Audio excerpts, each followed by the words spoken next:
Before this night is over, something in you will die, and something greater will rise. The fear that has haunted you will be dissolved. The chains of old belief will break. This is not a wish, but a law. The spoken word you hear tonight will rewire your destiny. In this session, you will saturate your mind with the very laws that govern wealth, health, and divine timing. Where the world has written defeat, this recording will inscribe victory. Where fear has whispered lack, you will hear prosperity proclaimed. For 8 hours, you will no longer be at the mercy of your thoughts. You will be aligning with divine law itself. This is not background music. This is the vibration that multiplies money, restores peace, and opens the secret door to your success. I know you've tried to force results with effort, with willpower, with sleepless worry. You've read the books, said the affirmations, maybe even begged the heavens. But tonight, you are not striving. You are surrendering to the higher law that has already declared your victory. You will hear stories, affirmations, and decrees that countless others have used to manifest money, health, and love against all odds. You'll see why nothing has been working and why everything begins to work when you align with the spoken word. Here's how we'll move together. First, I will speak the eternal principles, so you understand why your words carry creative power. Then, you will hear affirmations that erase fear and plant prosperity. As the hours unfold, these truths will repeat until your subconscious yields, until your inner record is rewritten. By morning, you will not rise the same. Somewhere in the night, the old programming will die, and the new life will rise. Stay until the end, for the words I give you are not mine. They are divine law, and they cannot return void. Listen closely, because what I'm about to say is the turning point of your life. Life is not a battle. That lie has worn out your body and mind. Life is not a fight to survive, nor a struggle to push through. Life is a game, a divine game of giving and receiving, of sowing and reaping, of speaking and manifesting. And like any game, you cannot win if you don't know the rules. Here is the rule you must never forget. Your word is law. Every sentence you speak goes out as a living seed. Every idle word, every complaint, every fearful joke, it all takes root in the soil of the subconscious. And the subconscious does not argue. It does not say, well, she didn't really mean that. Number it is a perfect phonograph, recording without pause, replaying without judgment, and it will hand you back the record you impressed upon it. Do you see why I say your life today is nothing but the echo of what you spoke yesterday? Now most people go through life cutting bad records. They speak of lack, so they live in lack. They speak of sickness, so they grow sick. They speak of loneliness, so their homes grow empty. And then they wonder, why me? Why does this always happen to me? But I tell you, it happens because you wrote it with your own tongue. That is why I say the spoken word is not suggestion. It is law. Here's something most people completely miss. The subconscious cannot take a joke. Let me tell you of a woman who used to amuse herself as a child by dressing in black and pretending to be a widow. Everyone laughed at her little performance, but the subconscious did not laugh. It recorded her play acting as law. Years later, she fell in love, married, and soon after her beloved husband died, leaving her the widow she had pretended to be. Do you see it? The game of life cannot be mocked. What you rehearse in word or image, you eventually perform in your affairs. Another woman, wealthy and comfortable, would often sigh and say, "I'm so tired of managing things. I feel like I live in a trunk." It was her little expression, a joke she repeated many times. Soon enough, her fortune dwindled, her home was lost, and she found herself quite literally living out of a trunk. Her own word had created her prison. Now maybe you think, well, that's extreme. That could never happen to me. But ask yourself, what are the little phrases you repeat without thinking? I'm broke. This always happens. I never get ahead. These careless words are writing your story. They are weaving your garments, and if you don't like the garments you're wearing, it is time to change the pattern. Let me show you the contrast. A woman once came to me in despair. She had only $8 to her name. Worn down, discouraged, she said, "I can't see any way forward." I told her, "Good.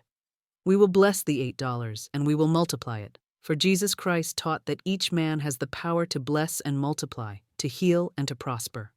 I spoke over her. Infinite Spirit, open the way for great abundance. She is an irresistible magnet for all that belongs to her by divine right. She obeyed her intuition, followed her inner hunch, and within a short time she received thousands in a most unexpected way. She would later tell me, "Tell them about the woman with $8 and a hunch." She had discovered the law. Words of blessing multiply. Words of despair reduce. This is why I say to you, stop rehearsing your defeats and begin rehearsing your triumph. If you don't like the record you've been playing, break it, smash it, and make a new one, right now. Say aloud with me, "I now smash and demolish every false record in my subconscious mind. They return to their native nothingness. I now make new and perfect records, records of health, wealth, love, and perfect self-expression." Pause. Feel the power of those words. They are not mere sounds. They are electric currents, impressing themselves on the invisible substance that shapes your world. Now, you may say, "But Florence, I've said affirmations before, and nothing happened. I've tried to speak positively, but life still looks the same." Do not be deceived by appearances. A record does not stop spinning because you say so once. You must break it and replace it. Persist until the new sound is all that plays. For just as a song can play on repeat until it fills a room, your words can play on repeat until they fill your life. Let me give you a picture. Imagine the subconscious as a great phonograph in the sky. Every word you speak etches a groove into the record. Deep grooves play the loudest. Shallow grooves fade quickly. Which grooves have you been etching? Fear, lack, or truth? If you have been carving lack into the record for years, do not be surprised when the music of poverty plays back to you. But here is the good news. One groove of truth, spoken with faith and repeated until it becomes the loudest song, will erase the old tune. That is the law. So tonight, as you listen, I ask you, what record will you play? The record of fear or the record of faith? The record of lack or the record of plenty? The record of loneliness or the record of divine companionship? Speak it now. Say with me, "I now play the record of health, wealth, love, and perfect self-expression. I hear only the sound of victory." Do you feel it shifting? That's the reprogramming already beginning. Not by effort, not by willpower, simply by the spoken word, the word of law, the word of truth. Now that we have smashed the false record, let us move into the new song of prosperity. Because once you break the old record, you must inscribe a new one, and prosperity is your divine right. Now that the old record has been smashed, we must inscribe the new one. And what is the new record? Prosperity. Not as the world teaches it, through endless striving and fear of loss, but as divine law declares it. God is your unfailing supply. Every demand already carries within it its supply. Every true desire is already provided for before you even ask. Here's what most people completely miss. They think prosperity is something to earn. They think it's a paycheck, a deal, a hustle, a chance encounter. But let me tell you plainly, prosperity does not come from your employer. It does not come from a client. It does not come from luck. Prosperity comes from God. God is the source, and every other channel is simply an instrument. And when one instrument closes, God opens another. Why does this matter so much? Because if you tie your prosperity to a person, a job, or a business, then the moment that channel closes, fear takes hold. You begin to tremble, saying, "What will I do now? Where will my supply come from?" And in that trembling, you shut the door to your good. But when you know God is your supply, you become fearless. You know that if one door shuts, another is already opening. You know that what belongs to you cannot be withheld, because it is written in divine law. Let me give you a picture. A woman once came to me in deep distress. She was about to be sued for $3,000, and the date was fixed. She saw no way out. She said, "Florence, I have no money. What can I do?" I told her, God is your supply, and there is always supply for every demand. I spoke the word. I give thanks that she has received $3,000 in the right time and the right way. Now listen carefully. The 15th, the day she was to be sued, arrived, and still no money. She called me in fear. I said, "It is Saturday. They cannot sue you today. Act rich. Show your faith." I went to lunch with her, and I said, "Order the most expensive thing on the menu. Show the law that you already have your supply." That evening she telephoned me again, this time with great excitement. "A miracle has happened," she cried. Her cousin, whom she had not seen in years, had suddenly visited her. As he was leaving, he asked about her finances. When she confessed her need, he said, "Why, I will give you $3,000 on the first of the month." The very next morning, he called again and said, "Come to my office today. I will give you the money now." And so she had the exact sum, in perfect timing, in perfect ways. Do you see the lesson? When you speak the word of prosperity, you must act as though it were already done. That is digging your ditches. For Elisha told the kings, "Ye shall not see wind, neither shall ye see rain, yet make this valley full of ditches." They dug the ditches before there was a drop of water, and the ditches were filled to overflowing. Faith acts before it sees. Another woman once came to me during a severe housing shortage in New York. Everyone said it was impossible to find an apartment. Friends pitied her, saying, "You will have to put your furniture in storage and live in a hotel." But she replied, "You need not feel sorry for me. I am a Superman, and I will find my apartment." She spoke the word. Infinite Spirit, open the way for the right apartment. Then came the test. She had planned to buy blankets, but the reasoning mind whispered, "Don't buy them. You may not find an apartment. You'll waste your money." But she answered boldly, "I'll dig my ditches by buying the blankets." She acted her faith. And soon she had her apartment, miraculously, even though over 200 others applied for it. Can you feel it? Faith prepares for the blessing before it appears. Faith spends the money before the money arrives, because it knows the money is already on the way. And here is one of my favorite stories. A woman came to me with only $2 to her name. I told her to bless the $2, for blessing multiplies. I said, "You have the magic purse of the Spirit. It can never be depleted." As money goes out, more comes in, under grace, in perfect ways. I described it so vividly. I see your purse crammed, jammed with money, with bills, with checks, with gold and silver, that she felt her purse heavy with wealth. She believed it so deeply she even gave me one of her last $2 as an offering. Not long after, she was gifted $6,000. Do you see? That is not luck. That is law.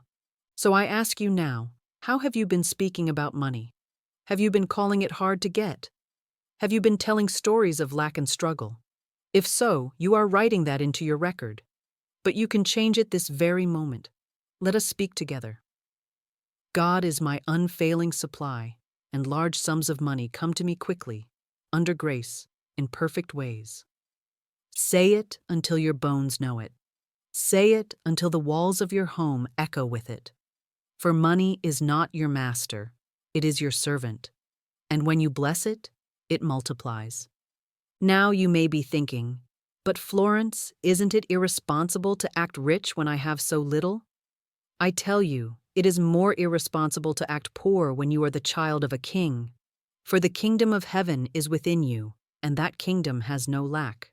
When you bless what you have, when you act in faith, when you prepare your blankets, dig your ditches, and bless your purse, you prove the law, and the law proves itself to you. So tonight, as you rest, let this record play. Every bill I bless multiplies.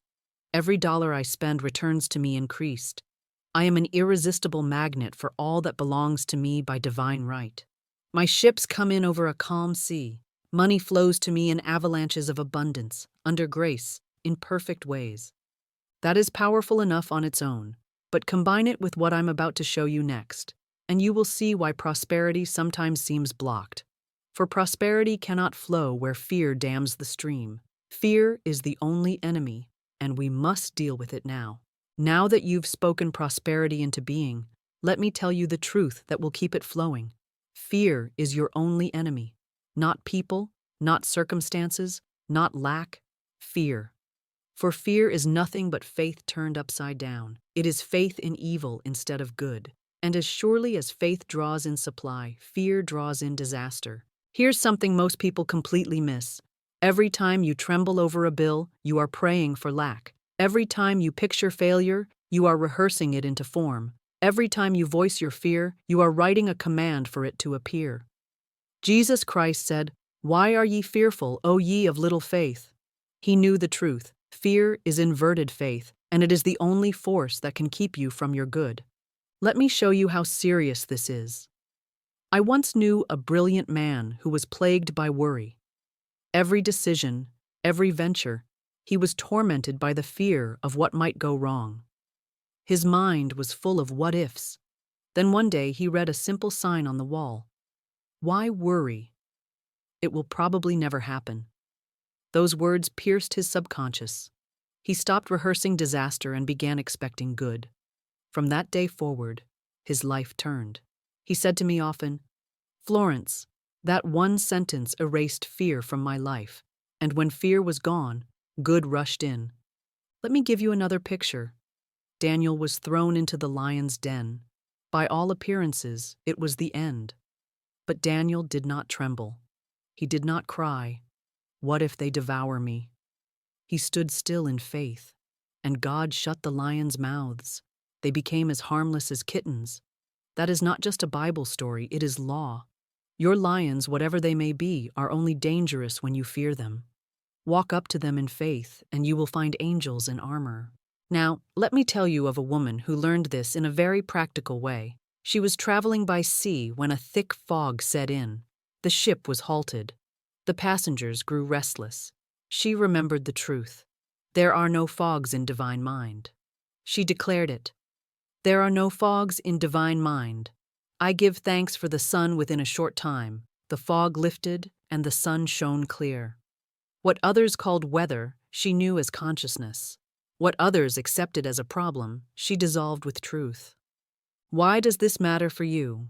Because many of you have been affirming prosperity while secretly entertaining fear. You bless the purse with one hand and clutch it with the other. You say, "God is my supply," but in the night, you rehearse the disaster, and then you wonder why your good seems delayed. But I tell you, fear dams the stream. Faith breaks the dam. So how do you dissolve fear?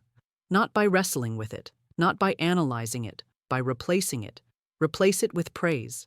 Replace it with thanksgiving. Replace it with the bold declaration of truth. For fear cannot live where praise abides.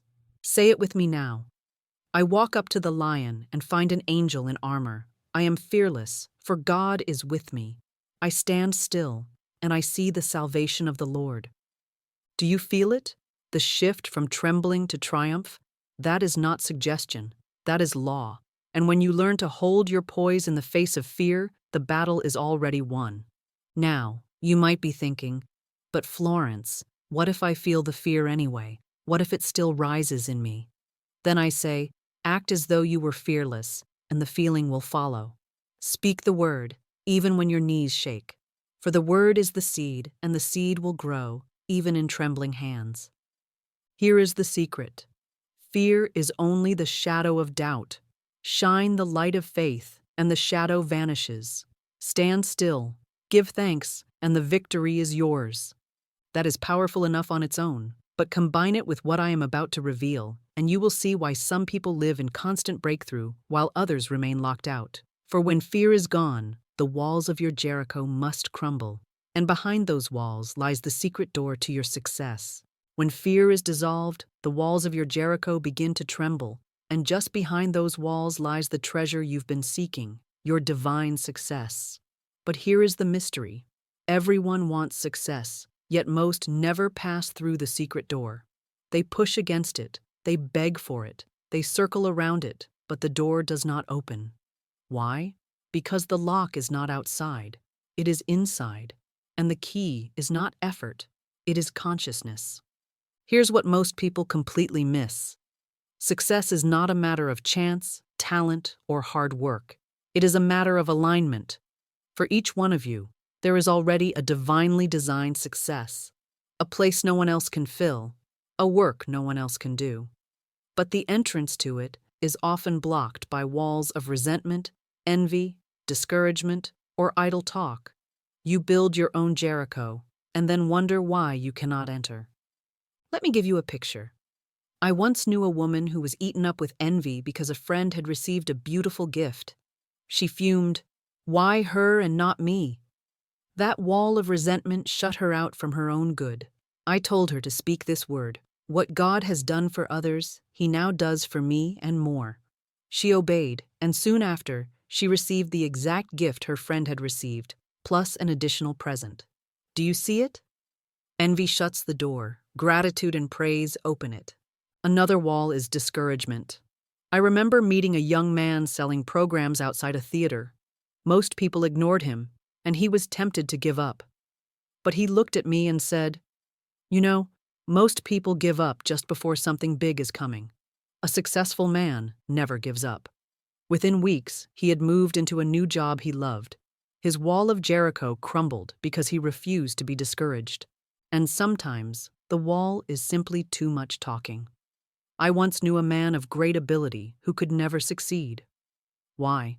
Because every night he went home and told his family every detail of his business, his hopes, his fears, his doubts. He scattered his forces with idle words.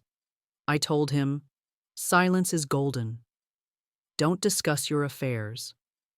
He obeyed, and not long after he was given a position at a fine salary, which grew into even more. He had stopped scattering his power and began concentrating it. Now let me show you the law of preparation, for success demands faith in action. One of my students longed to travel abroad but had no money. He spoke the word, "I give thanks for my divinely designed trip, divinely financed, under grace, in perfect ways." And then, in faith, he bought a trunk. It was a bright, happy trunk with a red band. Every time he saw it, he felt the trip was already his.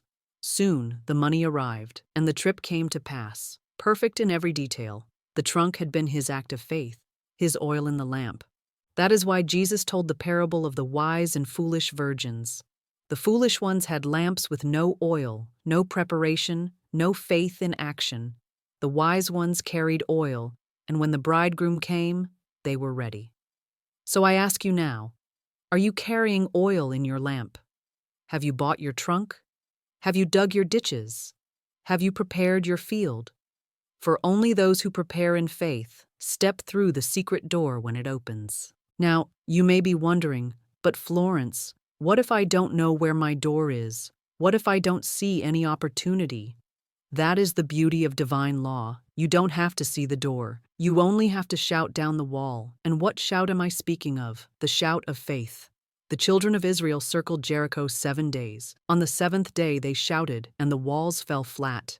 That is the power of affirmation. Speak it until your own wall crumbles. Say it with me now.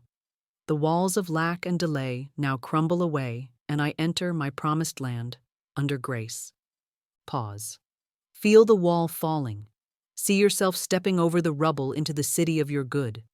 That picture is not imagination, it is prophecy. For what you picture and speak with faith must come to pass. So here is the golden thread of this section. Resentment, envy, idle talk, and discouragement build walls. Praise, gratitude, silence, and preparation tear them down. Behind the wall lies your city of success. And you do not have to force your way in. You need only to speak the word, carry the oil, and act as if it were already done. That is powerful enough on its own. But combine it with what I am about to share, and the way becomes clear. For once the door opens, you must know how to follow the invisible guide, the still small voice. And that is where we turn next, to intuition, the magic path that never fails. Now that the walls of Jericho have crumbled and the secret door is open, you must know how to walk the path beyond it. And here is the last truth I will leave with you tonight. The magic path is intuition. Here's something most people completely miss. Prayer is how you speak to God, but intuition is how God speaks back. Many cry and pray, Show me the way, tell me what to do. Yet when the answer comes in a still, small voice, they brush it aside as imagination. They ask for a sign, and then ignore the sign. They pray for direction, but cling to their own reasoning. But I tell you plainly, your reasoning mind is Pharaoh, hardening the heart. Your intuition is Moses, leading you out of Egypt. Which voice will you follow? Let me show you the difference. A woman once came to me with only $8. By reason, she should have stayed in New York to find work. But her intuition whispered, "Go home." It seemed foolish. She had just enough for car fare. Yet she obeyed. And when she arrived, she reconnected with an old friend of her family, and through that connection she received thousands of dollars in the most unexpected way. Had she followed reason, she would have struggled. By following intuition, she prospered. Another woman was traveling by ship when a thick fog brought everything to a halt. Reason said, "It is weather, nothing can be done." But intuition whispered, "There are no fogs in divine mind." She declared, "I give thanks for the sun." And soon the fog lifted, the sun shone, and the ship sailed on. Even in the little things, intuition leads to increase. I remember going out to buy 2 articles. There were 2 shops, one more expensive, the other cheaper.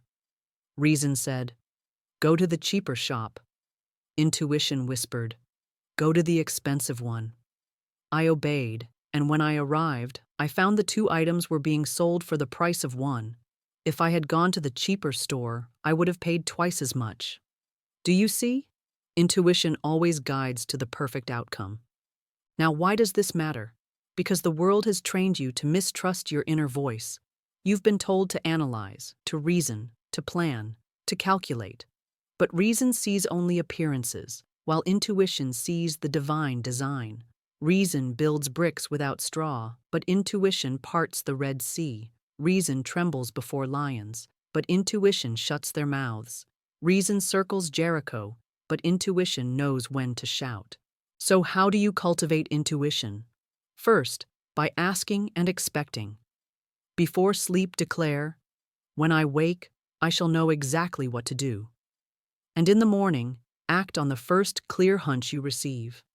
That is the language of the spirit. Second, by silencing the chatter of doubt. Intuition speaks softly, fear shouts. The more you practice listening, the clearer it becomes. Third, by instant obedience.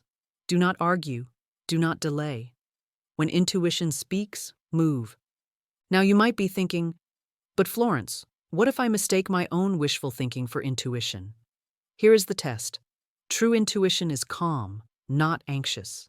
It brings peace, not pressure. It opens doors. It does not slam them. It aligns with divine order and brings results that bless, not bind. So let us speak together. I am divinely sensitive to my intuitive leads. I give instant obedience to the still, small voice. I am guided, guarded, and governed every step of the way. Feel the peace in those words. That is the vibration of guidance. That is the magic path. And here is the golden thread: your prosperity, your health, your love, your perfect self-expression. All of it unfolds by intuition. For there is a design for your life, a perfect pattern already finished in the divine mind. And your intuition is the compass that leads you straight to it. You do not have to force. You do not have to scheme. You do not have to beg. You have only to listen, obey, and walk the path that opens before you. Now you see why I call it the magic path. It is the shortest distance between you and your good. It is the beeline to your demonstration.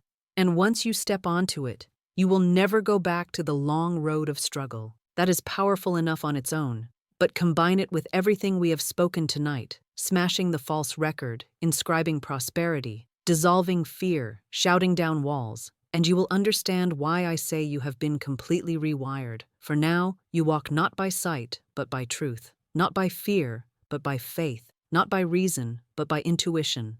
Now you have walked with me through the whole journey. You have smashed the false record and erased the old grooves of fear and lack. You have inscribed the new record of prosperity, spoken in faith until money itself must obey your word.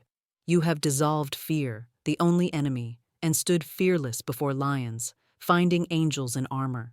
You have shouted down the walls of Jericho, stepped through the secret door of success, and discovered the key that guides you forever, the magic path of intuition. So I tell you tonight, you have been rewired, not by effort, not by striving, but by the word of truth, which never returns void. You are not the same as when you pressed play. The vibration of lack has been broken. The habit of fear has been dissolved.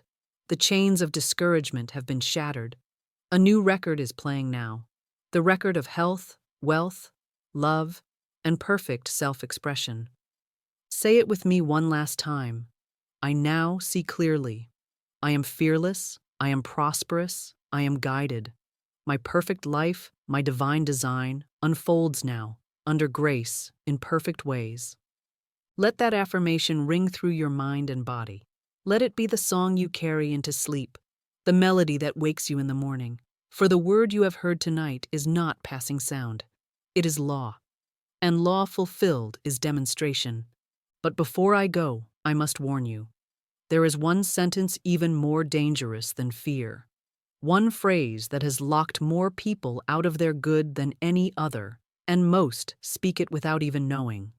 In my next message, I will reveal that phrase, and I will show you how to banish it forever.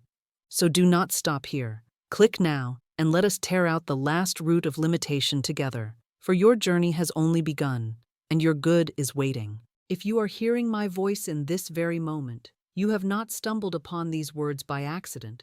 You have not clicked upon this message because of whim or wandering curiosity. You have been divinely appointed to hear this truth. You have been marked from the foundation of the world to awaken to your millionaire destiny. There are no accidents in the realm of spirit. Everything that happens in your life is the outworking of divine law. Even the detours, even the delays, even the disappointments you have known have been carefully woven to lead you to this hour, to this voice, to this divine decree. I speak not to the doubter, not to the scoffer, not to the casual hearer who glances at truth and walks away unchanged. No, this message carries the vibration of destiny, and only those whom heaven has chosen to rise into wealth, to step into abundance, to inherit the kingdom already prepared for them, will feel its pull. It is as though a lighthouse has shone through the darkness, and only your ship was positioned to see its beam. Others may pass by unaware, but your spirit recognizes it, your soul knows it, and you cannot turn away, for the call of divine wealth has reached you and will not be silenced.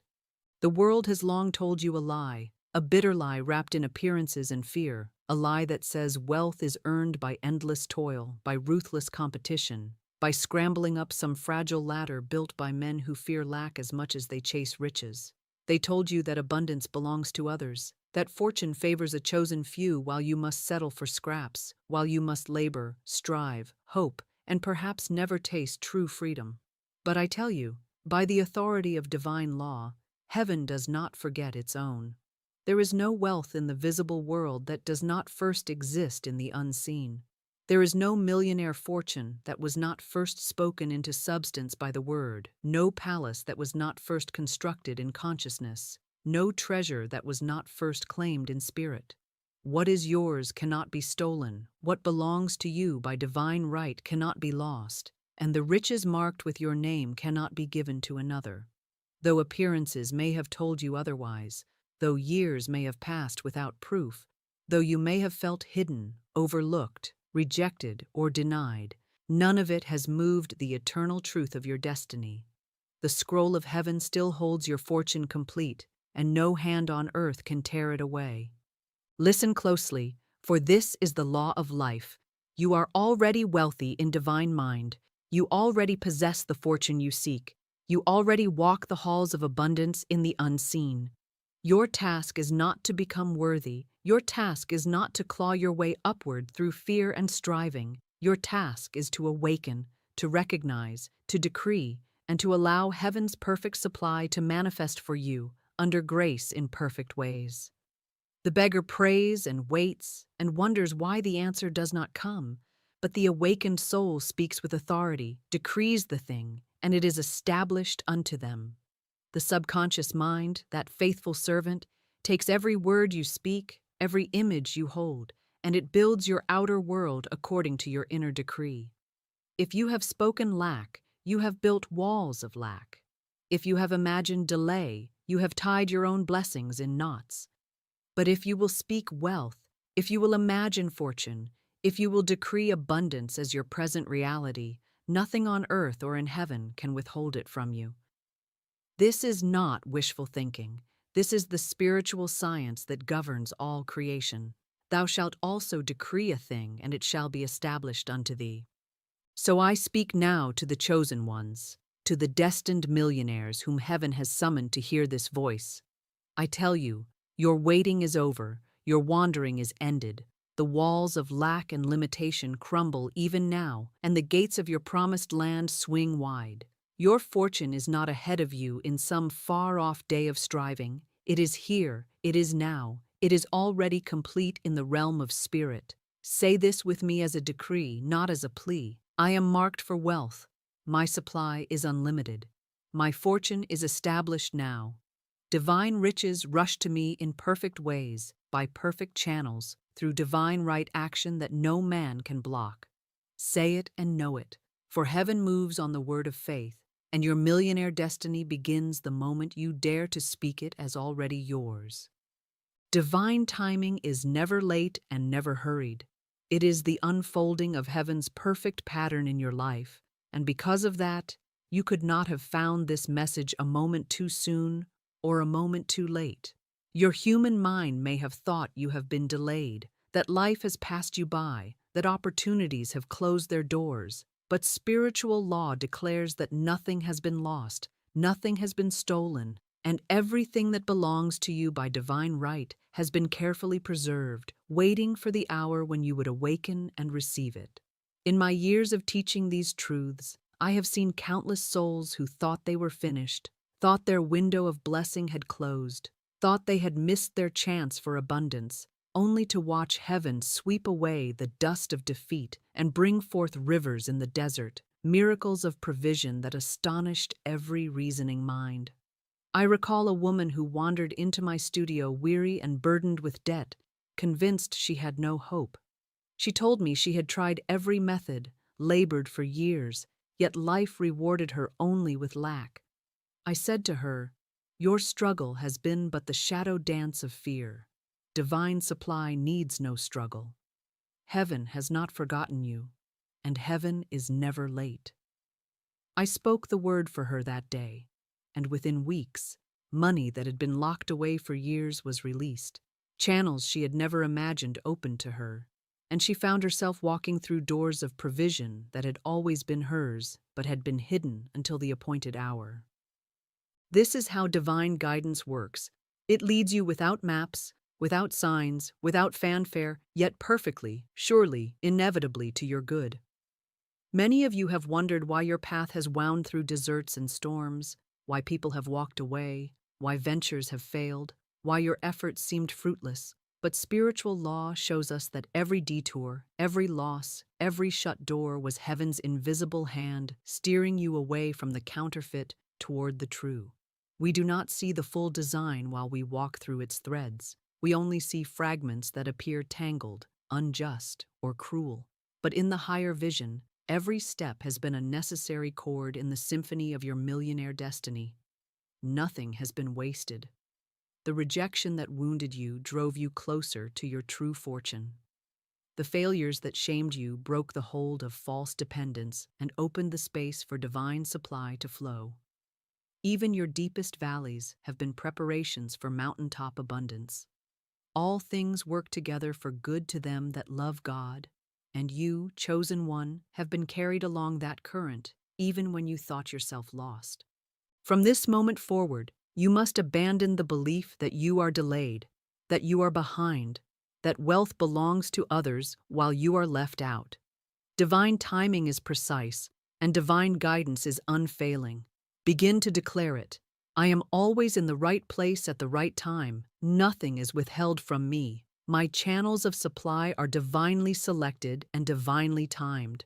Riches flow to me without obstruction. Say it until your heart believes it, for as you decree it, the subconscious aligns with it, and the invisible guides move you effortlessly into visible abundance. Opportunities long hidden will surface, doors you never knocked upon will swing open, and what once seemed impossible will arrive as naturally as dawn follows night. This is the law of divine order. Nothing is random, and nothing is lost. When you recognize this law and trust it fully, fear loses its power to rule you. Anxiety about missing your chance dissolves, and in its place rises a calm authority that draws fortune like a magnet.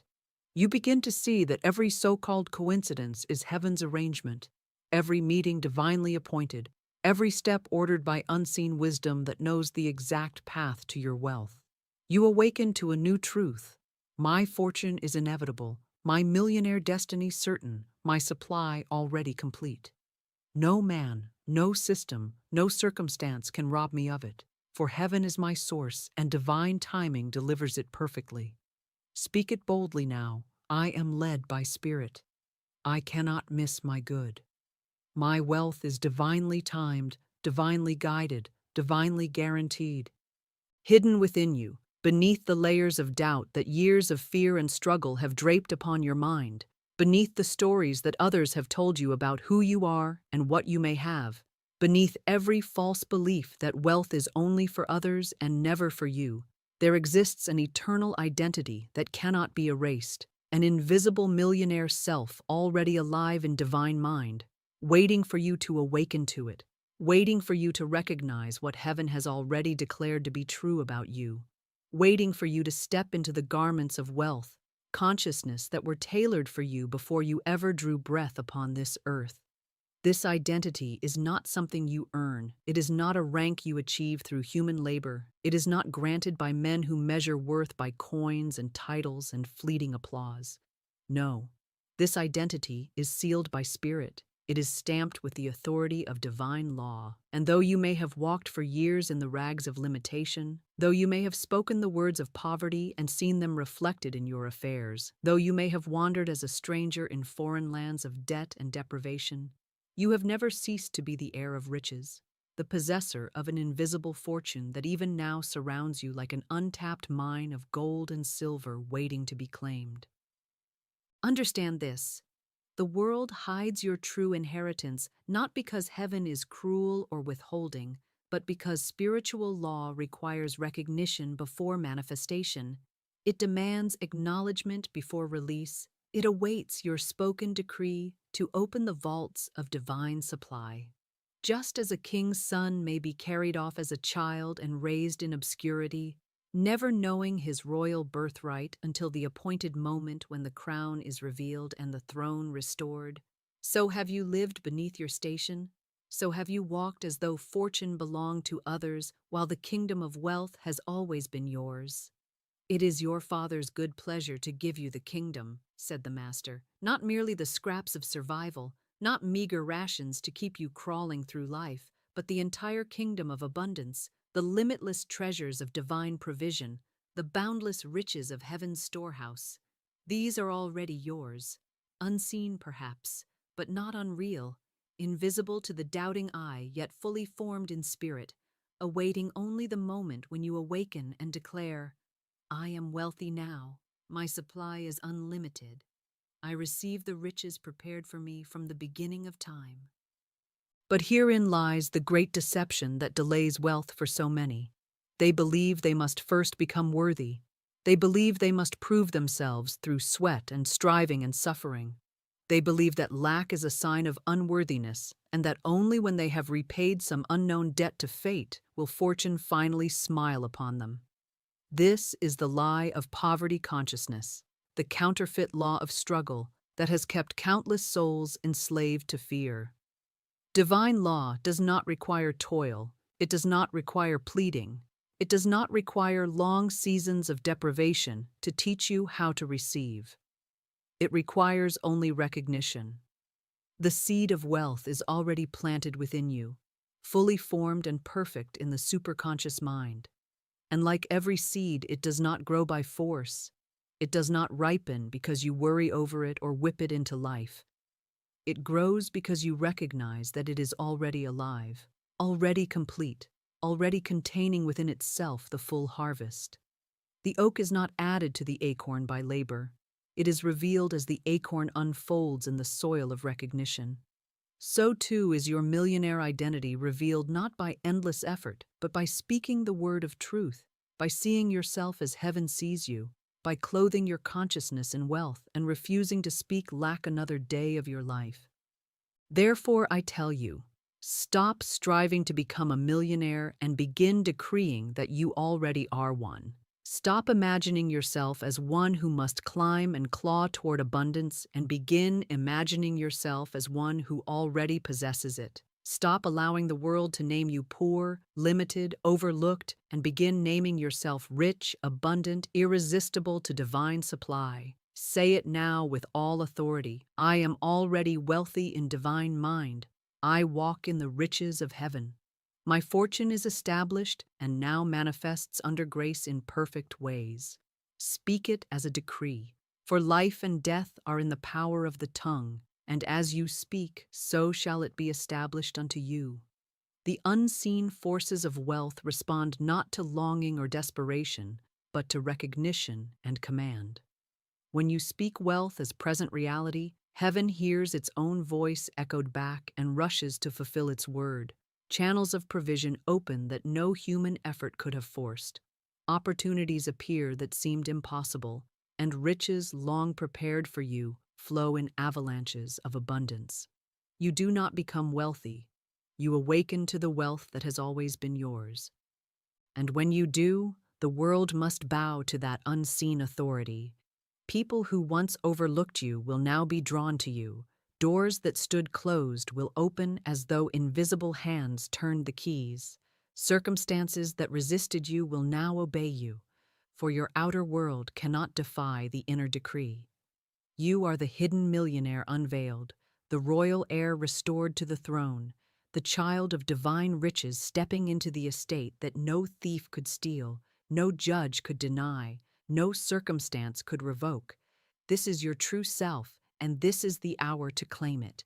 Stand tall in spirit and declare, I am wealthy now. I walk in unseen riches. My supply is limitless and visible to me now. The law of divine abundance clothes me in fortune, crowns me with prosperity, and establishes me in unshakable wealth. Heaven rejoices in my fortune, and the earth yields to my decree. The greatest lie that has ever wrapped itself around the human mind and strangled the flow of divine riches is this poisonous whisper that says you must first become worthy before heaven will trust you with abundance, that you must earn, sweat, sacrifice, and perhaps even suffer long before you can be entrusted with wealth, that you must somehow qualify for what has already been written in your name from eternity. And because this lie has been repeated by families and churches and schools, and echoed by the collective thought of the fearful world, generations of souls have lived and died believing they were unfit for divine inheritance, believing that wealth was reserved for others, for the chosen few, for those born under a certain star or with a certain privilege, never realizing that their own words and beliefs were chaining them to lack. Never realizing that heaven was waiting all along to pour out riches that required no proving, no struggle, no grinding toil, only the recognition of divine sonship, only the fearless decree that says, I am already supplied, my fortune is secure, and by spiritual law nothing can withhold it from me. Poverty consciousness has been taught as a virtue in many places, as though there is some honor in shrinking from abundance, as though humility requires walking in lack, as though divine love would ever will deprivation for its own children. But I tell you, heaven knows no poverty, the kingdom contains no lack, and the infinite storehouse of divine supply has no gates marked restricted for certain souls. Every belief that says wealth corrupts, every saying that money is evil, every thought that riches must be wrestled from the clenched fist of fate is a false law, a counterfeit decree that has been allowed to run rampant in human consciousness, shaping lives of limitation, because men have not known the power of their own words. Your spoken word is law. It is the scepter by which you rule your world, And when you speak lack, when you confess unworthiness, when you agree with fear, you create conditions that match those declarations. You build invisible walls that block fortune. You bind yourself to the chains of scarcity and call it reality. Yet it is only the shadow of a false decree. The truth, the eternal, unchanging truth, is that you are permanently funded by divine law, eternally backed by invisible riches, and sustained by a supply that cannot fail.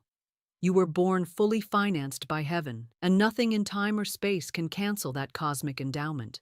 The richest man on earth is but a poor imitator of the wealth that is already yours in spirit. The diamonds and gold of the world are mere dust compared to the infinite river of provision that flows unseen but ever present for you. It is not your labor that creates wealth. It is not your cleverness, your education, your human connections.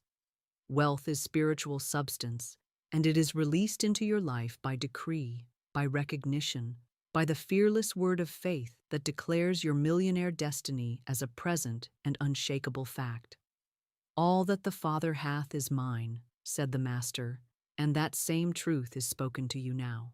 All of heaven's fortune is yours. It is your Father's good pleasure to give it to you, and you dishonor divine law when you believe that you must crawl for what was given freely, when you believe you must bargain and beg for what was yours before you asked. So let this false belief be shattered now. Stand up in spirit and renounce every word you have ever spoken that agreed with lack, every thought that said, I cannot afford it, every fear that whispered, I am unworthy of wealth, every sigh of defeat that said, perhaps one day, but not for me, not now. Smash these lies with the hammer of divine truth and say boldly, I am permanently funded by divine law. My supply is limitless, immediate, and perfect. I am supported by the infinite riches of spirit. I am wealthy now, under grace, in perfect ways. Speak it until your very bones vibrate with the rhythm of abundance. Speak it until your subconscious throws off every chain of poverty and opens wide the gates of fortune. Speak it until invisible channels of supply spring open like fountains bursting through stone and pour into your life treasures that no human effort could have secured. Do not merely hope for it. Do not merely dream of it. Do not merely wish for wealth someday. Decree it now as the spiritual fact that it is. Your wealth is not delayed. It is only unseen because you have not recognized it. Like an unopened letter containing a fortune, your supply has waited patiently for you to break the seal with your word of faith. When you declare your permanent funding by divine law, when you stand in the authority of spiritual sonship and speak as one who has already received, the letter is opened, the unseen riches become visible, opportunities arrive without strain, money flows without toil, and every appearance of lack evaporates like morning mist before the sun. This is the law of wealth. You do not chase it, you command it. You do not labor endlessly for it, you align with it. You do not beg for it, you speak it into visibility, for your fortune is already complete, already yours, already guaranteed by heaven itself. Would you like me to continue directly into the next long chapter on how millionaires use spiritual law unknowingly, carrying this same deep and flowing tone? Millionaires who stride through the avenues of the world with apparent ease, who sign papers and close deals and build empires that others marvel at and envy, are not often aware that they are practicing spiritual law. They do not sit in quiet meditation, reading metaphysical texts. They do not always kneel in prayer asking heaven to guide their every step. Yet unknowingly they align with principles that heaven cannot deny. Unknowingly they walk in assumptions and declarations that compel fortune to flow toward them like iron filings to a magnet. Unknowingly, they speak words of certainty that strike the subconscious like bolts of lightning, carving channels through which wealth rushes to meet them. They may tell you it is hard work, or clever strategy, or simply luck, yet beneath every outward explanation is an inner cause they do not see, a spiritual posture they have assumed without conscious thought. And it is that posture, not the labor of their hands, that has drawn riches to them. Watch closely the man who becomes wealthy seemingly without effort. He speaks with authority. His words carry the ring of inevitability. He declares success long before evidence appears. He walks as though doors must open for him. He expects provision before it is visible, and by these unknowing decrees, he bends the unseen to his will. The law of assumption is at work within him. What he assumes as true becomes true, not because of privilege or favoritism, but because spiritual law responds only to belief, only to the images impressed upon the subconscious by spoken word and unwavering thought.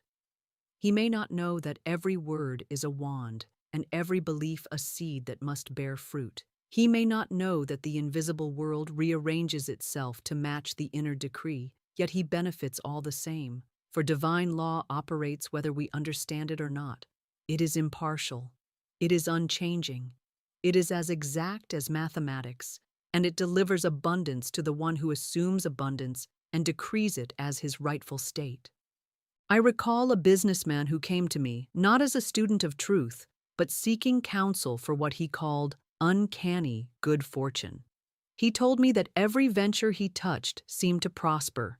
Every idea he launched brought returns beyond expectation, while others around him failed despite equal or greater effort. He asked me why he was so lucky, why fortune seemed to favor him. I asked him how he approached his work, and without hesitation, he said, "I always expect it to succeed. I never think about failure. When others hesitate, I move forward already counting the profit as mine." There it was. His fortune did not spring from markets or timing or labor. It sprang from the law of consciousness, from the inner decree of success that he spoke and believed without resistance. The wealth he carried in mind was simply mirrored by his affairs. He was, without knowing it, practicing the law that many strive for years to learn. Life becomes what you believe it to be, and fortune is drawn to the mind that assumes it has already received. This is why I say to you, chosen one, you must awaken and do deliberately what others do unconsciously.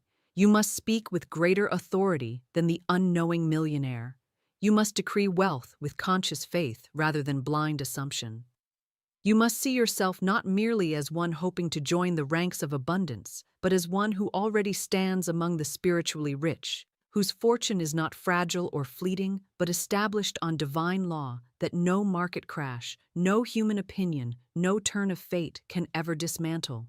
When you do this, you surpass the worldly millionaire, for you do not build your house upon sand, trusting in chance and circumstance. You build upon the eternal rock of spiritual law, and the wealth that comes to you cannot be shaken, cannot be stolen, cannot be lost, for it is anchored in the invisible, sustained by heaven, and flows to you through channels no earthly force can close. And let this truth settle deep within you. Moral worthiness, as the world defines it, does not dictate the flow of wealth. The law does not ask if you are saint or sinner, deserving or undeserving, before it responds to your belief. It responds only to the decree, only to the spoken word backed by faith. This is why you have seen men of questionable character accumulate fortunes, while good, honest souls struggle in lack. They each receive according to consciousness, according to the seeds they sow in word and thought, according to the law that cannot be mocked. As a man thinketh in his heart, so is he. But you, awakened soul, you who have been chosen to hear this voice, must not be deceived into thinking that you must forsake goodness to gain riches. No, when you align with divine law consciously, when you speak wealth as a decree of heaven's justice, your fortune is not tainted by greed or fear or falsehood. It is clean, it is pure, it is drawn from the infinite storehouse of spirit and arrives clothed in grace, blessing you and all it touches. Therefore, take hold of this unseen scepter of authority now. Speak as the true millionaire you are. Declare boldly, I expect success in everything I do. Large sums of money flow to me freely and endlessly. Divine opportunities appear before me without delay. I walk in wealth that cannot be hindered, cannot be blocked, cannot be lost. My fortune is anchored in divine law and manifests now, under grace, in perfect ways. As you decree this daily, with rhythm and certainty, you activate within you the very posture that unknowing millionaires stumble upon by accident. But unlike them, your wealth is not chance. Your abundance is not fragile. Your fortune is not temporary. It is deliberate, it is divine, it is eternal, and it grows richer with every word of truth you speak. There comes a moment in the journey of every soul marked for fortune when the veil of limitation begins to tremble, when the unseen hands of heaven reach down and shake the slumbering mind, when life itself seems to turn and whisper in ways you cannot ignore, saying, "Awake, you sleeping air, arise and take what is yours." And though the world around you may not yet show a single glimmer of gold or the faintest sign of change, something deep within begins to stir like a royal bloodline suddenly remembering its crown, like a lost child suddenly feeling the pull of home. And this stirring is no accident, no fleeting mood, no empty wish. It is the call of spirit summoning you to recognize who you truly are, to remember that you were never meant to grovel in lack, never meant to scramble for crumbs, never meant to live beneath your divine station, but have always been destined to reign in abundance, to walk clothed in the majesty of wealth consciousness, to live as a visible demonstration of heaven's endless provision on earth. I have often said that most men live like heirs of a vast fortune locked away in a vault whose combination they have forgotten, wandering outside in rags, convinced they are paupers while unimaginable riches sit untouched within reach. And because they do not know the law, because they do not remember their divine right, they never even try the door. Yet when the call comes, and if you are hearing my voice, it has surely come, it is as if the lock begins to click of its own accord, as if unseen forces whisper the forgotten numbers to your soul, as if the sealed vault begins to open without effort, revealing treasures that had always been yours. This awakening cannot be forced by human striving. It is not the product of logic or education. It is the movement of spirit itself. For divine timing has deemed the hour ripe for you to know yourself as heaven knows you, for you to recognize your true wealth, for you to stop playing the beggar and step boldly into your millionaire destiny. So many sleep through their inheritance because they believe life is only what they see with their eyes, because they judge their worth by their bank account, their titles, their earthly status, never realizing that what they see is only the echo of what they have decreed, that the visible is only the shadow of the invisible, that their true treasure is hidden within, waiting for their recognition to call it forth. But you, chosen one, cannot sleep any longer. The trumpet has sounded, the walls of illusion begin to fall, and the spirit within cries out to you with words that do not fade. Awake, thou that sleepest, and arise from the dead, and Christ shall give thee light. The Christ consciousness within you, the awareness of divine wealth, the knowing that you are one with infinite supply, the realization that heaven and earth are aligned to prosper you.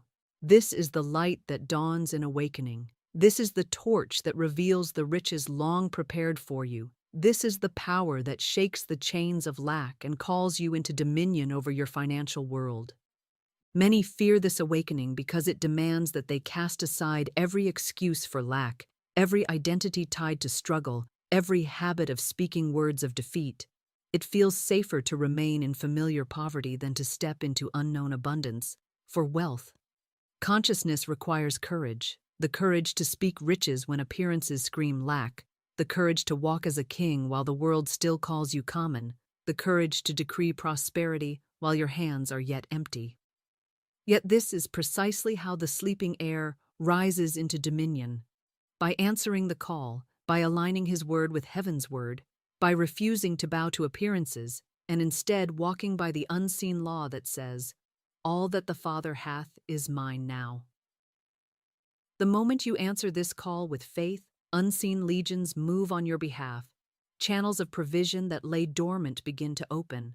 Opportunities long delayed rush forward. Wealth that was hidden beneath layers of fear and false belief bursts forth like a river breaking through a dam, and life itself begins to bow to the authority of your spoken word. So I say to you now, do not silence this call. Do not return to slumber. Do not believe the old lie that says you must wait for some future time to be rich. The awakening is now. The fortune is now. The divine pattern of your millionaire destiny is complete now. Begin to answer the call with your words. I awake to my divine wealth. I see through the illusion of lack. I am the heir of infinite riches. Channels of supply open to me now. My millionaire destiny is sealed and manifests in perfect ways. Speak it morning and night. Speak it when doubts arise. Speak it when the world challenges your faith. For every time you speak it, you sound the trumpet that brings down the walls of limitation. You summon unseen helpers to prepare your path. You align with the eternal truth that heaven has marked you for wealth. And as surely as dawn follows night, as surely as the seed bursts from the soil into blossom, as surely as divine law cannot fail, you will rise from the sleep of poverty into the daylight of your millionaire inheritance, and all the world shall witness what heaven has always known. You were never poor. You were never without supply. You were never forsaken. You were simply asleep to your divine riches, and now you are awake. When the sleeping air finally stirs and the sound of awakening echoes through the chambers of the subconscious mind, when you begin to sense that there is more to you than struggle and scarcity, and you catch even the faintest glimpse of your millionaire destiny waiting just beyond the veil of appearance, you must do more than merely think of wealth or wish for prosperity. You must speak it into being with a voice that carries the authority of heaven itself. For words are the bridges between the invisible and the visible. Words are the chisels that carve divine substance into form. Words are the wands of magic that command riches to take shape in your affairs. And until you take hold of this power and use it deliberately, you remain like a king with a sealed decree in his hand, who never speaks it aloud and thus never sees his realm obey. This is why I tell you now that there is a spoken wealth formula, a spiritual incantation that has brought rivers of gold into the lives of countless souls who dared to declare it with conviction, a decree that strikes the subconscious like thunder and sends ripples through the unseen, rearranging circumstances, drawing opportunities, and compelling supply to flow from directions no reasoning mind could have orchestrated. The formula is simple yet laden with power that cannot be exhausted. Large sums of money come to me now, under grace, in perfect ways. When you first speak these words, your human mind may scoff, your reason may sneer, your outer world may present only debts and delays and deficiencies. But divine law does not heed appearances. It responds only to decree. And when you repeat this formula rhythmically, consistently, with unwavering belief, you set in motion forces that cannot be stopped. The subconscious mind, that faithful but impressionable servant, begins to picture you as wealthy, begins to align with fortune, begins to expect abundance.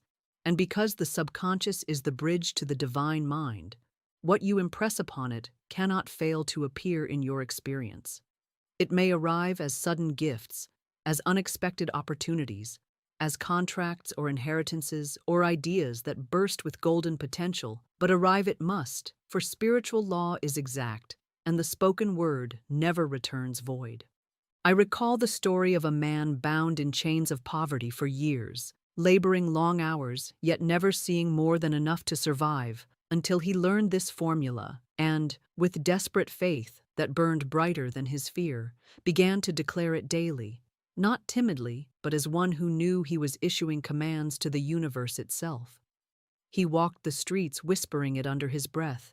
He spoke it upon waking and before sleep. He shouted it silently against the noise of his doubts. Large sums of money come to me now, under grace, in perfect ways. At first, nothing changed, and those around him mocked his declarations, but he persisted, for he understood that spiritual seeds require time to root and blossom. Then, without warning, money began to appear from places unseen.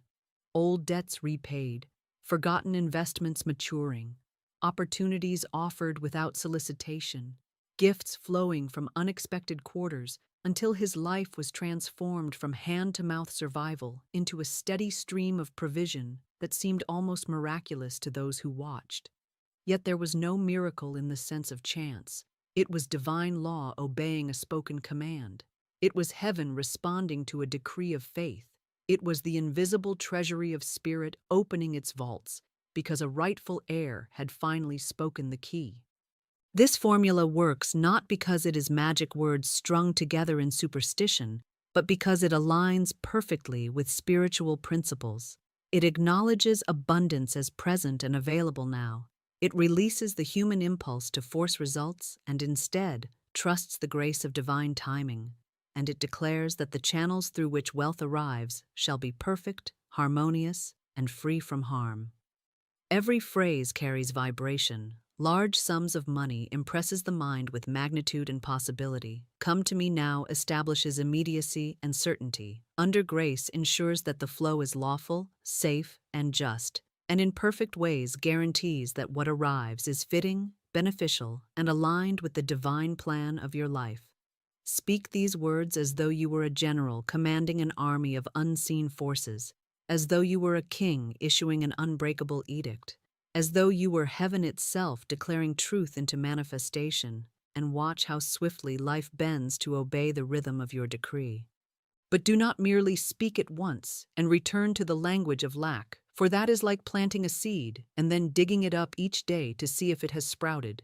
You must speak it until it saturates your subconscious, until your very cells hum with the vibration of wealth, until your thoughts naturally align with riches, until you can no longer imagine poverty as part of your story.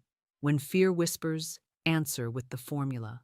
When bills arrive, answer with the formula. When others around you speak limitation, silently or aloud, answer with the formula. Let it become the pulse of your inner life. Let it echo like a drumbeat that marches you steadily toward your fortune. Let it resound so strongly within that no outer appearance of lack can shake your confidence. Understand this. When you speak this formula, you are not asking heaven to give you something it has withheld. You are not begging a distant power to take pity on you. You are claiming what is already yours, unlocking the invisible channels of divine supply that have waited patiently for your recognition, shaking the dust off fortunes long prepared with your name engraved upon them. Spiritual wealth is eternal and unmovable, and when you speak with authority, you step into alignment with that eternal truth. Like a radio tuning into a broadcast that has been playing all along, your words tune your consciousness to the frequency of abundance, and suddenly you hear, see, and receive what was always present but unheard, unseen, and unreceived before. So I say to you now, take up this formula and wield it like a sword of light cutting through every shadow of poverty, every wall of lack, every knot of fear. Declare it boldly, declare it rhythmically, declare it with unshakable knowing. Large sums of money come to me now, under grace, in perfect ways. As you do, watch how the invisible begins to move. Watch how divine order arranges circumstances. Watch how channels of wealth you never imagined spring open. Watch how opportunities arrive without struggle. And watch how fortune, already yours in spirit, manifests visibly in ways that leave no doubt that heaven has marked you for riches. This is not fantasy, it is law, and law never fails those who dare to speak it with faith.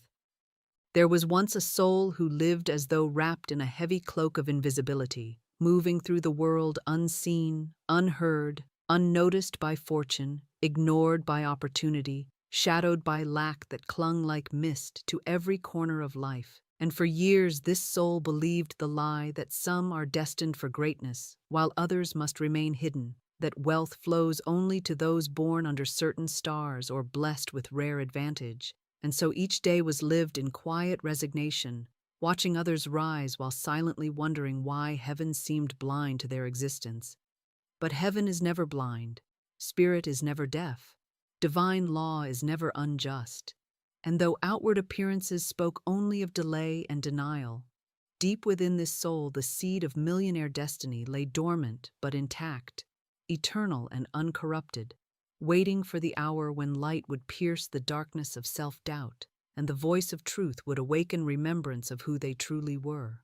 That hour came not with trumpets or fanfare, not with sudden riches or accolades, but with a whisper carried on unseen winds, a whisper of divine order that guided this forgotten heir to hear words much like the ones you hear now, words that shook old beliefs like thunder rolling through mountains, Words that declared wealth as divine right and not human privilege. Words that revealed poverty as nothing but a shadow cast by false decrees. Words that spoke of a law higher than effort, a law surer than chance, a law of spoken authority that commands fortune from the unseen into the seen.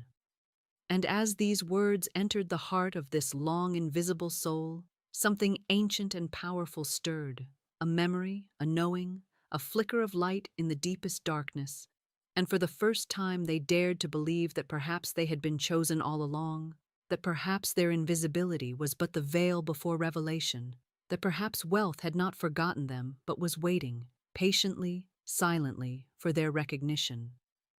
So this soul began to walk a path not paved with frantic labor or desperate schemes, but with spoken word and inner transformation. A path where each day began not with fear of lack, but with the bold declaration, "Large sums of money come to me now, under grace, in perfect ways." At first, nothing in the outer world seemed to change. The same debts glared, the same bills arrived, the same silence of opportunity persisted. But within, invisible roots were growing, subconscious chains were loosening, spiritual soil long hardened by despair was breaking open beneath the power of repeated decree. For divine law is exact and cannot fail, and each word spoken with faith was like striking a hammer upon the walls of limitation, weakening them, cracking them, until at last they crumbled entirely, and the channels of wealth that had been dammed for years burst forth with unstoppable flow. It began quietly, with forgotten money surfacing from places unlooked for, with strangers offering assistance unasked, with ideas rising from intuition like golden seeds planted by unseen hands, ideas that drew success without struggle, ventures that prospered with ease, connections that formed seemingly by chance, yet clearly guided by invisible intelligence. And as these signs multiplied, as wealth began to manifest in ways undeniable, the soul who had once lived unseen now stood radiant in visibility, chosen, recognized, honored not only by men, but by the movement of heaven itself. No longer hidden, no longer overlooked, they walked in a consciousness so magnetic that opportunities sought them out. Riches pursued them, fortune clung to them as naturally as shadow follows light, for they had shed the cloak of invisibility and clothed themselves instead in the garment of divine wealth consciousness. This transformation was not the product of luck, nor the charity of others, nor the shifting tides of fortune's wheel. It was spiritual law fulfilled, the invisible truth made visible, the divine inheritance claimed at last by one who dared to decree it as present fact. And let it be known that this story is not of a distant stranger. It is the story of every chosen soul who answers the call you hear now. It is your story waiting to be written, your transformation waiting to be lived, your fortune waiting to rush forth as soon as you cast off the old identity of lack and take up the word of power. Speak it as they did, with unwavering conviction. I am the chosen heir of divine riches. Wealth recognizes me now. My supply is immediate, endless, and visible. All channels of abundance open to me under grace, in perfect ways. Declare it until your invisible chains snap. Declare it until unseen doors swing wide. Declare it until you stand as one recognized by heaven and earth alike as a true millionaire, divinely appointed, chosen, and eternally funded by law that cannot be broken. There is a law as ancient as creation itself, a law that moves silently through every unseen realm and governs the flow of wealth with unerring precision. A law that neither slumbers nor forgets. A law as impartial and exact as gravity, and it is this: what you do not recognize cannot stay. What you do not acknowledge cannot manifest. What you do not honor cannot multiply. For recognition is the divine spark that calls invisible substance into visible form. Recognition is the key that unlocks the vaults of abundance. Recognition is the voice that tells heaven you are ready to receive what has always been yours.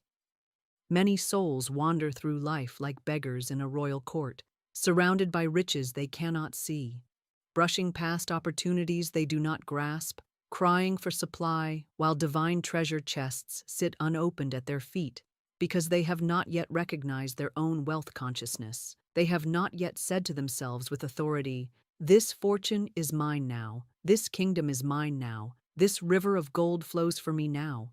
And until they do, until they awaken to their own possession, the law cannot deliver what they themselves deny. Recognition is not idle wishing, it is not timid hoping, it is not looking to the heavens and pleading for favors. For such postures only affirm distance between you and your good. Recognition is bold and unflinching. It is the spiritual vision that pierces the veil of appearances and sees only truth. It is the unwavering conviction that even when your hands are empty, the treasury of spirit is overflowing. Even when your purse is thin, divine supply is full and inexhaustible. Even when the world tells you there is nothing for you, heaven whispers that all is already yours. To recognize wealth is to meet it with faith before it arrives, to speak to it as present reality before it takes form, to greet it as an old and certain friend rather than chase it as an elusive prize. The law of recognition responds only to such vision, for heaven cannot thrust abundance upon those who call themselves poor.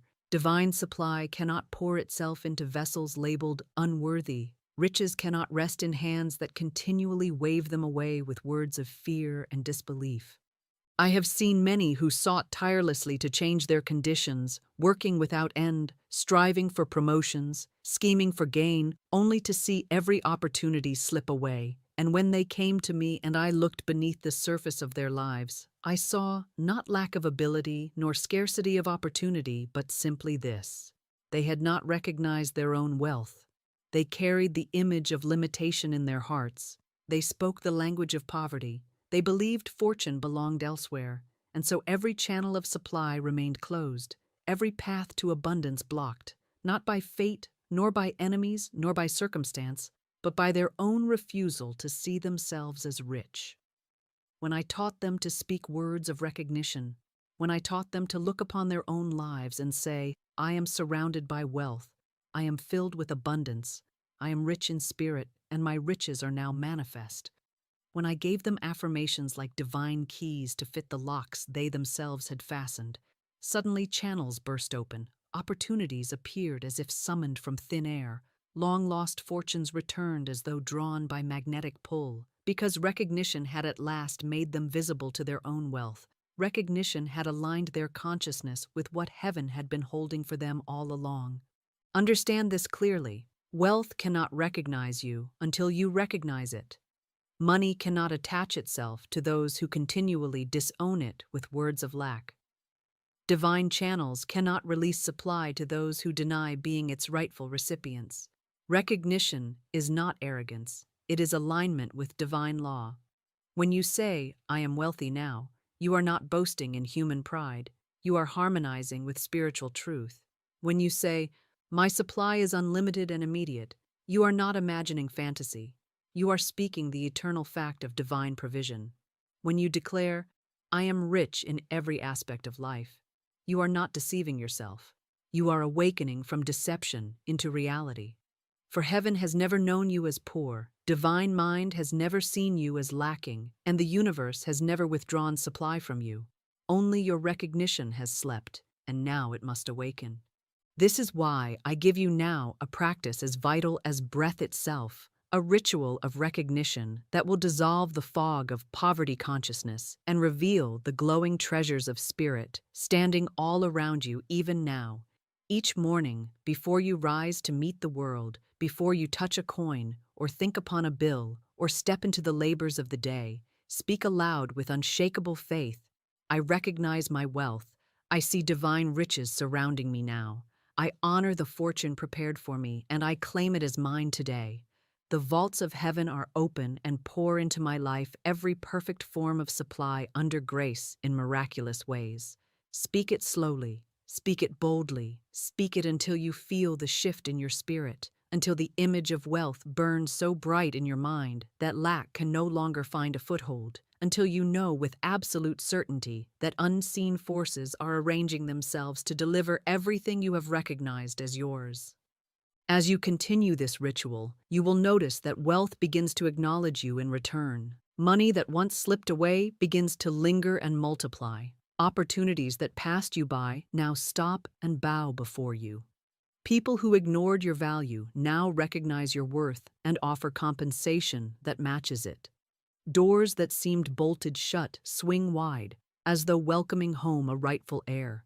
This is not chance nor coincidence. It is the law of recognition made manifest. It is heaven nodding back to you because at last you have lifted your head and nodded first. It is divine supply rushing forward because at last you have raised your voice and claimed what has waited patiently for you to accept it. So take these words and engrave them upon your mind as eternal truth. Until you recognize your fortune cannot appear. Until you honor your wealth cannot stay. Until you speak as a millionaire, you cannot live as one. Therefore, declare now with all the fire of faith within you. I recognize my fortune. I honor my wealth. I speak as the millionaire I am, and divine riches manifest for me this day under grace and in perfect ways. Say it and believe it, for in the unseen, even as you speak, channels are opening, supply is moving, fortune is flowing, and the wealth you have finally recognized as yours cannot help but rush into your visible world. There is a rhythm in heaven that only the awakened soul can hear, a divine cadence that pulses through every unseen corridor of supply, a living current that carries wealth like a mighty river rushing toward its destined banks. And when you learn to speak in harmony with this rhythm, when your words no longer stutter with doubt or tremble with hesitation, but flow with the certainty of divine law itself, you unlock a new dimension of manifestation where riches no longer trickle in fragments, but surge toward you as torrents of provision, unstoppable, unbounded, and complete. This is why I now place in your hands another spoken formula, a second decree of power designed to seal your millionaire consciousness so deeply into your subconscious that nothing can uproot it, designed to transform your voice into a tuning fork vibrating with the frequency of wealth, designed to imprint upon the invisible substance of spirit an image of abundance so vivid, so magnetic, that the outer world must bow to it and conform. The formula is this: I am the voice of wealth. My supply is unlimited and now visible. These are not idle words. These are not poetic sentiments meant to comfort you temporarily. They are spiritual commands forged in the furnace of divine truth. When you speak them with faith, you do not merely describe wealth. You become wealth. You do not simply request provision. You embody provision. You do not plead for fortune to visit. You speak as fortune itself. And because life can only reflect what is spoken into it with authority, the moment these words are truly believed, the moment they roll from your tongue like a decree from the throne room of heaven, the entire field of your affairs begins to reshape itself in obedience to your command. Opportunities that were hidden emerge from shadows. Streams of money that were dammed break forth in abundance. Invisible channels that were long blocked burst open and pour wealth into your life in ways so miraculous that every remnant of doubt is swept away like chaff in a whirlwind. I remember a student who came to me burdened with years of toil, worn by the endless grind of chasing money that always seemed to slip through her fingers like water through a sieve. She spoke of her struggles with tears in her eyes, believing herself cursed with misfortune. But I heard beneath her words the silent cry of divine destiny aching to be spoken, and I gave her this formula. At first, she whispered it timidly, as though afraid of its power, saying, I am the voice of wealth. My supply is unlimited and now visible. Without conviction, without rhythm, without authority, I told her to speak it again and again until her own voice thundered with certainty, until every syllable rang like a bell struck by faith, until her subconscious trembled and yielded to the truth. For days she repeated it, hundreds of times, until something in her shifted, and she spoke it one morning, not as a wish, but as a command. And at that moment, she felt a presence, a force, a knowing that wealth had heard her and answered. Within weeks, business ventures that had long stagnated suddenly flourished. Clients she had never sought appeared with generous offers, and her income multiplied with such ease that she wondered why she had struggled so long. It was not magic, it was law, and the law had waited patiently for her to speak as wealth itself. This is how divine law works. You cannot merely hope for riches, you must become the voice through which they speak.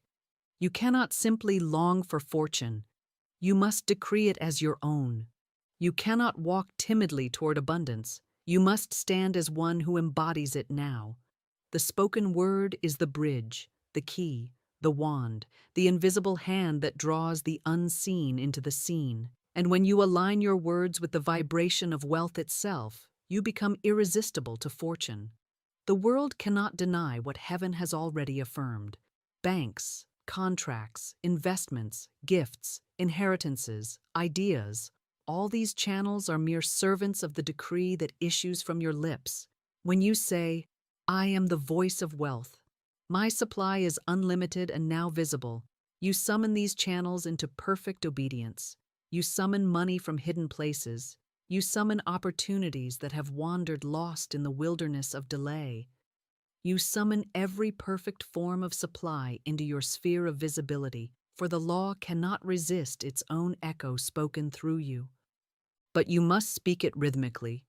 You must let it imprint upon the deep places of your mind like a seal pressed into wax. You must let it reverberate until your very heartbeat seems to drum in time with its cadence. Morning and night, while walking or resting, speak it aloud. I am the voice of wealth. My supply is unlimited and now visible.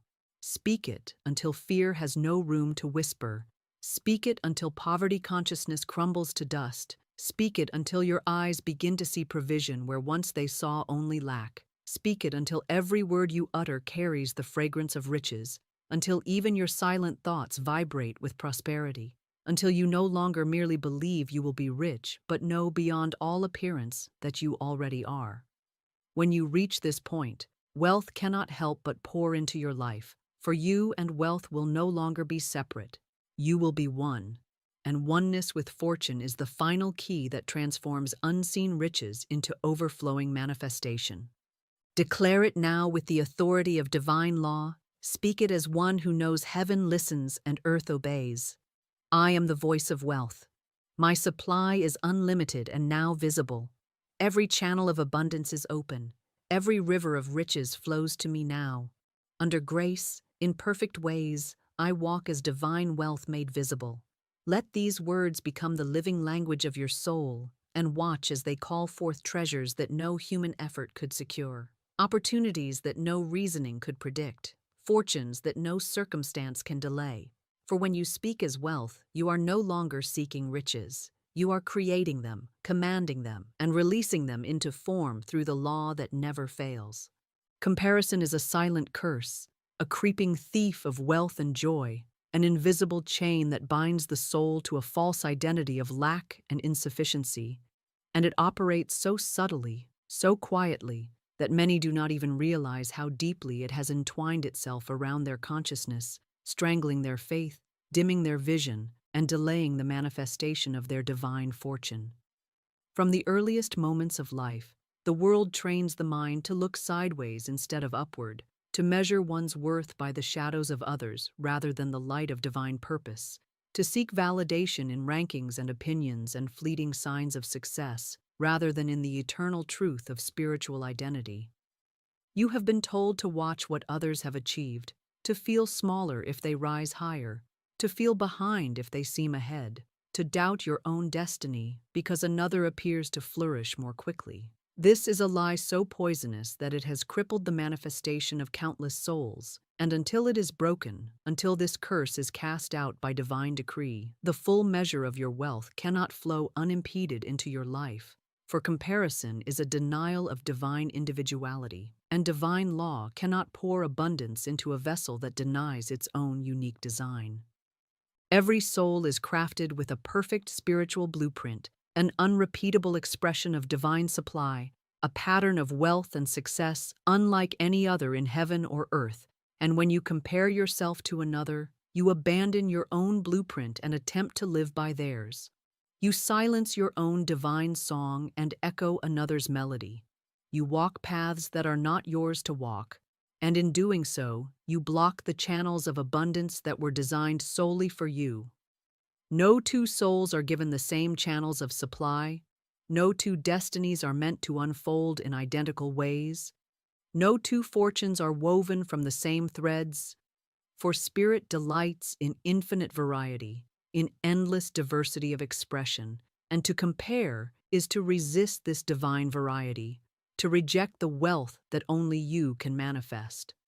This is why so many strive to replicate the success of others, mimicking their steps, copying their methods, chasing their opportunities, only to find disappointment and frustration, because spiritual law does not bless imitation. It blesses authenticity, it prospers individuality, it enriches the one who walks boldly in their own divine pattern without glancing sideways to measure their steps against another's. Scripture declares, "The Lord is my shepherd, I shall not want." This is not mere poetry, it is spiritual law in its purest form. To have the Lord as your shepherd is to be guided individually, to be led to pastures prepared specifically for you, to drink from streams chosen for your soul alone. A shepherd does not lead every sheep to the same blade of grass at the same moment. Each is guided along its own perfect route, receiving supply in its own perfect timing. When you compare your journey to another's, you abandon the shepherd's guidance, you wander into pastures not meant for you, and you cry out in want because you have left the path of your own provision. Divine law has already set aside treasures for you that no other soul can touch, channels of wealth that only you can open, opportunities that bear your name written in the unseen. And yet comparison blinds you to these treasures. It deafens you to the call of your own path. It shuts the gates of your own channels because you are busy looking at someone else's garden instead of tending to the seeds heaven placed in your hands. To break this curse, you must cast out every spirit of comparison with a spoken word of authority. You must declare boldly, "I release every need to compare. I renounce the lie of insufficiency. I walk in my own divine path of wealth. My fortune is unique and perfect. My channels of supply open now under grace in perfect ways." Speak these words not timidly, but as one delivering a verdict that heaven itself enforces. For comparison is not broken by wishful thinking, it is broken by decree. When you speak this law aloud, you sever the invisible cords that have bound you to others' fortunes. You release the psychic weight of competition. You free your consciousness to expand into the fullness of your own wealth without obstruction. And as you do, something miraculous begins to unfold. You find joy in the success of others without diminishing your own. You celebrate abundance wherever you see it without feeling threatened. You witness the riches of others as confirmation, not condemnation, knowing that divine supply is infinite and inexhaustible. The more you bless the wealth you see around you, the more heaven rushes to deliver your own, for blessing aligns you with abundance while comparison aligns you with lack. When you see another prosper, declare aloud, "What God has done for them, He now does for me and more. I rejoice in their success, and I call forth my own." By these words, you transform envy into empowerment, competition into confirmation, limitation into limitless possibility, and you open channels of wealth that were long blocked by the shadows of comparison. Understand deeply that your millionaire destiny cannot be delayed by another's success. It cannot be stolen by another's actions. It cannot be diminished by another's rise. For what is yours by divine right is yours eternally. The scroll of heaven cannot be rewritten by human hands. The fortune prepared for you cannot be transferred to another. The channels of your supply cannot be redirected by competition or envy.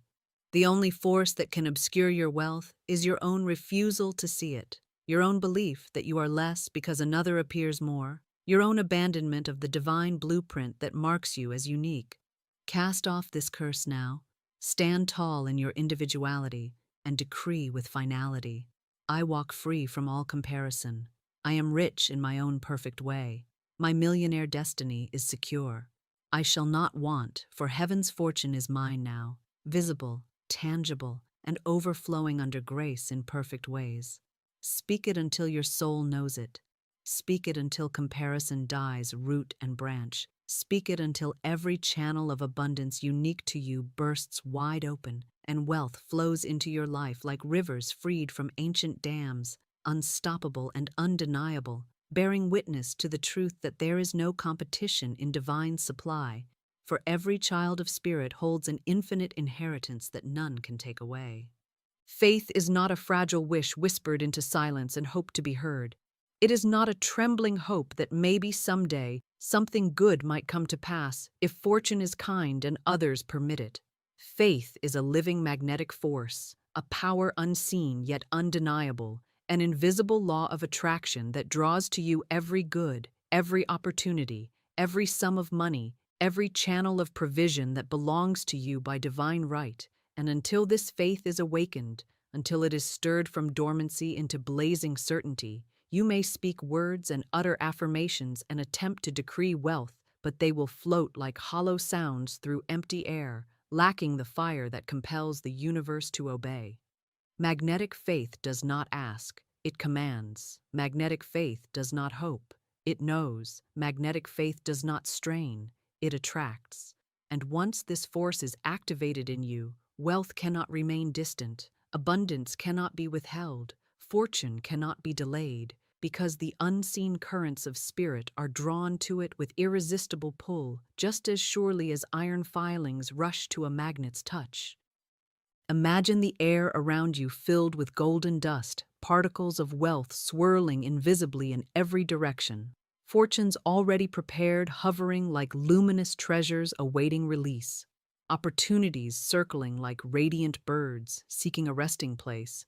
But they cannot land, they cannot attach, they cannot flow into visibility until the magnetic field of your faith is switched on, until you become the living center of attraction that draws these blessings from the unseen into your hands, your accounts, your ventures, your very experience. This field is not built by willpower, nor by frantic striving, nor by desperate pleas to heaven. It is awakened by absolute trust in divine law, by the unshakable conviction that supply is yours now, by the inner knowing that you are backed by infinite riches and supported by unseen hosts of provision.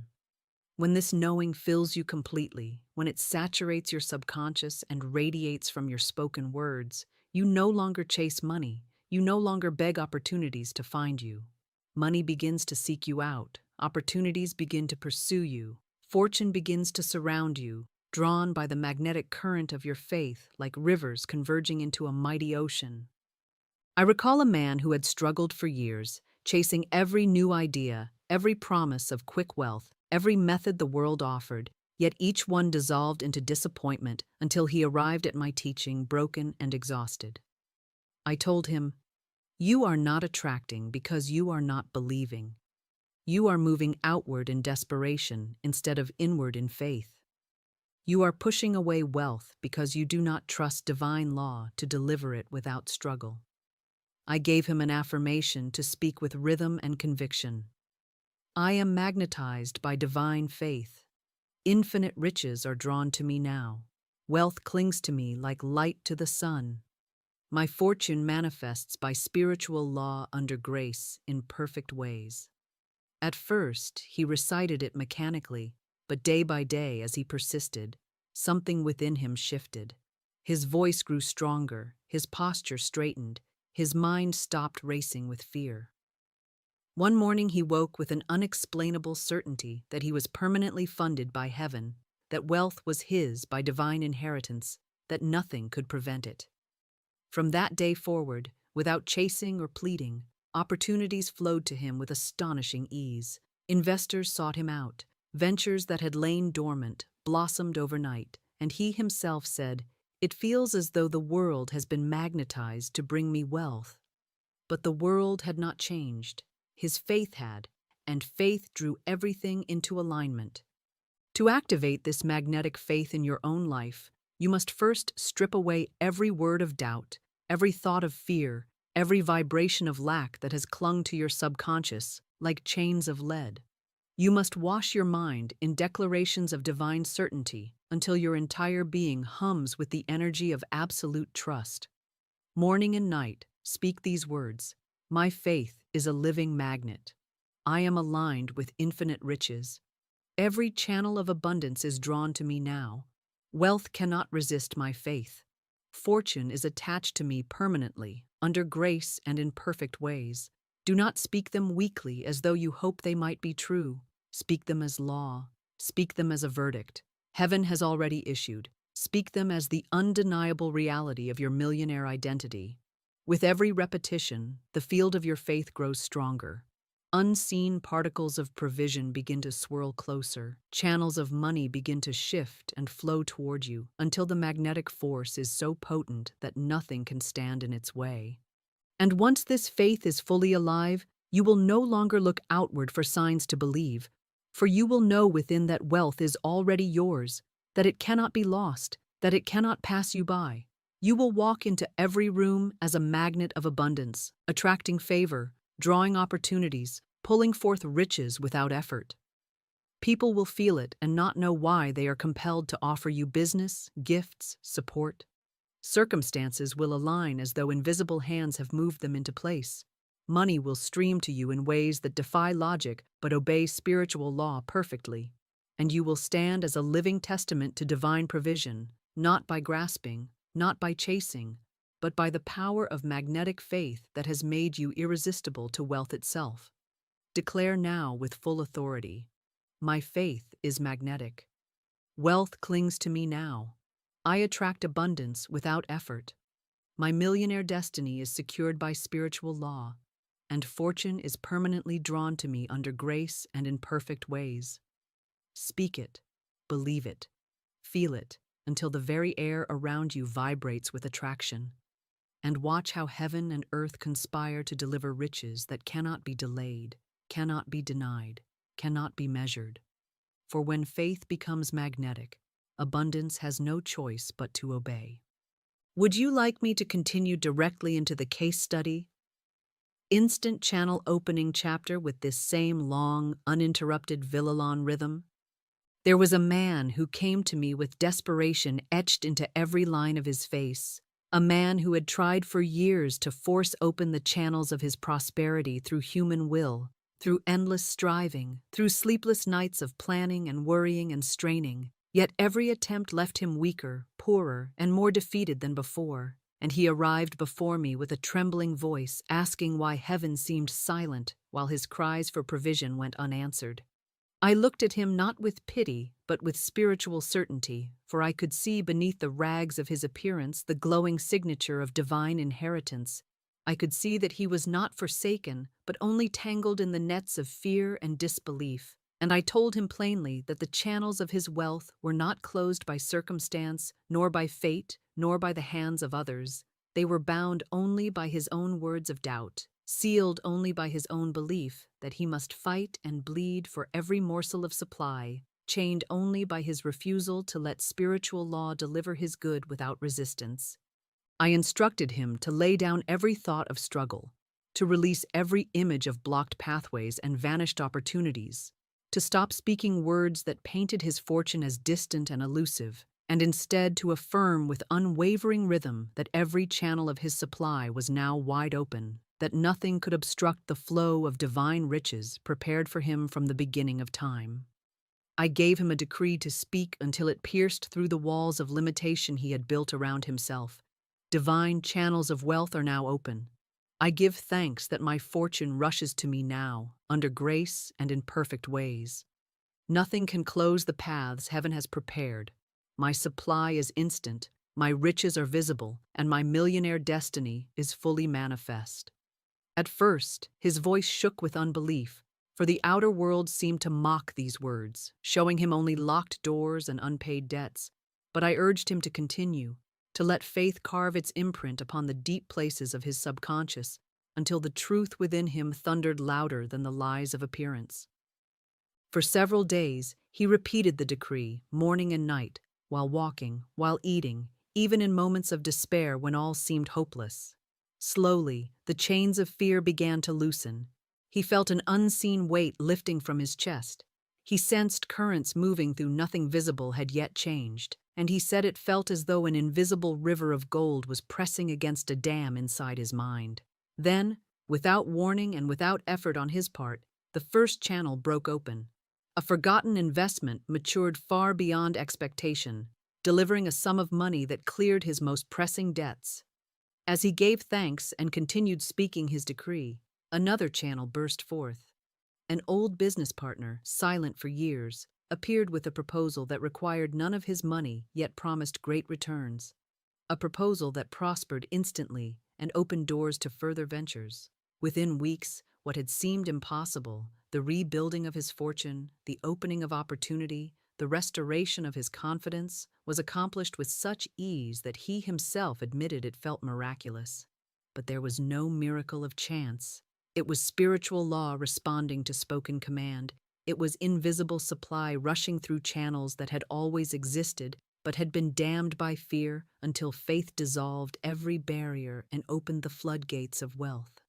This is what divine law does when you stop fighting it, when you stop trying to pry open doors with human force, when you stop begging heaven to give what is already yours, and instead you speak with the authority of spiritual dominion, declaring that every channel of your good is free, every path to your fortune is clear, every stream of wealth is flowing now. There are no locked doors in divine mind, no blocked pathways in spirit, no withheld supply in the infinite storehouse of heaven. There are only illusions of limitation created by human disbelief, illusions that vanish the moment you shine upon them the light of spoken truth. The channels of your wealth have been prepared since the beginning, perfectly timed, perfectly ordered, perfectly aligned to deliver riches in ways beyond your imagining, and they do not need to be built or begged for. They need only to be recognized, acknowledged, and declared open by the voice of faith that knows its divine right to abundance. Therefore, take this decree into your mouth as a sword of light and speak it with all the power of your millionaire identity. Every channel of my supply is now open. Divine wealth flows to me without delay. The gates of abundance swing wide before me. My fortune rushes into visibility under grace and in perfect ways. No human force can close what heaven has opened. I am permanently connected to infinite riches, and my channels remain eternally free. Speak it until every fiber of your being knows it. Speak it until invisible walls crumble. Speak it until unseen rivers roar into your life with unstoppable flow. Speak it until you walk not as one hoping for wealth, but as one standing in the center of divine prosperity with channels so open, so vast, that riches cannot help but pour in from every direction. Let the world marvel at the suddenness of your fortune. Let them call it luck or miracle. But you will know that it is neither. It is law, and law always delivers to the soul that dares to speak its dominion and command its channels to open now. Dominion is not a mere concept of earthly power or human control. It is not the frail authority that men grant one another through titles, positions, or fleeting measures of success. True dominion is spiritual sovereignty, divine rulership bestowed upon every soul as its eternal birthright, the unshakable authority to command circumstances, to decree outcomes, to speak into the invisible substance of spirit and see it take form in perfect obedience. For as Scripture declares, "Thou shalt decree a thing, and it shall be established unto thee." And until you awaken to this law of spoken dominion, until you rise from the posture of pleading and step into the stance of decree, your words remain weak suggestions floating through the air, unable to move the mountains of limitation that stand between you and the fortune prepared for you since before the foundation of the world. Dominion is not won by toil or force or negotiation. It is claimed by recognition. It is activated by faith. It is demonstrated through the word spoken in alignment with divine law. And it is through this dominion that your millionaire destiny is not only secured but visibly established. For wealth cannot resist the voice that speaks as heaven speaks. Fortune cannot deny the decree that carries the authority of spirit. Abundance cannot hesitate when commanded by one who knows their divine sovereignty. From the very beginning, mankind was given dominion over all created things, not dominion to abuse, not dominion to exploit, but dominion to govern life in harmony with divine order, to command supply with words of power, to rule circumstances instead of being ruled by them. Yet over time, fear silenced the voice of authority, doubt stripped the scepter from human hands, and instead of decreeing riches, souls began to beg for survival. Instead of commanding provision, they pleaded with the universe to remember them. Instead of exercising divine rulership, they surrendered to the tyranny of appearances, believing that life was something that happened to them rather than something they were meant to speak into being. But divine law has never changed.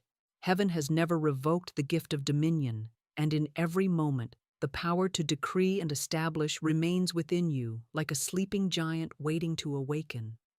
Like a king unaware of his own crown, like a master craftsman forgetting his tools while the world around him lies unshaped and unfinished. The awakening of dominion begins with the spoken word, for the tongue is the scepter of spiritual authority. The voice is the throne from which divine law is enforced, and when you speak not as a beggar hoping for scraps, but as a sovereign declaring truth, the universe rearranges itself to match your decree. I have witnessed souls shackled by poverty for decades rise to unimaginable wealth in a matter of weeks when they learned to speak with dominion, when they stopped saying, "I need money," and began saying, "My fortune is established now," when they ceased asking, "Will provision come?" and began declaring, "Every channel of supply is open now," when they silenced every word of doubt and spoke only the language of divine command. I have dominion over wealth. I speak as one backed by infinite power. Money flows to me now, under grace, in perfect ways.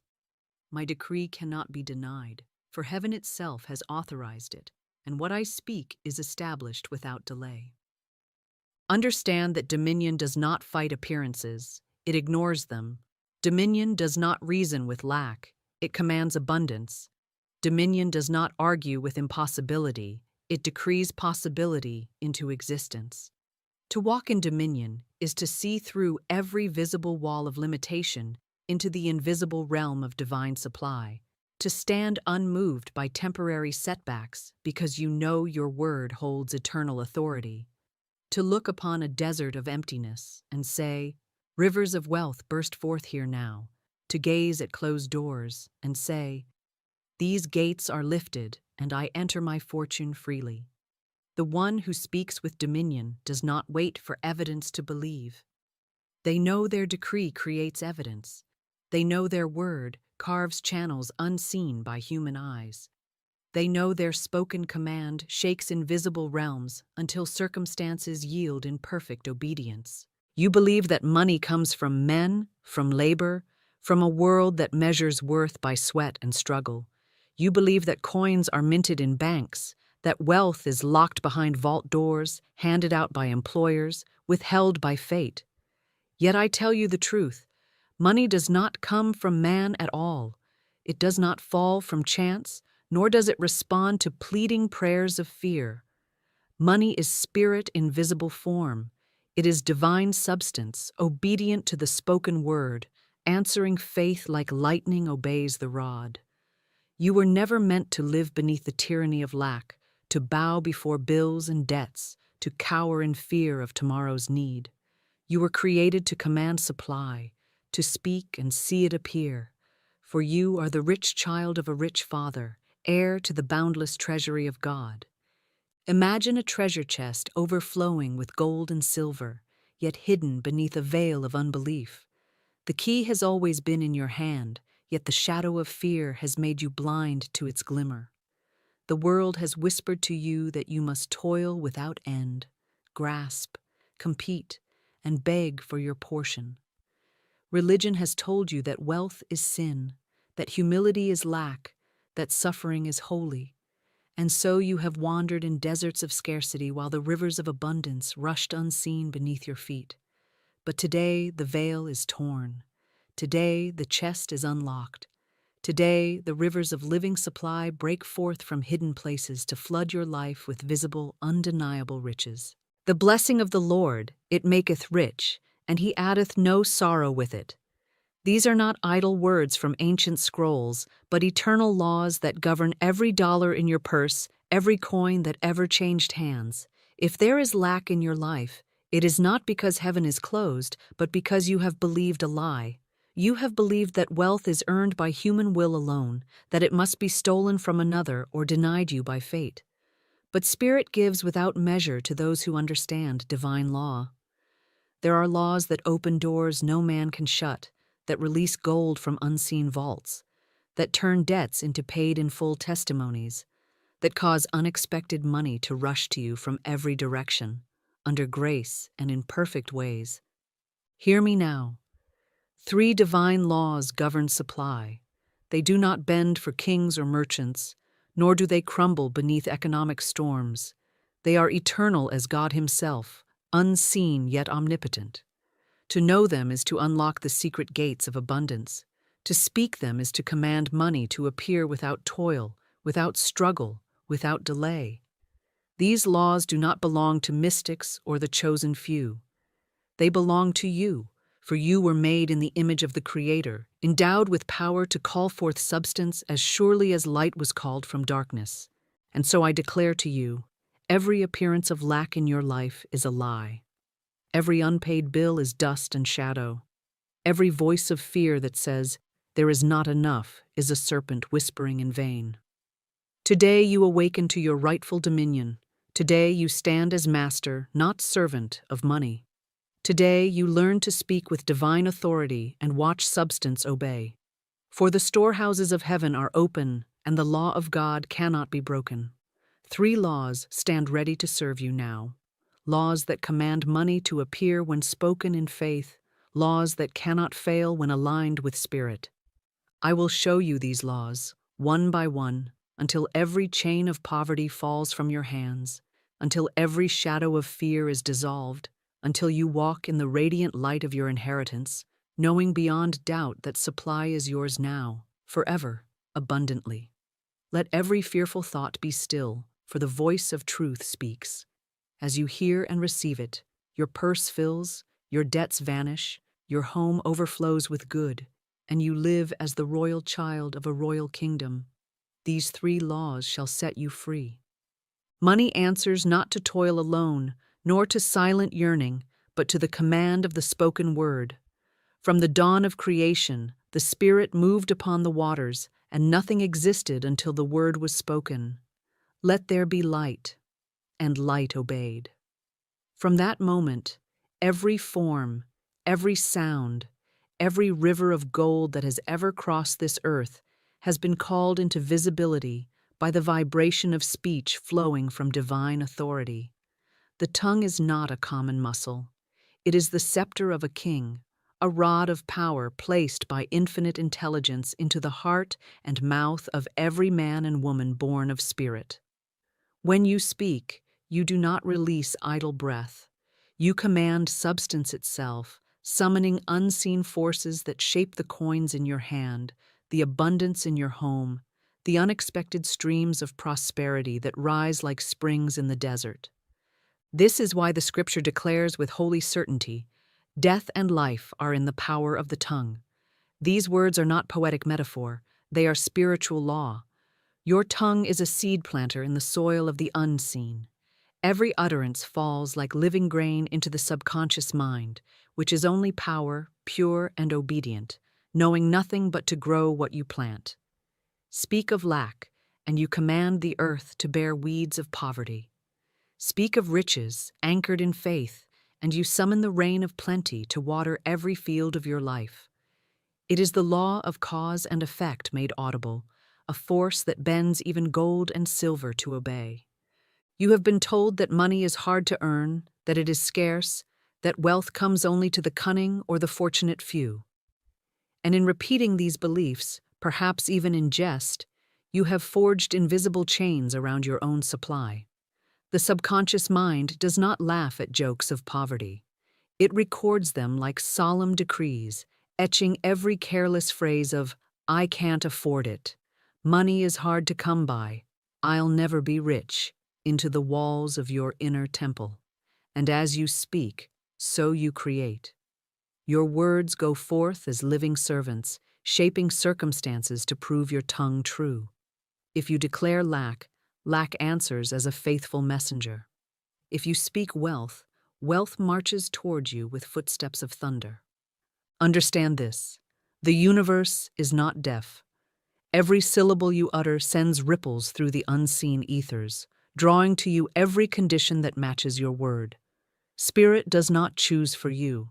It fulfills the choice your speech reveals. The rich man and the poor man are not divided by destiny or divine favoritism. They are divided by law, the law of the spoken word. One has learned to speak as a son of the king, commanding substance to appear. The other has confessed defeat, and the universe, being impartial, has honored his confession. This is the first divine law that commands money to appear. Your word, spoken with conviction, aligns you with the endless treasury of God. You do not plead for riches. You do not chase wealth like a beggar reaching for crumbs. You stand as an heir, speaking forth the wealth already yours in spirit, and what you decree, believing, cannot be withheld. There is no power of man, no locked vault of the world, that can deny a soul who has found their voice in divine authority. Even now, as these words pass from my lips into your hearing, a stirring begins in the invisible realm. Ideas awaken that will lead you to gold. Opportunities, long held back by your silence or idle speech, begin to move toward you. The tongue of truth is a magnet for substance. It draws the riches you could never grasp by effort alone. For when you speak as one united with the Creator, money does not trickle. It rushes in torrents, under grace, in perfect ways. This law does not sometimes work. It always works, for it is as fixed as the law of sowing and reaping, as certain as day following night. And so I tell you, begin now to watch every word that crosses your lips. Let no idle talk of fear, no casual jest of insufficiency escape unchallenged. Your tongue is the wand of spirit, and with it, you either cast the spell of lack or unlock the floodgates of abundance. This is the sacred mystery. Money is obedient to your word. Speak wealth, and wealth bows before you. The greatest enemy of wealth is not the world outside you, but the shadowed beliefs you cradle within. For what you believe and repeat with your lips, you eventually make flesh. Many walk through life with prayers upon their tongues and fear lodged beneath their ribs. They beg the heavens for deliverance from debt. They whisper for increase, yet in the silent hours and common talk of the day, they mutter words of despair, of doubt, of defeat. It is like planting roses while throwing handfuls of salt upon the same soil, expecting blossoms to thrive amidst poison. The subconscious mind cannot bear two masters. It listens not to the volume of speech, but to the conviction beneath it.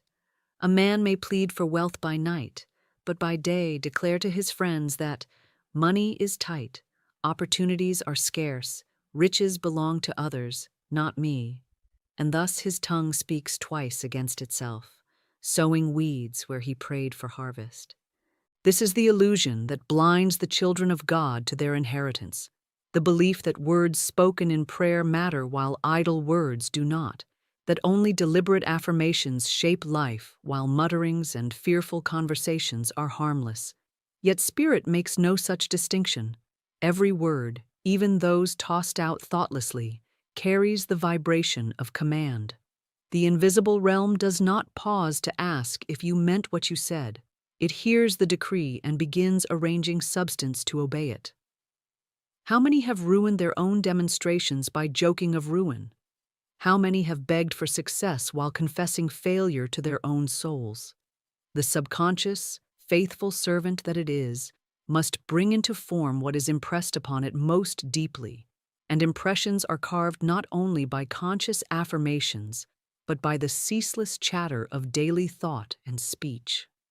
The illusion is further deepened by a world that glorifies struggle, that kneels before labor as if toil alone could purchase abundance. Society teaches that only by clenching your fists, grinding your teeth, and bending your back can you hope to rise. This teaching has been spoken into your bones since childhood, whispered at kitchen tables, thundered in marketplaces, preached even from pulpits where fear has masqueraded as faith. And so you have believed it. You have repeated it. You have made it law for yourself. You say money is hard to make, and the universe agrees. You say, I am unlucky, and invisible forces align to prove you right. Like an echo in a canyon, every word you shout returns amplified, until poverty itself seems to mock you with the sound of your own voice. But this is shadow, not substance. This is spellcraft of ignorance, not truth. The law of the spoken word cannot be broken, but it can be turned. As surely as you have commanded lack into visibility by words of fear, you may command riches into visibility by words of faith. Yet many cling to the old illusion because it feels familiar. They imagine it safer to expect little, to speak of limitation. Believing that humility requires poverty and wealth is suspect in the sight of God. They do not see that by denying their divine inheritance they deny the giver himself, as though infinite spirit created children destined for lack while reserving wealth for thieves and tyrants. This is a lie of the senses, not the whisper of the spirit. And so I tell you, you must awaken from this illusion. You must cease watering the seeds of poverty with your own tongue. Every idle phrase of I cannot, I lack, I do not know how, must be torn out like weeds choking the vineyard of your supply. You must understand that even your sighs, your quiet complaints spoken under your breath, your muttered predictions of failure, all have gone forth as messengers shaping your days. Until you break this cycle of double-mindedness, until your tongue is purged of contradiction, you cannot command money to appear, for your own voice will speak against the miracle you seek. This is the great turning, to recognize that lack has no source in God, no power in truth, no foundation except the scaffold of your own words. When you see that you have chained yourself with phrases of defeat, you will know that you may free yourself with decrees of power. The illusion will crumble, and you will stand face to face with divine law, knowing that every word you speak from this moment forth must be chosen as a scepter in the hand of a king, as the very key that unlocks or bars the treasury of heaven. Now that you have glimpsed the invisible chains forged by idle words and fearful utterances, you must be taught to take up the sword of the Spirit and speak as one who knows their royal station in the kingdom of supply. The tongue that once trembled in complaint must now thunder with divine authority, for heaven and earth are moved not by silent longing nor human desperation, but by the commanding word aligned with infinite mind. I tell you plainly, you are not a beggar scraping at the gates of fortune. You are the heir of immeasurable riches, clothed in the authority of the Most High, and every syllable you speak can shake the foundations of poverty and call forth the gold that is already yours in spirit. You must begin this holy work by cleansing the atmosphere of your own home and mind with declarations of truth that cut like lightning through fog. Stand alone in your room, lift your head high as though you already gaze upon invisible riches, and say with unwavering voice, I am the rich child of a rich father. All that is mine by divine right now appears. Money comes to me quickly, in perfect ways, under grace, without strain or struggle.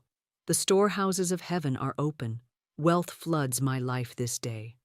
These are not vain repetitions but living decrees, hammers striking the walls of subconscious resistance until they crumble and reveal the treasure hidden within. Speak them aloud, morning and night, for every word sends out vibrations that summon unseen servants, angels of provision, channels of supply, ideas brighter than gold itself. You may think it strange to speak to money as though it were a living thing, but understand this: all substance is alive with divine intelligence and awaits the signal of your command. If you have spoken curses of lack over it before, you must now reverse those darkened spells with words of light.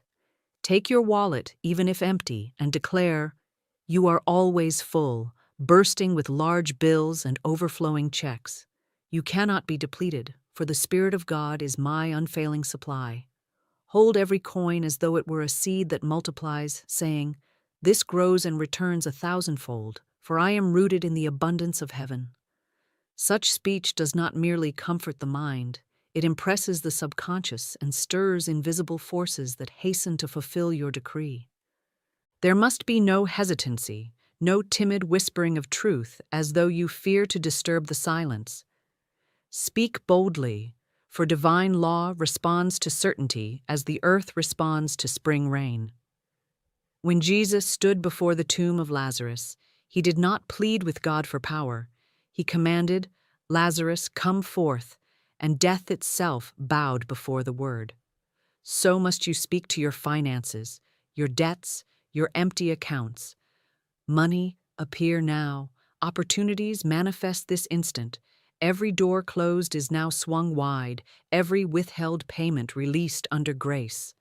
The tone of mastery must replace the whimper of need, for you are not asking, it is already given. You are decreeing that it become visible. With each decree, picture in your mind rivers of currency flowing toward you, golden streams cascading over every obstacle, letters of unexpected checks arriving like swift-winged messengers of fortune. Imagine wealthy friends and generous strangers drawn to you as though by a magnet, every encounter turning to gold because you have spoken the law that commands it. As these visions flash before your inner eye, affirm aloud, "I walk in divine wealth consciousness. Riches flow to me from north, south, east, and west. I am fearless, for my word is law, my decree is established now." Do this until your very breath vibrates with power, until no thought of limitation can lodge within you. And when appearances still try to mock you, when bills pile up or income seems delayed, you will not collapse into old murmurs of defeat. Instead, you will rise, look those lying shadows in the face, and speak again with even greater force. Every debt is now wiped out, every account is paid in full. Infinite Spirit provides me with more than enough money this very moment. I am wealthy beyond measure, and nothing can stop it. This is not bravado, but spiritual science. As surely as a king's command stirs armies to march, your words stir the unseen to deliver wealth into your hands. Every command you speak carries the seed of transformation, but unless you also tear out the old roots of fear and the poisonous growth of past declarations, the soil of your subconscious will fight to keep you bound. True wealth cannot grow in ground overrun with weeds of limitation, generations of false teaching, and memories of lack etched like scars upon the soul. To command money to appear with divine certainty, you must break these invisible chains. Not once, not momentarily, but until every trace of bondage is dissolved, and only the radiant pattern of abundance remains imprinted upon your inner mind. Consider that for years, perhaps decades, you have carved deep channels of poverty into your consciousness. From childhood, you were told to expect less, to be cautious, to settle for crumbs while others feasted. You have witnessed struggle and absorbed it as natural law. You have spoken of bills and debts until those words built invisible prisons around your potential. Even as you pray for wealth, echoes of those old beliefs rise from the depths, whispering, "It cannot happen for you. It is too late. Money is hard. Others are lucky, but not you." These voices are not truth. They are records, broken, warped, yet faithfully replaying until you smash them completely.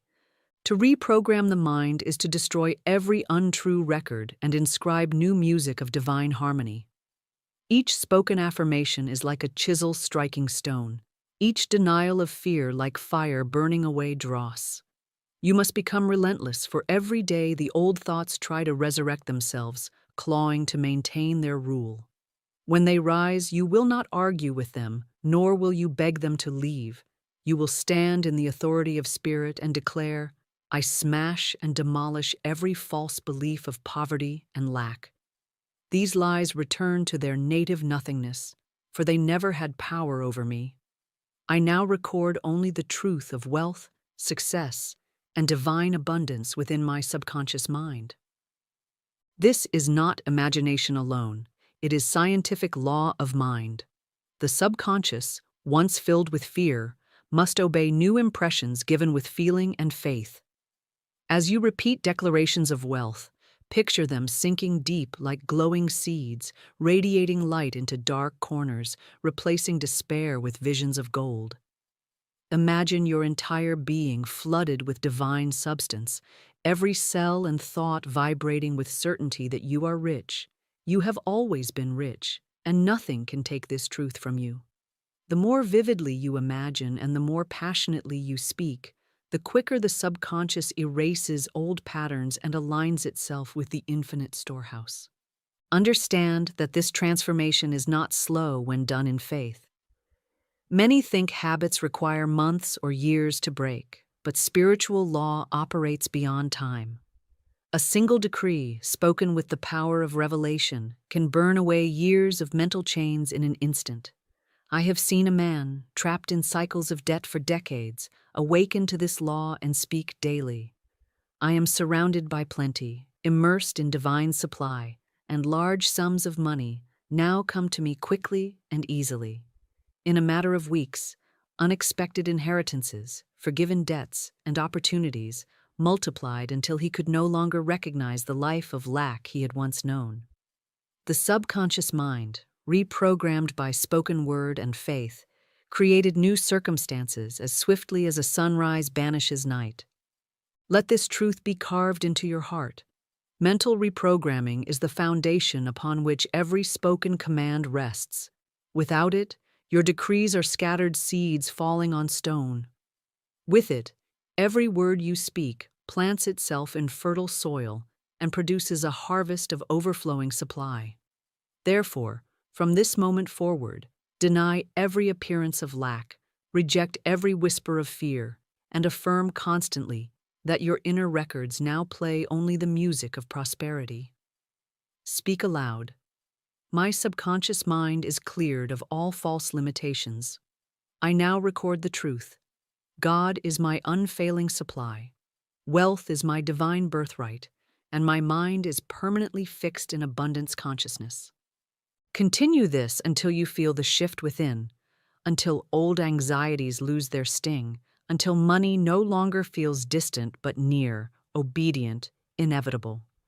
When this transformation is complete, the law of the spoken word works without resistance. You will no longer doubt when you command wealth to appear, for every part of you will agree with the truth.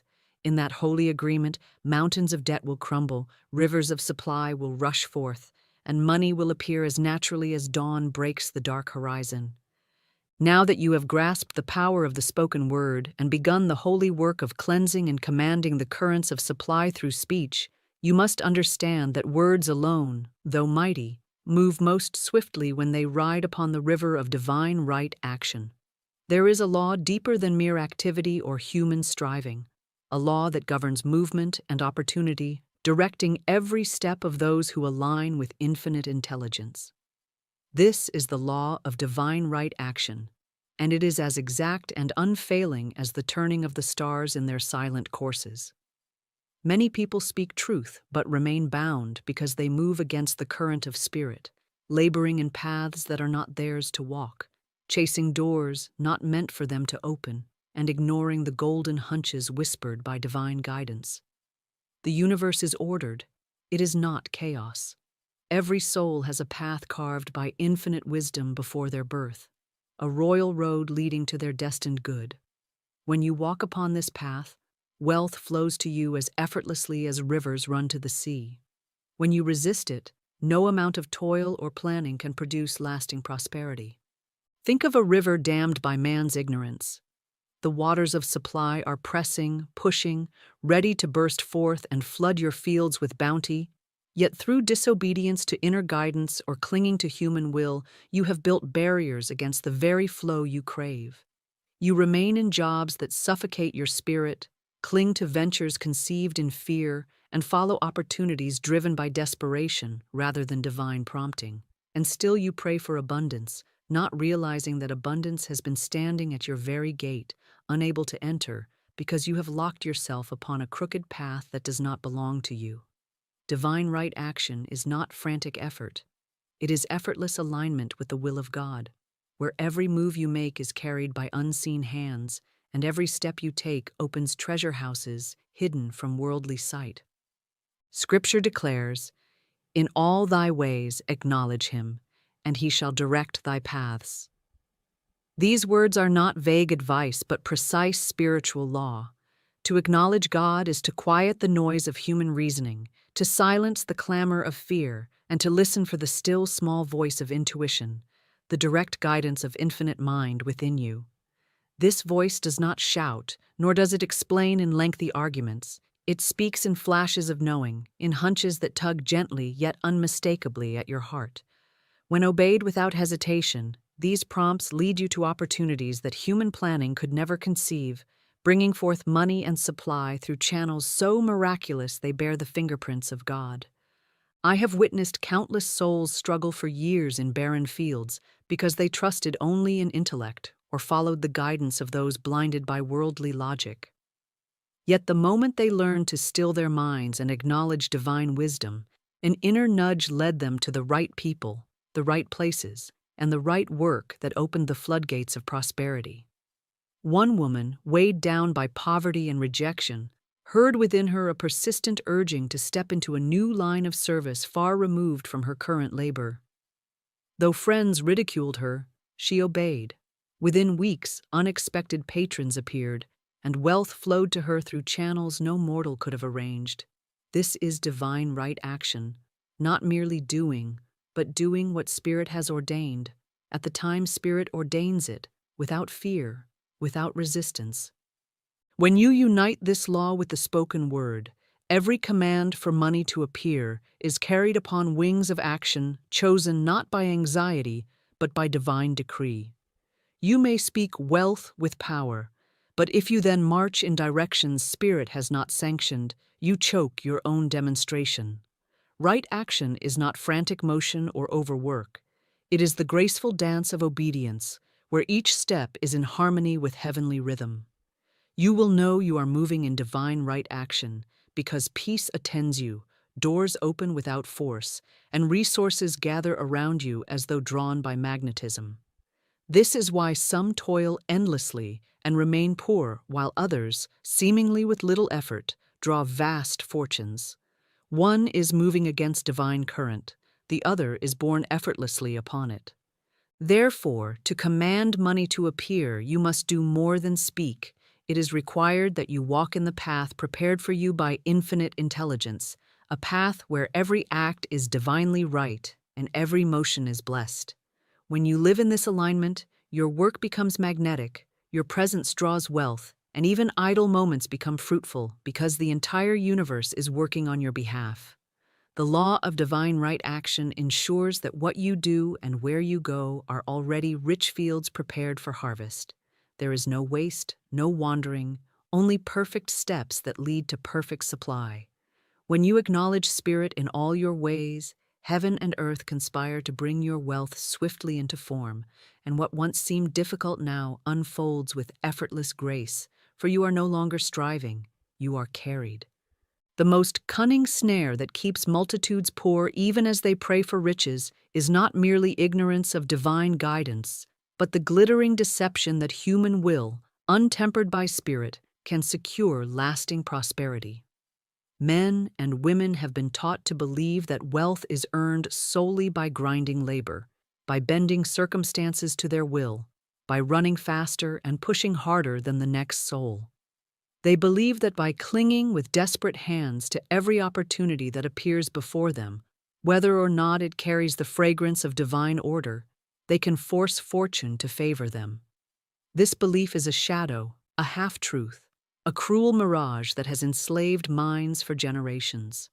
And though many toil from dawn to dusk, wringing life from their own bodies in pursuit of supply, they end as empty as when they began. For they have mistaken motion for direction and stubborn persistence for obedience to divine right action. This illusion takes many shapes. It appears when a man stays bound to a position that starves his spirit because he fears there is no other way to provide for his family, convincing himself that endless misery is holy sacrifice. It appears when a woman rejects the quiet prompting of intuition, choosing instead the noisy counsel of fearful friends, investing her energy into ventures that spirit never blessed.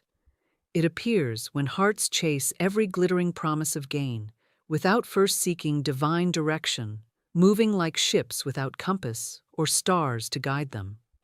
They confuse frantic activity for productivity, mistaking storms for progress, and in their haste they build not treasure, but towers of sand washed away by the first great tide of life's trials. These are not harmless errors, they are costly chains that bind the flow of wealth. Divine law is precision, not chaos. When you move outside its current, every step feels heavy, every door seems locked, and even victories crumble to dust. The subconscious absorbs these false steps as evidence of struggle being necessary, reinforcing a vicious cycle where you work harder and harder while remaining farther from your good. Like a farmer who insists on planting in barren soil while fertile fields lie untouched nearby, you exhaust yourself while abundance waits patiently for you to simply turn and heed divine guidance.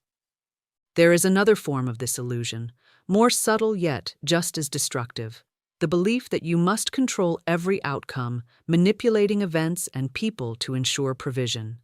You plan endlessly, scheme tirelessly, fearing that if you release control, disaster will fall. But Spirit does not bless manipulation. Divine law does not answer to fear. When you attempt to command wealth through human cunning alone, you build walls against the very supply you crave. True abundance flows not through strained control, but through surrender to right action. A surrender that feels like release, not loss, and ushers you into perfect opportunities chosen by infinite wisdom itself. Understand this: divine right action is not inaction, nor is it the laziness of apathy. It is precise, spirit-led movement that achieves more in a single moment than years of struggle ever could. Many resist this because it feels unfamiliar. They have been taught to measure success by sweat and strain, to mistrust ease as though it were sin. Yet Jesus said, "Take my yoke upon you, for my yoke is easy and my burden is light." These words reveal the path of divine right action, where burdens lift and wealth arrives without wounds, because every step is spirit-directed. To those blinded by worldly illusions, this seems impossible.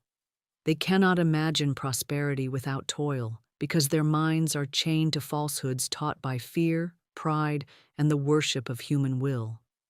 But you, listening now, are being called out of this illusion. You are being summoned to recognize that struggle is not divine law, but human invention. The universe has never required frantic striving to deliver abundance. Birds do not draft endless plans to secure their next meal. Lilies do not labor to weave their garments of splendor. Yet your heavenly Father feeds them and clothes them in glory greater than Solomon's. If you live in perpetual struggle, if every action feels heavy and unrewarding, it is not because wealth is withheld. It is because you have not yet surrendered to divine right action. You have believed the shadow and ignored the light, chasing opportunities birthed by fear instead of obedience to Spirit's gentle yet irresistible call. Break this illusion today. Understand that the path to wealth is not a maze of desperate effort, but a single, straight road marked by divine guidance. When you trust the still small voice within, when you release the need to control and cease running from one hollow promise to another, you will find yourself suddenly carried into the very heart of abundance.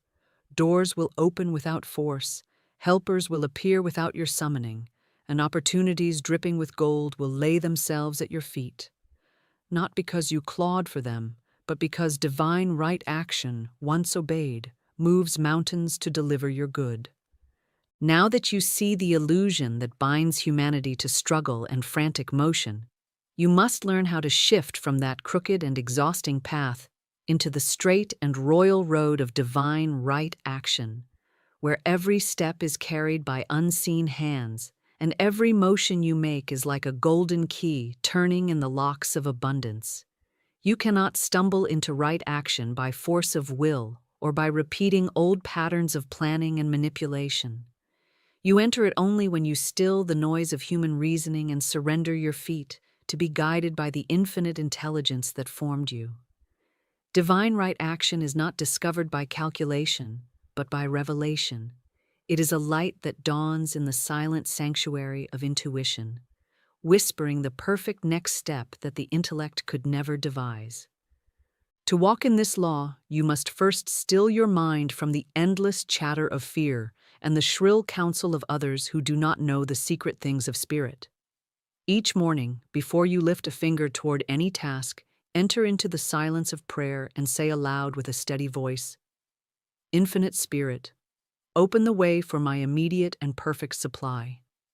Direct my every step, guide my every choice, and lead me swiftly to my divinely appointed good. I refuse to move in fear or desperation. I move only when divinely directed, for I am carried by your wisdom and power." These words are not supplication, they are alignment. As you speak them, picture a radiant path glowing before you, a golden thread stretching through every hour of your day, leading you effortlessly to encounters, opportunities, and divine connections prepared for you before time began. Throughout the day, when faced with decisions or crossroads where doubt and anxiety rise to cloud your vision, place your hand over your heart and declare, "I stand still and see the salvation of the Lord. Infinite intelligence knows the perfect next step, and it is revealed to me now." Then pause. Do not force an answer with frantic thinking. Instead, wait in poised expectancy, knowing that divine right action cannot be hidden from one who seeks it in faith.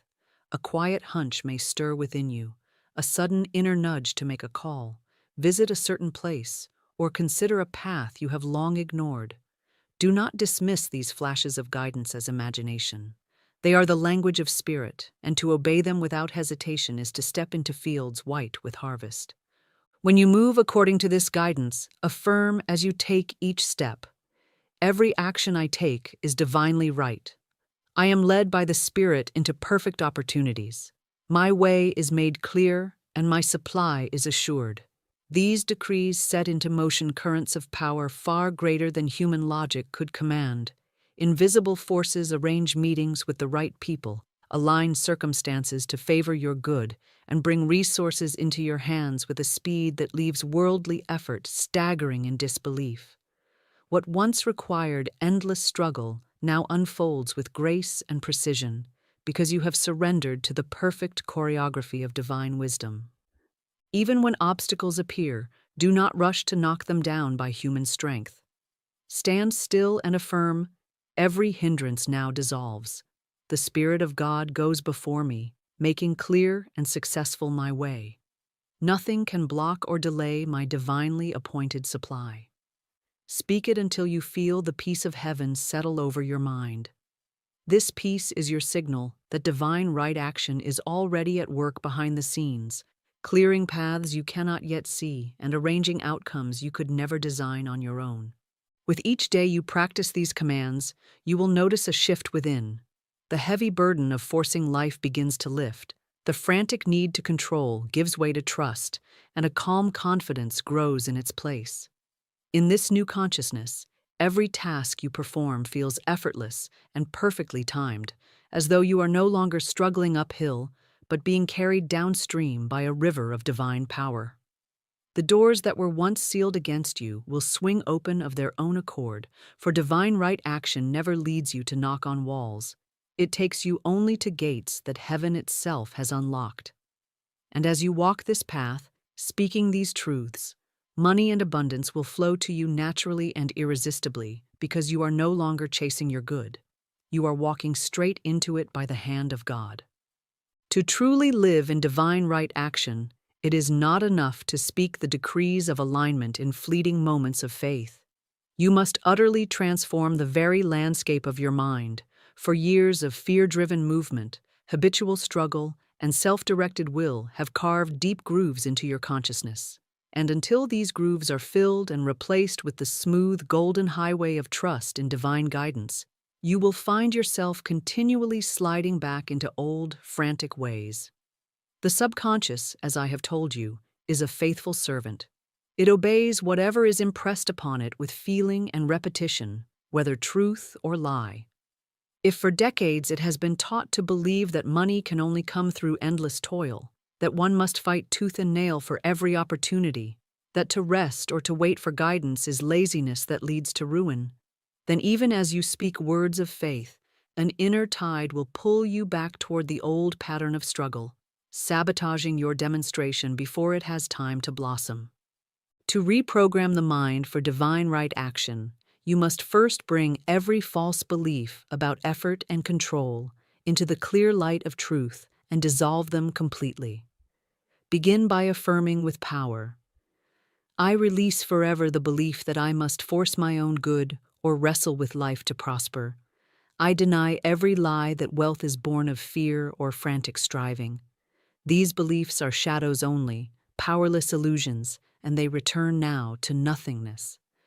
Speak these words with feeling, not as empty phrases, but as a sword cutting through chains that have bound you since childhood. Imagine as you speak that invisible cords are snapping and falling away, leaving you light and free. Visualize the weight of years of struggle lifting from your shoulders, melting like ice under the sun, until you feel within that you are truly released from the compulsion to push and strain. Once you have denied the falsehoods, you must impress upon the subconscious the radiant truth that wealth and success are found only through spirit-led action. Speak aloud morning and night until it becomes the music of your very being. I am guided by infinite intelligence in every step I take. I am perfectly led to the right work, the right opportunities, the right channels of supply. My way is made clear, my timing is divine, and my actions are effortless and successful because they are directed by God Himself. As you declare this, imagine your mind being washed by golden light, sweeping away every remnant of confusion and replacing it with calm certainty. Picture a luminous path stretching before you, illuminated by heavenly radiance, with each stone perfectly placed for your steps. Feel the peace of knowing you no longer wander aimlessly, for the unseen hand of Spirit holds yours and leads you unfailingly toward your highest good. Throughout the day, you must train yourself to listen inwardly for divine prompts rather than leaping to act from fear or logic alone. Each time you feel the familiar surge of anxiety urging you to make hasty moves, pause and place your hand upon your heart. Say quietly, but with authority, I now silence the voice of fear and attune myself to divine wisdom. I act only as Spirit directs me, and therefore every action I take leads to perfect wealth and success. Repeat this until the restlessness subsides and you sense that deep, unshakable calm that always attends true guidance. Over time, this practice reconditions your subconscious to respond not to panic but to peace, making obedience to divine right action second nature. I have seen men and women who once lived enslaved to relentless struggle experience miraculous transformations through this mental reprogramming.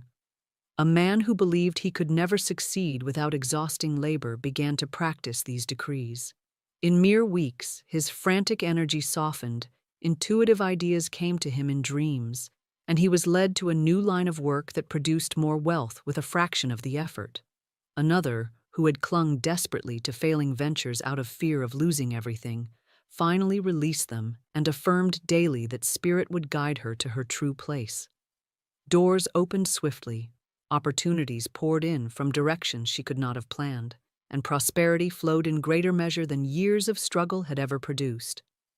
You must understand this. Divine right action is effortless, not because nothing is done, but because everything you do is perfectly aligned with the hidden design of your destiny. When your mind is reprogrammed to trust and obey divine guidance, you will not need to force results. Your subconscious will naturally move you towards Spirit-led decisions, attracting the right people and timing every step with uncanny precision. What once felt like endless climbing becomes like being carried on wings of light. money and opportunities will appear almost without conscious effort because every action you take is saturated with the power of divine order. Therefore, commit now to this transformation. Deny every lie of struggle, affirm daily your unity with divine guidance, and listen intently for the voice of Spirit directing your way. As you do, divine right action will become the only action you know, and wealth will flow to you as rivers to the sea, naturally, unceasingly, abundantly.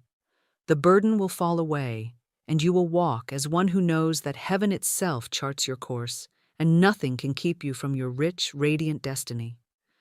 There is a third law, often unseen and unspoken, yet it is the silent bridge between fear and freedom, between striving and serenity, between lack that chokes the heart and abundance that pours like a river of gold into every crevice of your life. This is the law of non-resistance and substitution, and it is the final key that unlocks the gates of visible supply.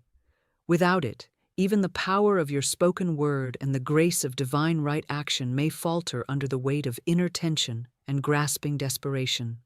With it, the very air seems to shimmer with providence, every locked door swings open without your hand, and money appears with the soft certainty of dawn breaking a long, dark night. Non-resistance is the mastery of stillness in the face of storms. It is the deep, immovable knowing that no person, no circumstance, no earthly power can truly block the good that is yours by divine decree. Resistance is the clenched fist, the tight jaw, the restless mind that wrestles with shadows of injustice and loss, believing that by fighting harder, by pushing longer, one can seize what has been withheld. But divine supply does not answer to clenched fists. Spirit does not flow where walls of fear and resentment are built high. The energy of resistance is like a dam against the currents of abundance. It holds back the waters meant to irrigate your fields, leaving you parched while infinite rivers rush untapped just beyond your walls. Jesus spoke this law plainly when he said, "Agree with thine adversary quickly." To agree is not to surrender to defeat, nor to let evil triumph. It is to deny it power, to see it as shadow without substance, a fleeting mist before the rising sun of divine truth. When debts loom like giants, when others seem to wrongfully withhold what is yours, when the appearance of loss stalks your peace, resistance reacts with fear and anger, tightening its grip on the very chains it longs to break. Non-resistance, however, stands still and says, "There is nothing to fight, for God's law has already decreed my freedom and my wealth." This seeming injustice dissolves into nothingness even now. My good cannot be stolen, delayed, or denied. With that, the walls crack, the chains fall, and the tide of divine recompense sweeps in, often through channels so unexpected they bear the signature of miracles. Substitution is the second face of this law, for nature and spirit alike abhor a vacuum. When you release resistance, when you let go of clinging to wrong people, wrong jobs, wrong investments, wrong dreams that were never divinely planted, you create space that must be filled. Yet if you do not deliberately fill it with divine truth, with affirmations of higher good, the empty space draws to itself the same old patterns you just cast out. Substitution is the holy practice of replacing every thought of fear with faith, every vision of loss with a vision of gain, every bitter word of injustice with a commanding word of divine restoration. It is not enough to merely stop resisting. You must speak and see and feel the wealth of heaven, rushing in to take the place of what you have released. This is how spirit works. You cannot cling to stones and hope to receive gold. You cannot grasp thorns and expect to hold roses. You must open your hands, release what does not belong to divine design, and immediately declare, "I am divinely compensated for every appearance of loss. The space left empty is now filled with overflowing abundance. What is mine by divine right rushes to me now with multiplied increase, under grace and in perfect ways." This spoken substitution seals the law, ensuring that what leaves your life is always replaced with something infinitely better, richer, more radiant, with divine order. I have seen people cling for years to positions they hated, to toxic partnerships, to ventures long decayed, believing that to release them would plunge them into ruin. Yet the very act of clinging kept their good locked away. When they finally surrendered, when they ceased resisting change and substituted words of trust and increase, new opportunities appeared with breathtaking speed, often bringing fortunes and freedom far beyond what they imagined possible. Non-resistance is not passivity, it is faith in action, refusing to wrestle with shadows, and instead opening wide the gates for spirit to move unopposed. To live this law is to become as a calm lake reflecting heaven, undisturbed by storms, yet fed constantly by unseen springs that never run dry. Money commanded through non-resistance flows as if on silent wings, because no fear or resentment rises to push it away. Every release, every seeming loss, becomes but a divine transaction, a clearing of old clutter to make room for richer treasure. This is not a rare mystery reserved for saints. It is the natural law of spirit. The moment you practice it, the moment you truly let go and fill the void with affirmations of divine increase, you stand upon the highest ground of abundance, where nothing can shake you and nothing can stop supply from appearing before your very eyes. The greatest barrier to wealth is not the economy, nor is it the greed of others, nor any so-called curse of fate. It is the invisible chains of resistance forged silently in the heart of man. These chains are made of fear and the feverish belief that if you dare to loosen your grip, if you release control, if you stop fighting against the tide for even one moment, all that you have and all that you hope for will slip away forever. This is the cruelest illusion because it masquerades as wisdom, whispering to you that vigilance, struggle, and clenched determination are the only shields against poverty and loss. And so you cling with white-knuckled hands to the very things that bind you, wrong jobs that drain your soul, relationships that suffocate your growth, investments that have long since turned to dust.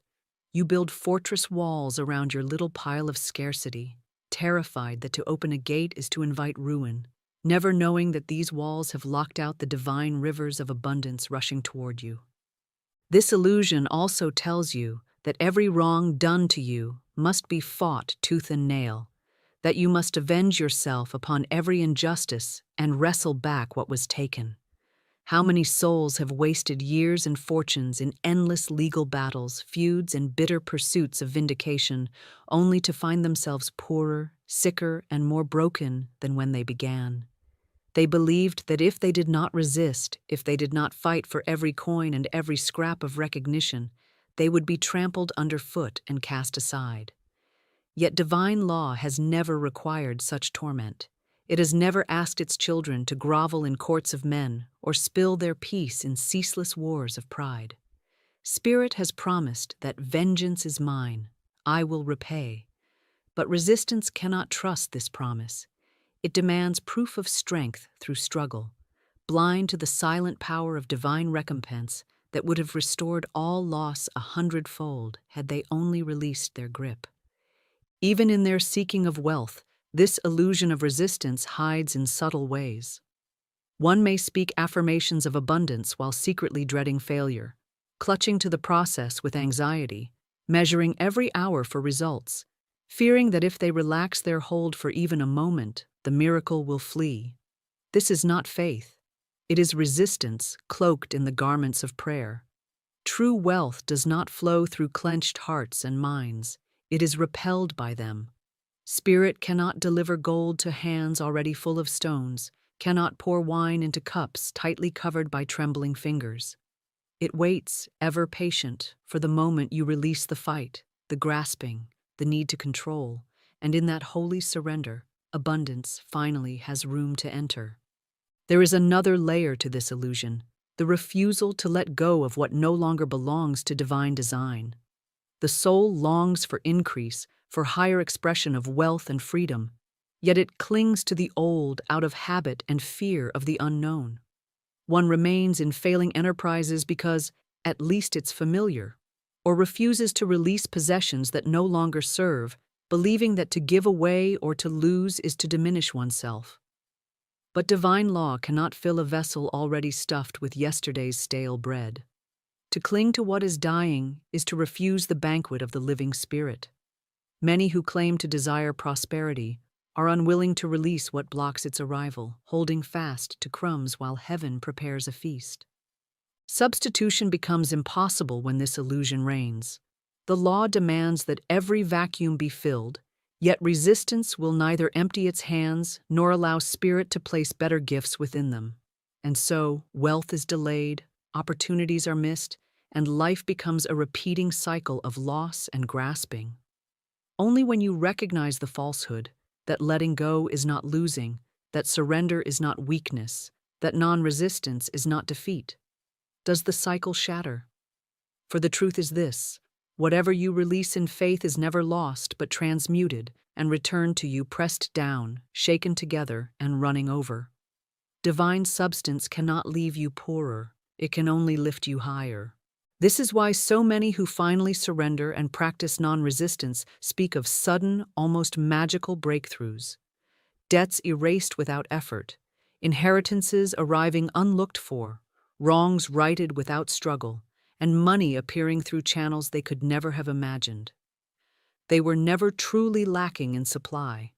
They were blocking it by their resistance, by their iron grip on lesser things. When they opened their hands and hearts, when they substituted fear with faith and loss with expectation of divine recompense, abundance poured in so swiftly it seemed miraculous. But it was not miracle. It was law. The immutable law of non-resistance and substitution finally allowed to operate without obstruction.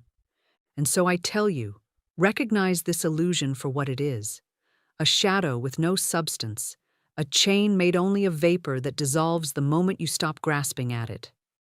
The fight, the struggle, the clinging, all have been lies whispered by fear. Release them now.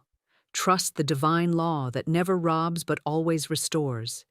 Empty your hands of what no longer belongs, speak aloud that you are compensated and lifted higher, and watch as Spirit rushes in to replace what you have surrendered with treasures you never dreamed were yours. For this is the truth: nothing real can be lost, and nothing divine can be withheld, once you step into the holy stillness of non-resistance and the radiant certainty of substitution. To truly enter into the mastery of this third divine law, you must not only understand its principle, but breathe it into every fiber of your being. Speak it until your voice carries the cadence of eternal truth, and act as though the rivers of Spirit have already swept away every shadow of resistance, leaving your life a wide and golden plain where abundance walks freely. The practice of non-resistance and substitution begins in the silent chambers of the heart, where old fears still crouch like beggars clutching rags of false security. These fears do not depart by reasoning or by human strength. They are dissolved only when you speak with the authority of divine law and embody the stillness of a soul anchored in infinite supply. Each morning, before you enter the noise of the world, lift your face toward heaven and say with deliberate calm yet commanding force, "I now release every person, situation, and possession that does not belong to the perfect plan of my life. I let go of all false attachments and wrong conditions. They have no power over me, and they return to their native nothingness. In their place, divine substance now rushes in, filling every vacuum with richer blessings, greater freedom, and unending supply." Let these words not be whispered timidly, but spoken as though you are issuing decrees to the unseen legions of divine intelligence, standing ready to execute them. For indeed, when you speak thus, angels move, doors unlatch, and treasures long prepared for you begin their swift journey into form. Throughout the day, you will encounter moments that tempt you to resist, to clench at unfair treatment, to grasp at failing ventures, to cling to possessions out of fear they will not be replaced.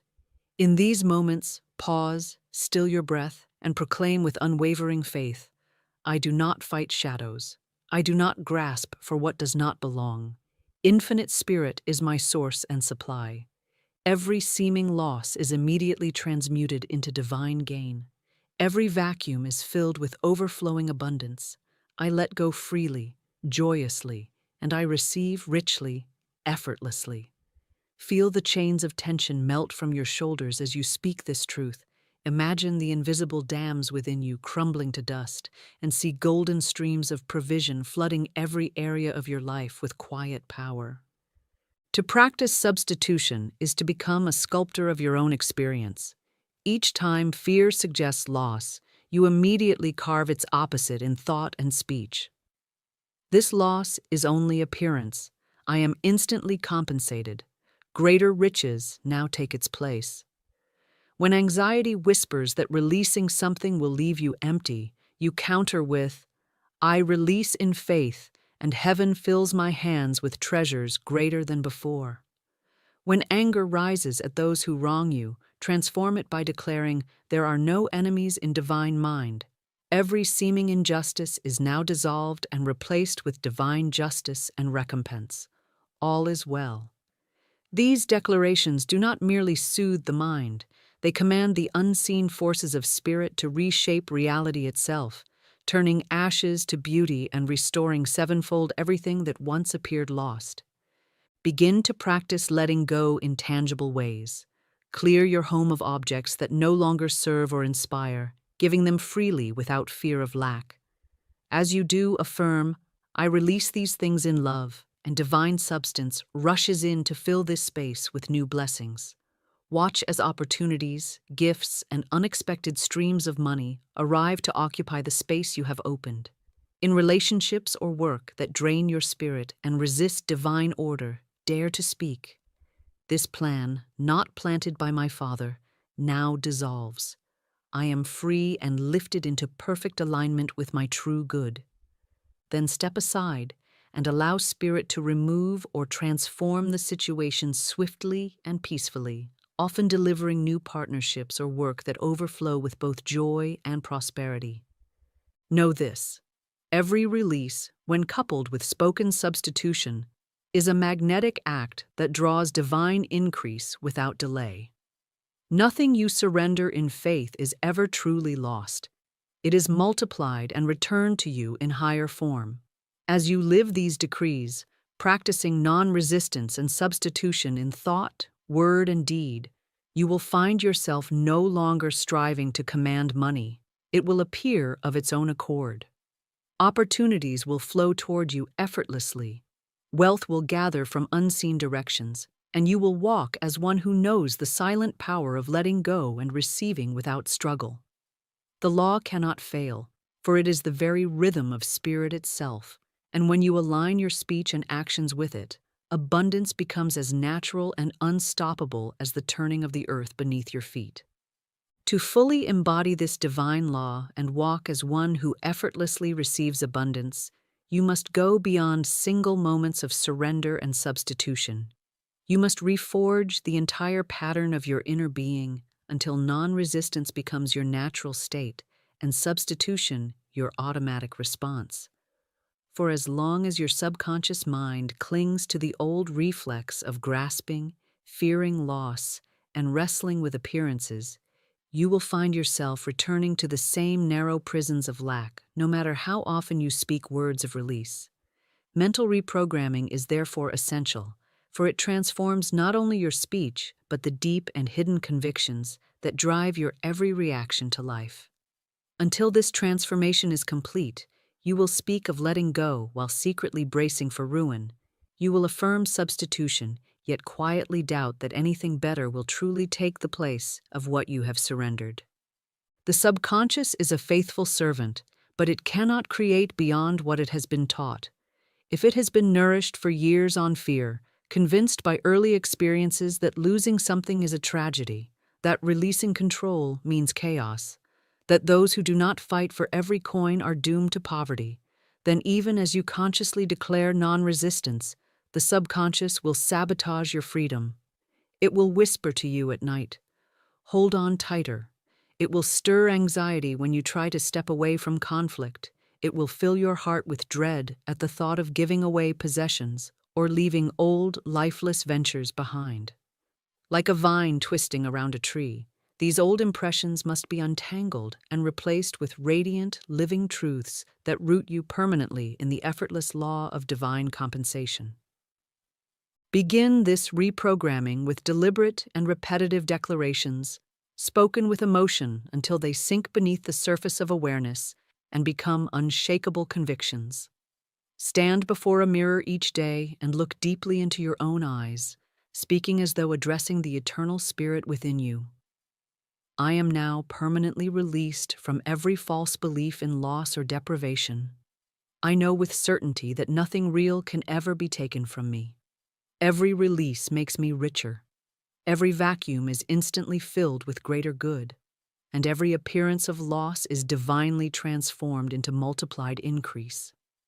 As you speak, visualize bright light flooding your mind, burning away the shadows of fear and weaving golden threads of trust through the fabric of your subconscious.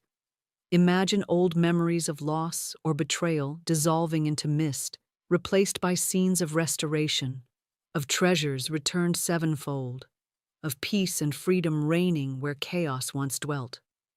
Throughout the day, whenever old reflexes try to rise, when you feel the familiar tightening of resistance in your chest or hear the anxious thought that says, "You cannot let this go, nothing better will come," pause and counter it immediately with substitution. That is a lie of fear, and it has no power. Infinite Spirit is my unfailing supply. The moment I release, heaven fills my hands with treasures far greater than before. I am always safe, always provided for, always enriched by every change. Speak this softly if you are in public or aloud with strength if alone, but speak it every time until the subconscious learns this is the only truth it is allowed to obey. In moments of quiet reflection, practice imagining yourself letting go of burdens without pain or loss. Picture yourself joyfully walking away from old debts, outdated possessions, suffocating jobs or relationships, and watch in your inner vision as divine substance instantly rushes in to replace them with luminous new blessings. A home filled with peace and beauty, wealth flowing easily from inspired opportunities, companions who uplift and cherish you. Engage all your senses in this inner rehearsal until it feels as real as waking life, for the subconscious cannot distinguish between vivid imagination and actual experience. The more you rehearse this effortless exchange, the more your inner self accepts it as natural law, and soon your outer life must mirror this inner transformation. I have witnessed people trapped for decades in bitter clinging to wrong conditions finally master this mental reprogramming. One woman, terrified of losing a job that drained her spirit, practiced these affirmations daily until one morning she felt a deep calm wash over her and declared, "This role no longer belongs to divine order. I release it joyfully, knowing my perfect work and abundant income appear now." She left without fear, and within a week was offered a position twice as rewarding in pay and joy, arranged through connections she could not have planned. Another man, entangled in endless disputes over money owed to him, affirmed for weeks that every injustice was dissolving and divine recompense was flowing. He ceased all resistance and lawsuits, trusting Spirit to act. Unexpectedly, the debt was not only paid, but multiplied through a separate business opportunity that arose the moment he let go of vengeance. Such transformations are not exceptions, they are evidence of the law. When your subconscious is fully reprogrammed to trust non-resistance and practice substitution instinctively, you will no longer even think to grasp or fight. The thought of clinging to what is wrong for you will feel unnatural. Letting go will feel like breathing, and every release will be followed by a swift inflow of divine supply. In this state, commanding money to appear requires no strain. It becomes as simple as opening your hands to receive what heaven is already pouring forth. The law cannot fail, for it is not a matter of human chance, but eternal spiritual principle. Whatever you release in faith must be returned to you multiplied, and whatever space you clear in trust must be filled with divine abundance beyond what you dared to imagine. You have now walked with me through the three immutable divine laws that command money to appear: the law of the spoken word that shapes substance into visible wealth, the law of divine right action that moves your feet along the golden path prepared by infinite intelligence, and the law of non-resistance and substitution that opens the gates for rivers of abundance to flow where once fear had built dams of limitation. Yet knowing a law is not the same as living it. Speaking affirmations in moments of calm, dreaming of wealth in quiet hours, or nodding in agreement with truth does not yet crown you with spiritual dominion. There must come a holy moment where you rise from the dust of old identity, where you stand clothed in the majesty of divine authority, and where you speak with such conviction that heaven and earth, substance and circumstance, debts and obstacles, all bow before the decree that issues from your lips. This chapter is not for listening alone. It is a command to stand, to speak, and to challenge every shadow that has dared to suggest you are anything less than the wealthy, victorious heir of the kingdom of God. Too long have you prayed as a beggar, knocking timidly at doors that were never locked, whispering requests to a Father who has already given all. Too long have you waited for signs while divine supply waited for you to claim it. Too long have you looked at unpaid bills, empty purses, and denied opportunities as though they held more power than the living word that created worlds. I now challenge you to throw off the rags of fear and put on the robe of spiritual mastery. Lift your head high, for you are not a creature of chance tossed about by winds of circumstance. You are the living temple of the Most High, a king, a queen, vested with the authority to speak riches into existence and to dissolve every mountain of lack with a single word of truth. I say to you now, stand up. Yes, physically rise as you hear my voice. Plant your feet as though standing upon the throne room floor of heaven itself. Stretch forth your hand, palm open toward the unseen, and begin to speak aloud, for this is no time for silent wishes. I am the rich child of a rich father. The boundless treasury of heaven is mine to command. Money now flows to me from every direction, swiftly, easily, and abundantly. Every debt is erased, every account is filled, every purse is overflowing. I speak, and substance obeys. I decree wealth, and wealth appears now, under grace, in perfect ways. Speak it with such force that every atom in your being trembles, that the air itself seems to part before you, that you feel the ground beneath your feet humming with the vibration of obedience to your word. Now turn and face those debts and unpaid obligations that once mocked you. Visualize them spread before you like an army of shadows threatening your peace.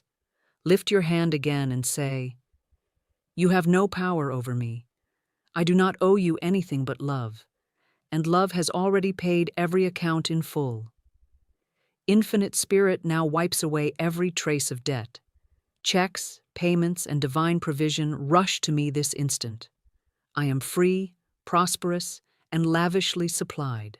Imagine as you speak that letters marked "paid in full" cascade down around you like snow, that creditors smile and extend hands of goodwill, that every heavy burden of owing vanishes into radiant light. Feel the truth of it vibrating in your bones until no trace of fear or doubt remains. Next, face every lie of poverty that ever whispered in your mind that you were unworthy of wealth, that riches were reserved for others, that divine favor would not choose you. Confront it as though staring into the eyes of a serpent that has coiled around your life for years. With blazing authority declare, "I cast you out now. These lies have no place in my divine consciousness. I am worthy of every blessing of heaven. I am the chosen heir of limitless supply. The windows of heaven are open above me, and wealth pours out in rivers that no man can dam and no shadow can stop. I banish forever the thought of lack, and I walk henceforth in eternal abundance." Picture that serpent dissolving into dust, blown away by a heavenly wind, leaving you crowned in golden light, radiant, unstoppable. You are not finished. Now envision every unopened door of opportunity, every promotion denied, every inheritance withheld, every treasure buried. Stretch out both arms as though swinging wide mighty gates and command. Every blocked channel now bursts open.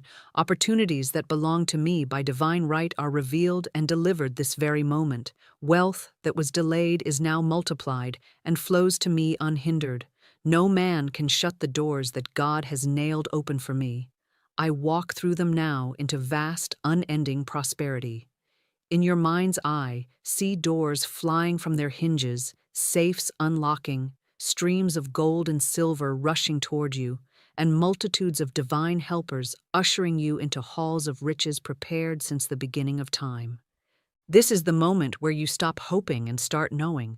You no longer wait for signs, you speak and create signs. You no longer pray as one outside the gates, you decree as one seated in the throne room. The shadow of old identity is burned away by the fire of truth, and you emerge clothed in the mantle of divine command. Walk henceforth as one who knows the laws, who wields them with joy and certainty, and who manifests wealth not by toil or chance, but by spiritual dominion. Say now, one final time with power, I am master over money, not servant to it. Wealth is my obedient servant. It flows to me without strain, without limit, and without delay. I live in overflowing abundance, and nothing and no one can take it from me. Stand in silence for a moment and feel the atmosphere shift around you. It has heard your decree. The unseen has moved, channels are opening, supply is rushing, and before long, your outer world must bow to the inner authority you have just claimed. From this day forward, you are no longer the person who asks. You are the one who commands, for you have remembered who you are, the divine child of eternal wealth, endowed with the power to speak and see your word made manifest. Now that you have stood in your divine authority and cast down the illusions of lack, we must engrave this truth so deeply into your consciousness that nothing in heaven or earth can shake it. Affirmations are not idle repetitions, nor are they charms whispered into the air, hoping to persuade an unwilling God. Affirmations are divine decrees, spiritual chisels that carve truth into the very stone of your subconscious mind, etching radiant patterns that the unseen realm must obey until they blaze forth in material reality. When spoken with faith, with rhythm, and with the fire of knowing, affirmations do not drift away like smoke. They strike like lightning, igniting the law of spirit to act immediately on your behalf. In this sacred moment, we will speak together a sequence of declarations so charged with divine law, so saturated with spiritual certainty, that they will become living forces marching before you, clearing every obstacle, drawing to you riches upon riches, until money itself bows as your obedient servant. Lift your head now and breathe deeply, feeling the presence of infinite intelligence pulsing through your being. Place your hand over your heart and speak aloud. God is my unfailing supply. Large sums of money now come to me quickly, easily, and in perfect ways. Let these words not merely pass your lips, see them as golden streams flowing from your mouth into the unseen, weaving bridges that carry wealth from every direction straight into your life. As you speak, imagine checks arriving in the mail, deposits swelling in your accounts, unexpected gifts pouring into your hands. Feel the joy of receiving, the freedom of abundance, and know that as surely as you are breathing, this word has set the law into motion. Without pause, let your voice roll into the next affirmation. Every wrong condition now dissolves. Divine substance fills every space of my life. Visualize every shadow of debt, every unpaid bill, every form of lack crumbling into dust, swept away by a mighty wind of spirit. In its place, see radiant light expanding outward, filling every room of your home, every corner of your affairs, every aspect of your future with shimmering wealth and divine order. Speak this with rising confidence, for you are not hoping for change. You are commanding transformation, and it is happening now. Raise your arms as though swinging wide the gates of heaven and declare, "The floodgates of abundance open wide. Nothing is withheld from me." Imagine colossal gates made of radiant gold swinging apart before you, releasing torrents of riches cascading like waterfalls of light. See rivers of gold coins rushing toward you, treasures long stored bursting forth from invisible vaults, and angels of provision carrying gifts beyond measure to your doorstep.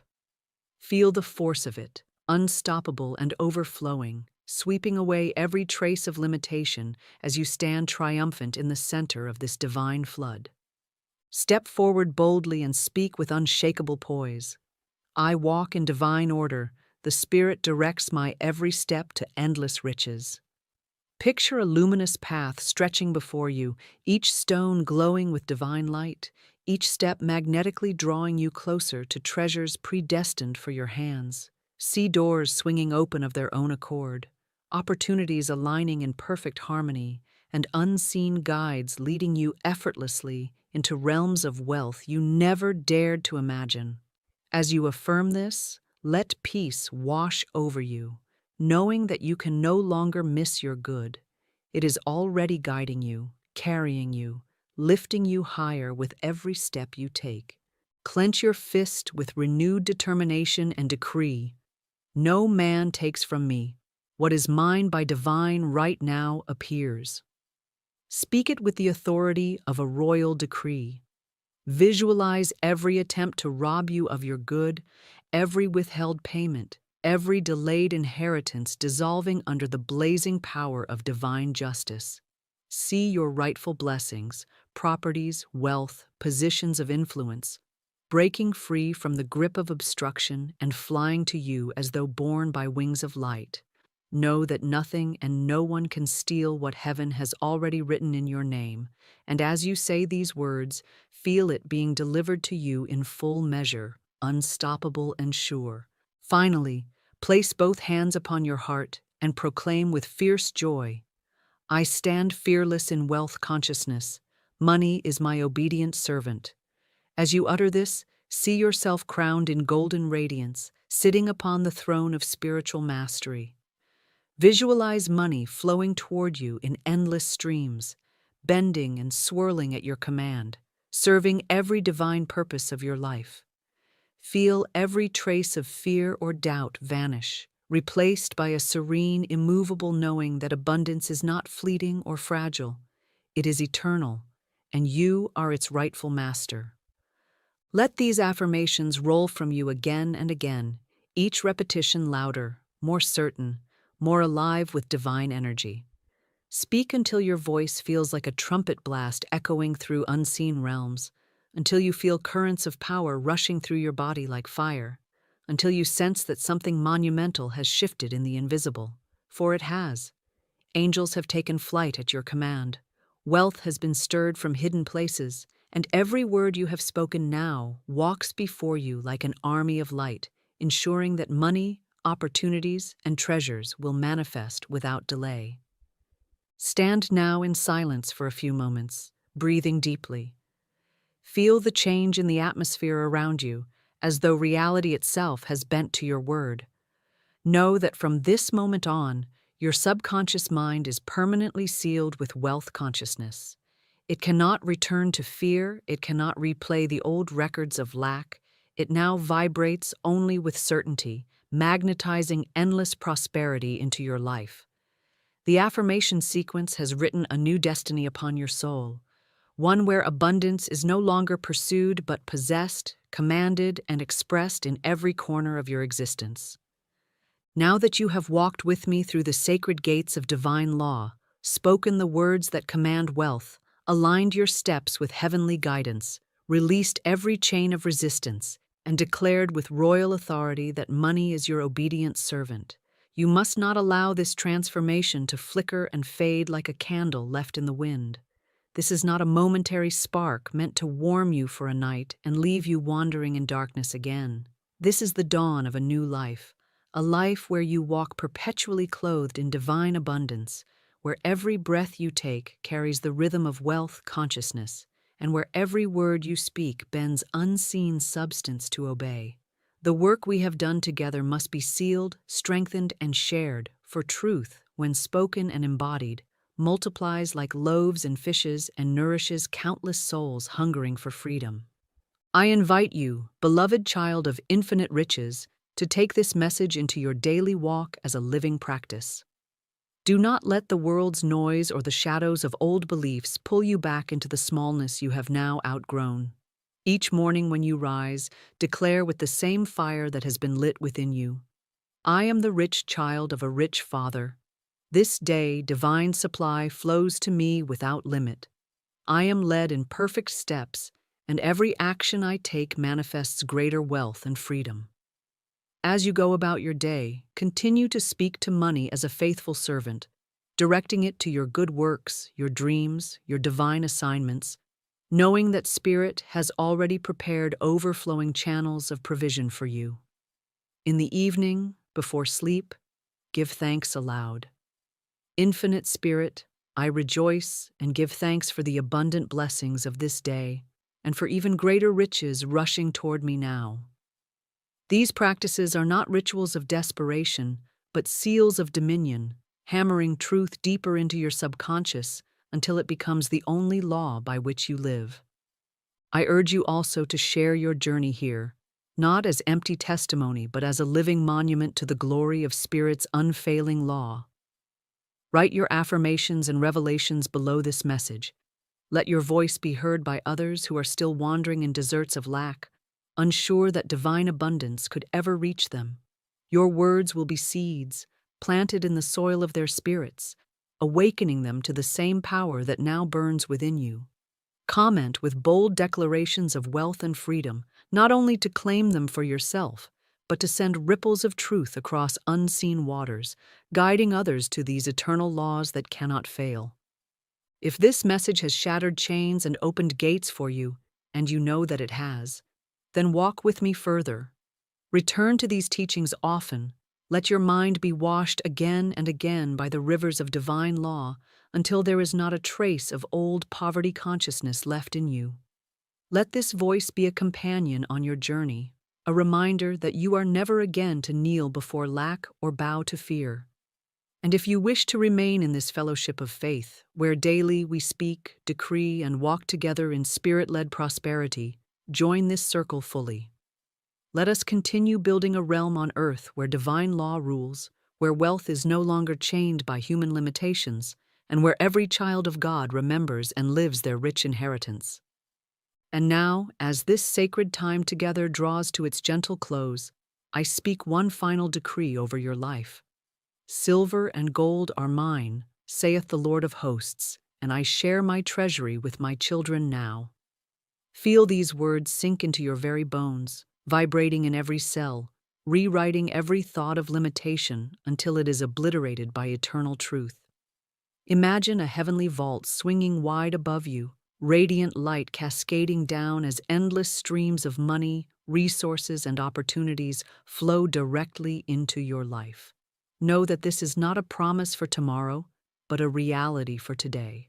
Already set in motion by the power of your word, already unfolding through divine right action, already multiplied by the law of substitution and the majesty of non-resistance. Walk now as the heir you were born to be.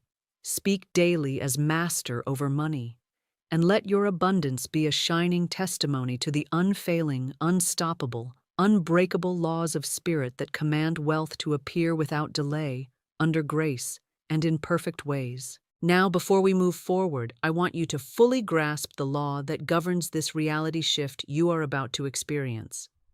You see, the concept of time that we have been taught, the idea that things take months, years, or even lifetimes to manifest, is rooted in a false belief, a belief that has kept many trapped in cycles of waiting, striving, and never truly seeing the fruits of their labor. But divine law, the law of divine manifestation, does not function according to the limitations of human time. It does not recognize the clock, the calendar, or the passage of seasons in the same way we do. Divine law is timeless, and the moment you align your words, your faith, and your intention with that law, time itself bends and shifts in service to your command. What you've been taught to see as delay is nothing more than a mental construct, a barrier that exists only in your perception. The truth is, divine timing is never delayed. When I speak of divine timing, I do not mean a slow and gradual unfolding of events, as time would suggest. I mean that the moment you speak with authority and faith, everything in your life is shifted instantly, in ways that you may not even fully comprehend. The law of divine timing is not bound by the human limitations of waiting. It is a law of instant manifestation, a law that is always in motion, always ready to bring your desires into reality the moment you align yourself with it.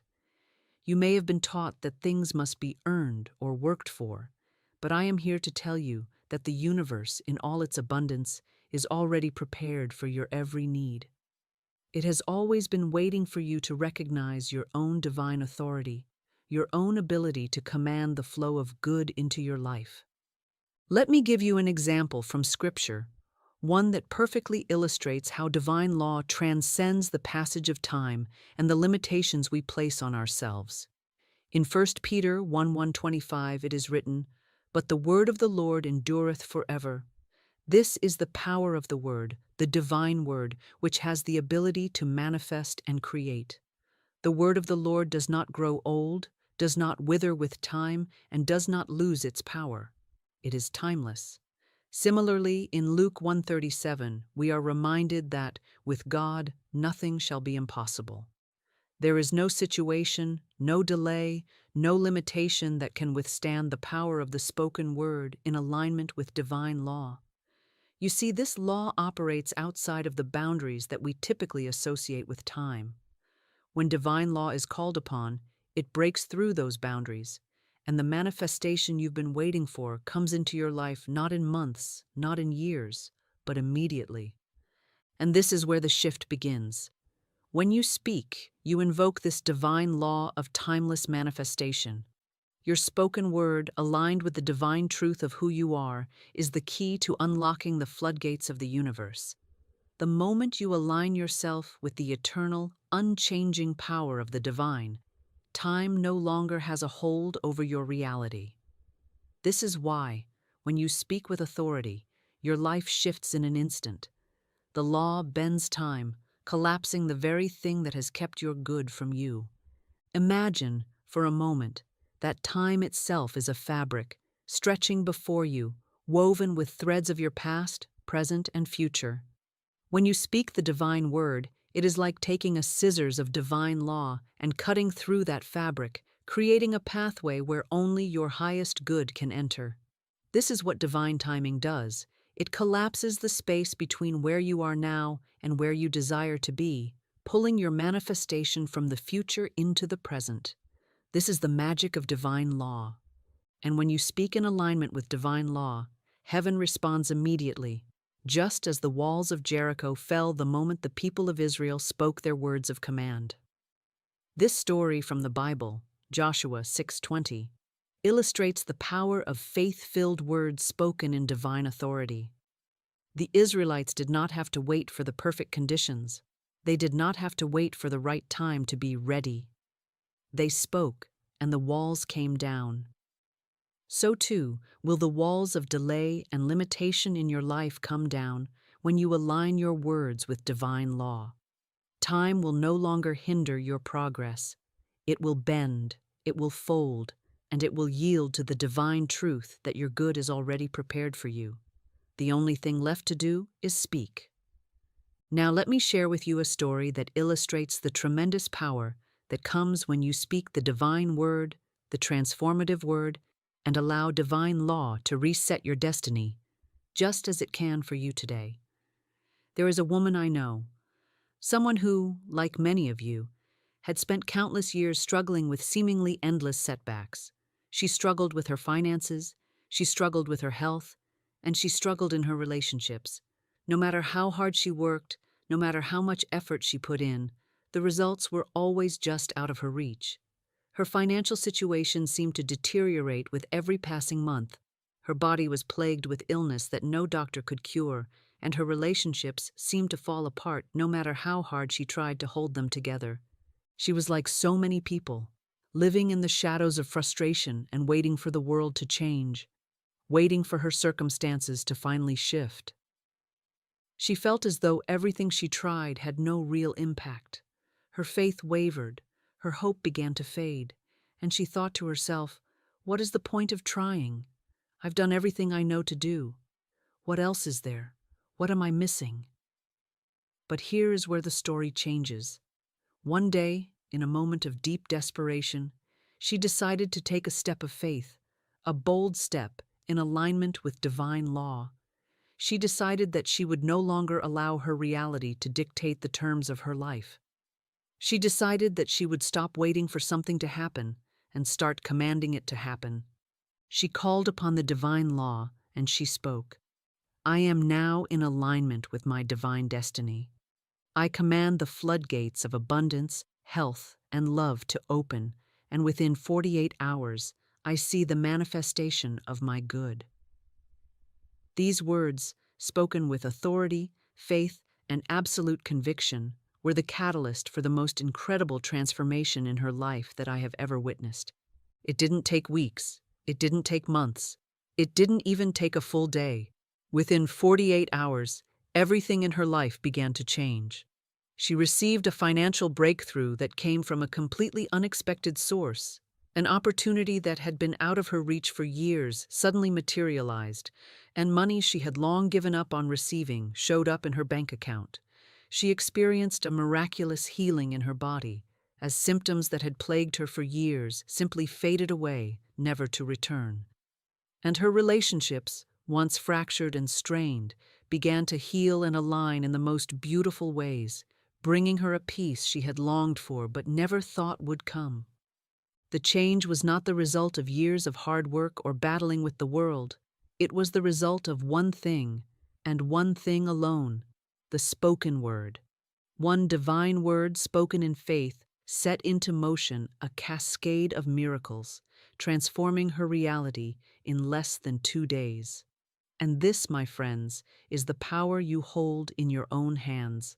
You may have believed, like she did, that nothing could change, or that you had to wait for the right time or the right circumstances.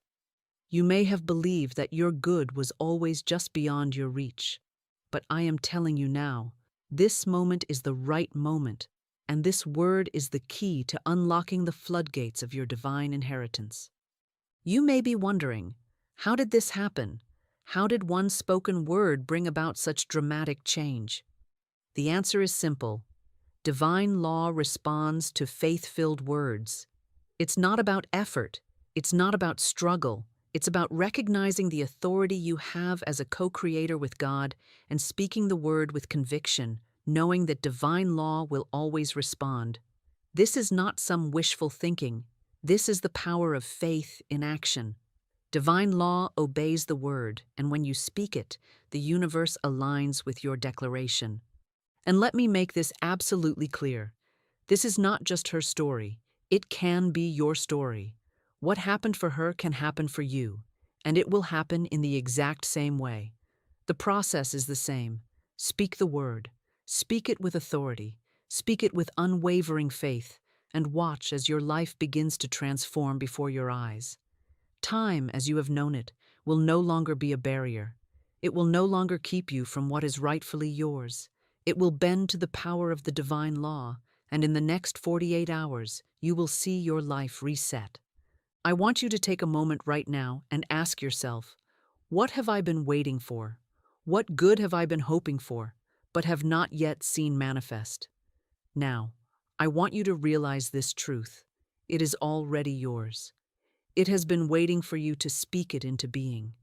Today, I am giving you that word, the divine word that will change everything if you speak it. Now that you understand the power of the spoken word, it is time for you to step into the role you were always meant to occupy, the role of the master of your destiny. No longer are you a passive observer in your life, hoping and praying that something will change. Today, you become the active commander of your reality, and I will show you how to unlock the floodgates of divine law that will bring your good into manifestation in the next 48 hours. You have the authority to shift your circumstances in the blink of an eye, and it all begins with one simple yet powerful ritual: the spoken word. This is not just about thinking positive thoughts or hoping for a miracle. It is about taking command with absolute certainty that the change you seek is already yours and that you are the one who brings it into existence by speaking with divine authority. What you speak with conviction, with faith, and with alignment to divine law will always manifest. And this is why we are going to speak these words with the energy and the authority that aligns with the divine truth of who you are. I want you to pause for a moment, close your eyes, and take a deep breath. As you inhale, imagine drawing in all the power of divine energy, filling your body with confidence and strength. Let that energy fill you up, grounding you in the certainty that the time for waiting is over. You no longer have to toil or struggle, because you are now in alignment with the flow of divine law, and you are about to reset your life in the next 48 hours. Now, as you breathe out, release any doubts, any fears, and any attachments to past failures. These are no longer part of your reality. They have no place in the future you are about to create. The moment you speak the word, you are commanding the universe to align with your desires, and it will obey. This is the power you hold. This is the divine authority you have been given. Now, I want you to speak the following words with me. Say them out loud with power and conviction. This is not a passive statement. This is a command. I command my destiny to align now, and within 48 hours, I see the manifestation of my good. Say it again, louder this time. I command my destiny to align now, and within 48 hours, I see the manifestation of my good. Feel the power of those words as they flow from your lips. Each time you speak them, they release the chains of delay and bring you closer to the life you've been longing for. Allow the words to vibrate through every fiber of your being, knowing that every cell in your body is responding to these words with absolute certainty and alignment. Now, let's go deeper. I'm going to guide you through a ritual of repetition, a sacred process that will ingrain these words into your subconscious mind and draw the forces of the universe into your reality. As you say the words, I want you to breathe deeply between each repetition, allowing the words to sink in and feel the energy intensify with each repetition. Let's begin. I command my destiny to align now, and within 48 hours, I see the manifestation of my good. Say it again, with even more authority.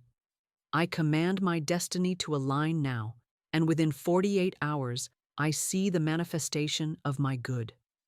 Breathe deeply, feel the power rise within you. I command my destiny to align now, and within 48 hours, I see the manifestation of my good. Again, I command my destiny to align now, and within 48 hours, I see the manifestation of my good. Breathe in, breathe out. With every breath, know that you are creating a divine channel for your desires to flow into your life. You are drawing in the abundance, health, and success that you've been waiting for. It is already yours. Say it with more conviction now. I command my destiny to align now, and within 48 hours, I see the manifestation of my good. Say it with absolute faith, knowing that the universe is already aligning to your word. Feel the shift happening. The walls of delay are crumbling before your very eyes.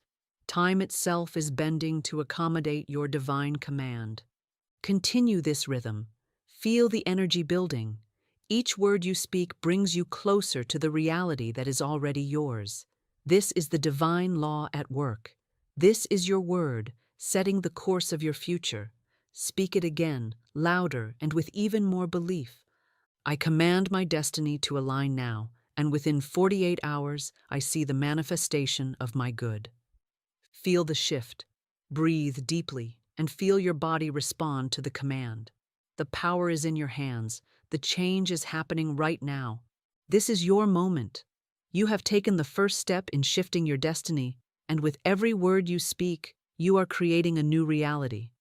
The divine law responds to your command, and in the next 48 hours, you will see this transformation take shape before your eyes. The time is now. Now that you have spoken the divine word with authority, it's time to make a profound shift, not just in your circumstances, but in your identity. You see, the moment you speak a command of faith, everything begins to change, not just around you, but within you. Who you are in the Spirit, who you are in divine truth, is vastly different from the person who has been bound by time, limitation, and struggle. It's time to fully step into the truth of your divine identity and to recognize that you were never meant to be a passive observer in the game of life. You were never meant to wait, to watch, or to wonder if things would ever change. You are meant to command. You are meant to create. You are meant to shape your destiny by divine authority. The struggle you've felt, the frustration that has plagued you, has come from one fundamental misunderstanding. You have seen yourself as a victim of circumstances, a victim of time, a victim of the world around you. You've seen yourself as someone who has to work harder, wait longer, fight more battles in order to get what is rightfully yours. But that is not your divine identity. You are not a victim. You were created to govern, to command, to shape your reality with your spoken word. This is the truth of your being. The divine law is your inheritance, and you are the vessel through which it operates. Today, in this very moment, I am calling you to step into that identity. You are no longer someone who waits for things to happen. You are no longer someone who thinks that abundance is something to be earned through struggle and delay. You are a co-creator with God.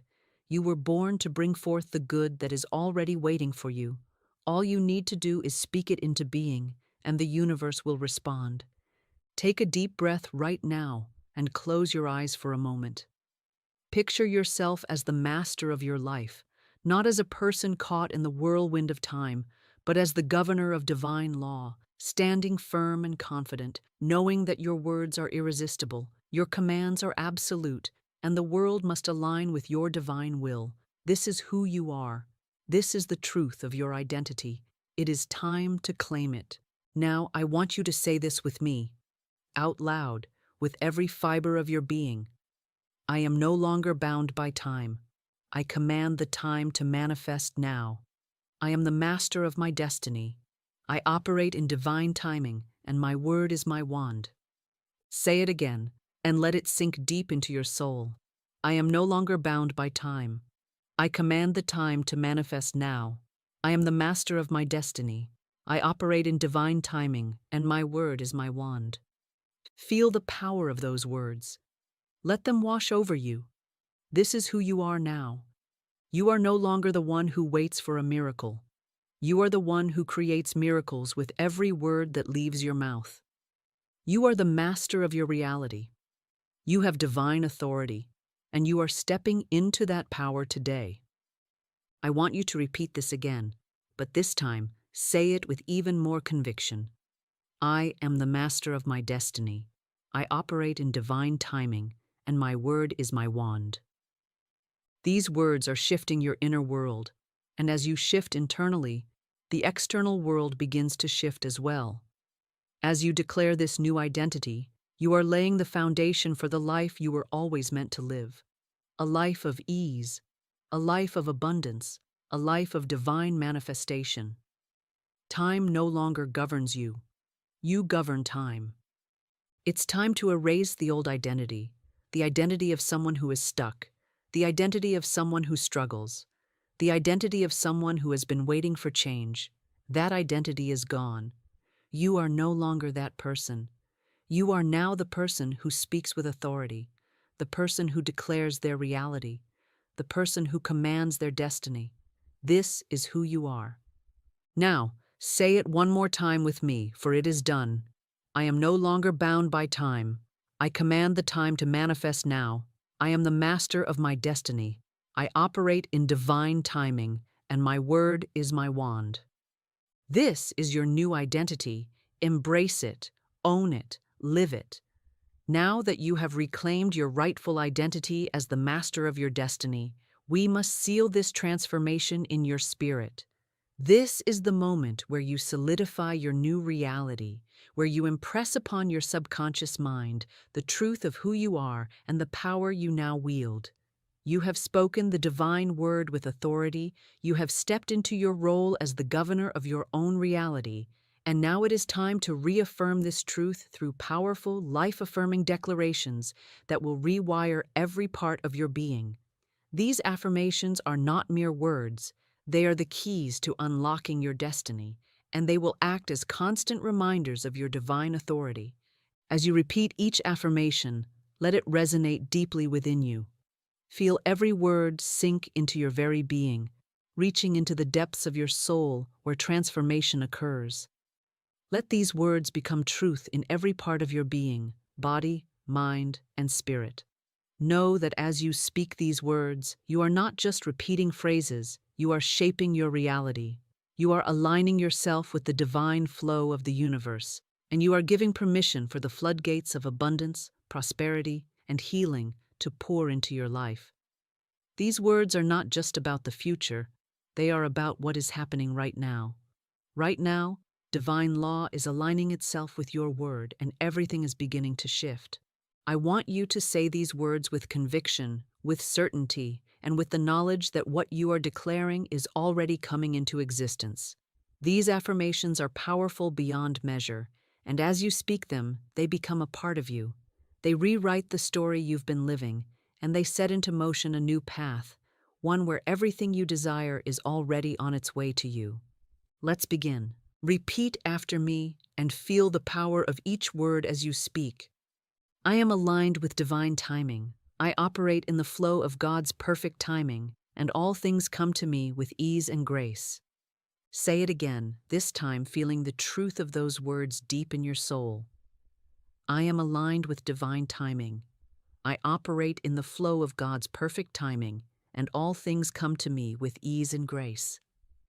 Now feel the energy of abundance rising within you as you speak these next words with unwavering faith. My good comes to me swiftly. Every need is met. Every desire is fulfilled. I am a magnet for abundance and success. Feel the affirmation take root within you. Know that you are a magnet for all that is good and divine. Everything you have asked for is on its way, and nothing can stop it now. Say it again, and feel the power of the words as they vibrate through your body. My good comes to me swiftly. Every need is met. Every desire is fulfilled. I am a magnet for abundance and success.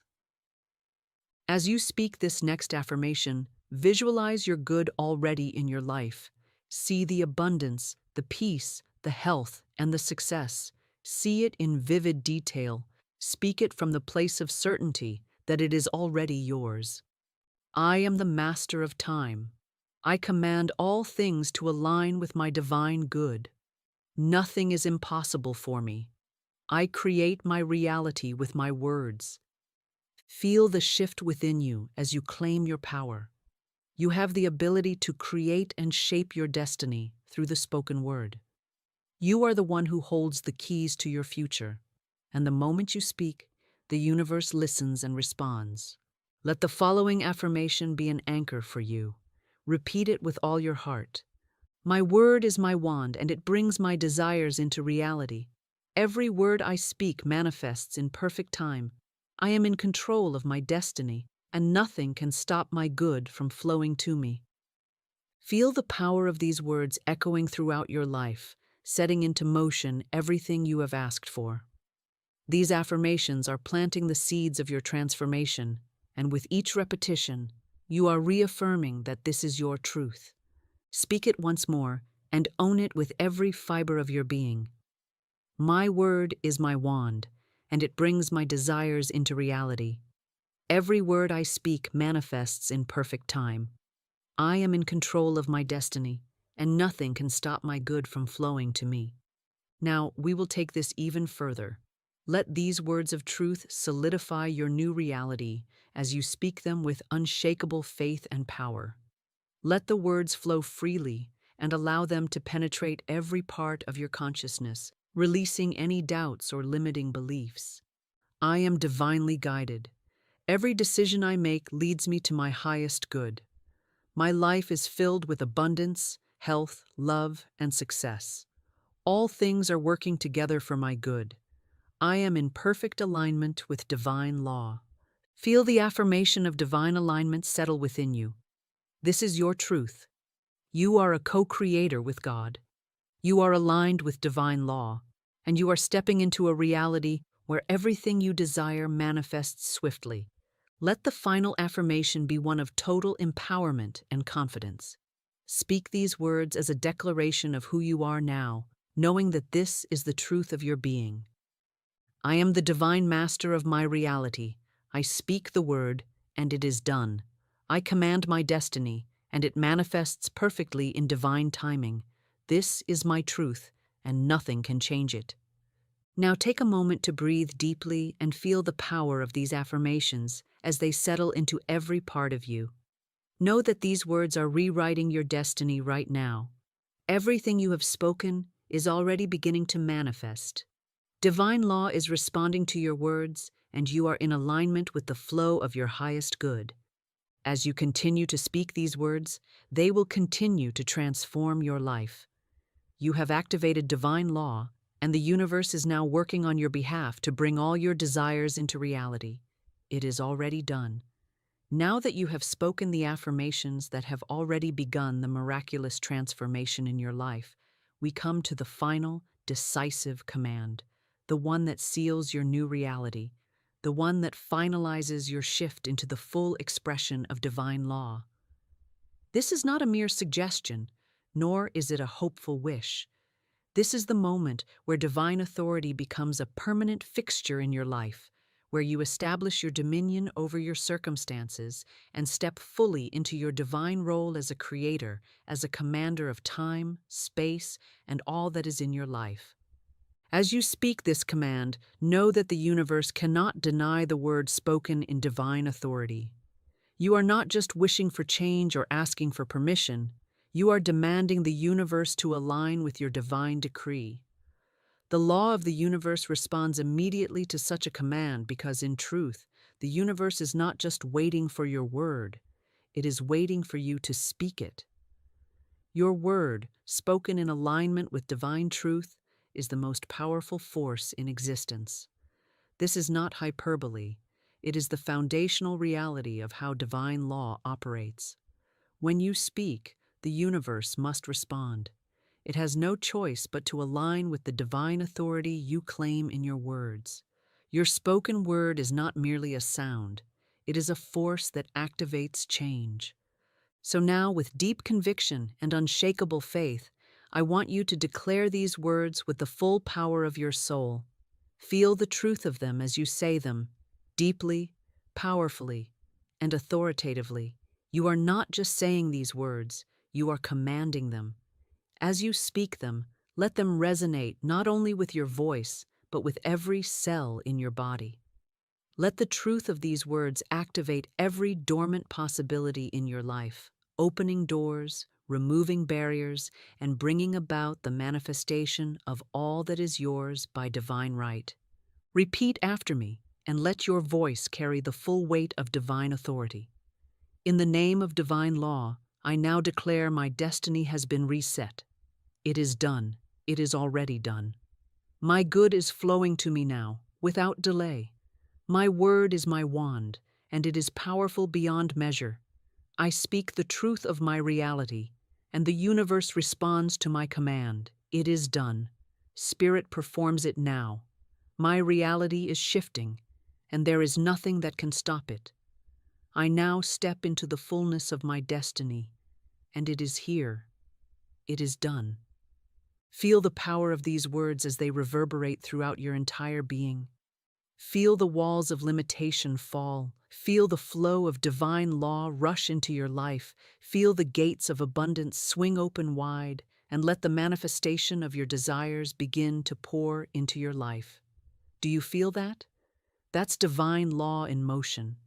That's the universe aligning itself to your divine authority, responding to your words, to your faith, to your command. The moment you speak, the universe moves in harmony with you. Now say it again with even more power, knowing that every word you speak is bringing you closer to the life you have commanded. In the name of divine law, I now declare my destiny has been reset. It is done. It is already done. My good is flowing to me now without delay. My word is my wand, and it is powerful beyond measure. I speak the truth of my reality, and the universe responds to my command. It is done. Spirit performs it now. My reality is shifting, and there is nothing that can stop it. I now step into the fullness of my destiny, and it is here. It is done. There it is. That's the final command. This is where your reality shifts. This is where everything you've been asking for begins to manifest, where the impossible becomes possible. You have spoken your word, and now the universe has no choice but to align with your divine decree. This is the truth of divine law, the truth that has always been in place, and now it is active in your life. You are no longer waiting. You are no longer wondering when or if your good will arrive. It has already arrived because you have commanded it. It is done, and nothing can take that away from you now. The universe has already begun to move on your behalf, and in the next 48 hours, you will begin to see the manifestations of your divine decree unfold before you. The breakthrough you've longed for is already in motion. Everything is shifting now, and it is all happening for you because you have claimed your power and spoken your word. It is done. Now that you have made your declaration, now that you have spoken with divine authority and sealed your destiny with the power of your words, I invite you to take the next step, the step that will anchor this transformation deep within your being. This is not just a video. This is a turning point in your life. Everything you've done up until now, every challenge, every struggle, every obstacle has brought you to this moment. And this moment is where everything changes. What I'm asking of you now is simple, but it is powerful beyond measure. Write your decree below as your spiritual vow to the universe, to God, and to your highest self. You have spoken these words with faith, with conviction, and with absolute belief in their power. But now, it is time to affirm that what you have declared is already done. When you write it below, you are affirming it publicly. You are sealing your commitment to divine law, and you are setting the universe into motion. Your words, spoken in faith, hold the power to shift everything in your life. But now, when you write this decree, you are solidifying it in your heart and in your mind. You are reminding yourself of your divine authority and reminding the universe that you are in perfect alignment with your destiny. The moment you write your decree, you are claiming it, and you are sealing this divine shift that has already begun in your life. This is your spiritual contract. As you write it, feel the weight of your words. Know that this is not just a statement. It is a command to the universe, a declaration that nothing can stop your good from flowing to you now. You are the master of your reality, and today you are reaffirming that truth. You are shifting the fabric of time. You are collapsing the limitations that have kept you in waiting, and you are stepping into a life that is already designed for you. And once you write your decree, do not stop there. I want you to speak it aloud every day for the next 3 days. Say it with faith. Say it with power. Say it knowing that everything you desire is already on its way to you. I want you to say it 21 times a day, morning, noon, and night, speaking it into existence with every breath. As you say it, feel the resonance of those words vibrating within you. Let them reach the deepest places of your soul, and let them ignite the divine spark that lives within you. This is not just about repeating words, it is about activating the energy of your command. Now, this is not just about waiting, it is about expecting. You are calling forth your good, and the universe is already responding. Expect the manifestation. Expect to see the doors open. Expect to see the money flow. Expect to see the health, the peace, and the success that you have been waiting for finally come to you. In the next 48 hours, the shift will be undeniable. The floodgates will open, and everything you have asked for will begin to pour into your life. It is already done, and it is only a matter of time before the physical manifestation catches up to the spiritual truth you have already declared. So I ask you, with all my heart, to write your decree below. Write it as if you are sealing your fate, because you are. Write it as if you are declaring to the universe, I am ready for my good. I am ready for the full manifestation of my desires. Write it as a spiritual vow, a promise to yourself, a promise to the universe, and a promise to God that you are now the master of your own destiny. Once you write it, I want you to speak it out loud every single day, and do this for 3 days. Speak it with conviction. Speak it with faith. Speak it with the certainty that your good is already on its way. And as you speak, feel the energy of divine law responding to you, aligning your life with the word you have spoken. There is no time for delay. The moment you spoke your word, everything began to shift. And now, as you write your decree and speak it into existence, you will begin to see the results sooner than you ever imagined. This is your turning point. This is the moment that changes everything. Speak the words, write them down, claim them, and wait for the miracle. Because it is coming. Your destiny has already been reset, and you will see it unfolding in the next 48 hours. As we journey deeper into the profound power of the spoken word, I want you to understand something very important. What you have experienced here today, what you have done with your spoken word, is not just a simple act or a one-time ritual. This is the beginning of a profound transformation, not only in your circumstances, but in your entire way of being. For the spoken word, when aligned with divine law, is not merely a tool, it is a bridge to the divine, a conduit through which the infinite wisdom, power, and abundance of the universe flows into your life. This is not theory. This is not something that works for some people and not others. This is the eternal law, rooted in the very fabric of existence, and when you understand it, when you truly understand how to wield it, you will realize that there is no limit to the transformation that can take place in your life.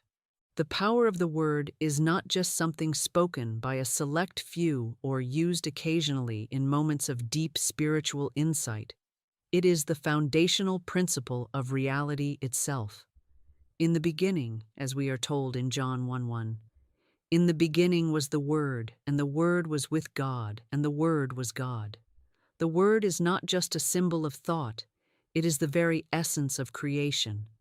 God, in all His infinite power, spoke the universe into existence.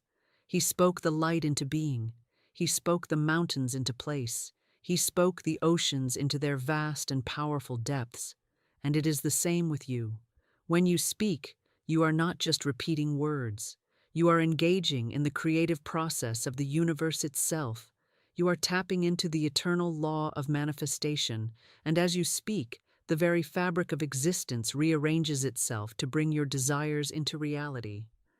In Matthew 21:22, Jesus said, "And all things, whatsoever ye shall ask in prayer, believing ye shall receive." The key here is belief, for without belief, your words are but empty sounds. But when you speak with absolute faith, when you speak with a conviction that transcends doubt and fear, your words become a powerful force. They become the very vibration that shapes your world. This is why the divine word works so powerfully, because it is imbued with the power of belief. You see, the word itself carries the infinite potential of the universe, but it is belief that activates that potential. When you believe in the truth of your words, when you believe in the power you carry, those words become a living force, a force that cannot be stopped. The universe must align with your belief, for your belief is the channel through which divine law works. Now, let me share with you a personal example, one that highlights the incredible power of the spoken word. Many years ago, I was facing a challenge, one that seemed impossible to overcome at the time. I had been dealing with a significant financial setback, a situation that left me feeling uncertain and anxious about the future. I tried every possible avenue, working harder, strategizing, seeking help, but nothing seemed to shift. The more I struggled, the more elusive the solution became. It wasn't until I had a moment of divine clarity, a moment when I realized that all the work, all the effort, was not the answer. I was working against divine law rather than in harmony with it. In that moment of realization, I took a step back, and I spoke these words aloud. I am now in perfect alignment with divine abundance. All of my needs are met, and I receive wealth, health, and prosperity now. At the time, it felt as if I were speaking into the void. There was no immediate evidence that anything would change, no physical manifestation to confirm that my words had any real power. But I did not falter. I spoke those words every day, with unwavering belief, despite the outward circumstances. And within a matter of days, the most miraculous things began to unfold. Opportunities that I had not seen before appeared. Financial blessings came from unexpected sources. People who had once seemed indifferent to my situation began offering support. The key, however, was not in the things that came to me. The key was in the power of the spoken word. I had activated a divine law. I had spoken life into my situation, and the universe responded. I hadn't just spoken words. I had spoken with faith, and that faith, that belief, opened the floodgates of divine manifestation. This is the power you have within you right now. It is the same power that Jesus spoke of, the same power that has existed from the beginning of time, the same power that is the essence of God's creation. And it is within your reach. You have the ability to speak into existence everything you desire. The moment you align with divine law, everything you've been waiting for begins to unfold. It is not about waiting for time to pass or for the right set of circumstances. It is about speaking the right word, the divine word, and allowing that word to set the universe into motion. You might wonder, how can I be sure that this will work for me? How do I know that my words will carry the same power as those of the great teachers, the great leaders, the great masters of the past? And I will tell you this: your words are just as powerful. You have been given the same divine authority, the same access to divine law. There is no limitation in the power of your words except the limitations you place upon them. When you speak with absolute faith, divine law cannot refuse you. The only thing that stands in your way is doubt, and doubt has no place here. You are a co-creator with God. You are here to create, to manifest, and to shape your world through the power of your spoken word. So, let me ask you again, what do you desire? What do you wish to see manifest in your life? The moment you speak with faith, that desire is already on its way to you. The law is already in motion. And as you continue to speak the divine word with belief and conviction, the manifestation of your good is not a matter of if, but a matter of when, and that when is already happening now. Now that we have set the wheels of divine law into motion and have spoken our powerful declarations, it is time to explore another crucial aspect of spiritual mastery, the law of non-resistance. This is a law that many may find difficult to understand at first, especially in a world that often teaches us to fight, struggle, and resist in order to obtain what we desire. But in the realm of divine law, resistance is not only unnecessary, it can be counterproductive. Non-resistance, in fact, is one of the most powerful tools you can employ in your spiritual practice to accelerate the manifestation of your desires. You see, resistance arises from fear. It is the belief that the universe is working against you, that your desires are somehow outside your reach, and that in order to obtain them, you must fight for them, work harder, push against every obstacle, overcome every difficulty. This belief creates a block in the flow of divine energy. When you resist, you are essentially saying to the universe, I do not trust that my good is coming to me. I must fight for it. And by doing this, you create a barrier, a wall that prevents your good from flowing freely into your life. But non-resistance is the exact opposite.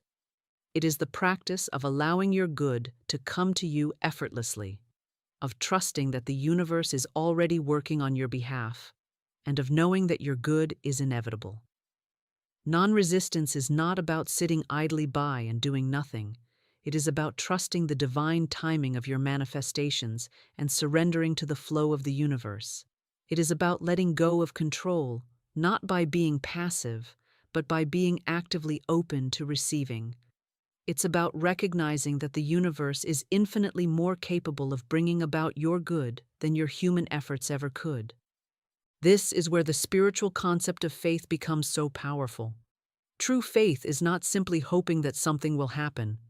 It is trusting, with absolute certainty, that what you desire is already yours, and that the universe is simply bringing it to you in the perfect way and in perfect time.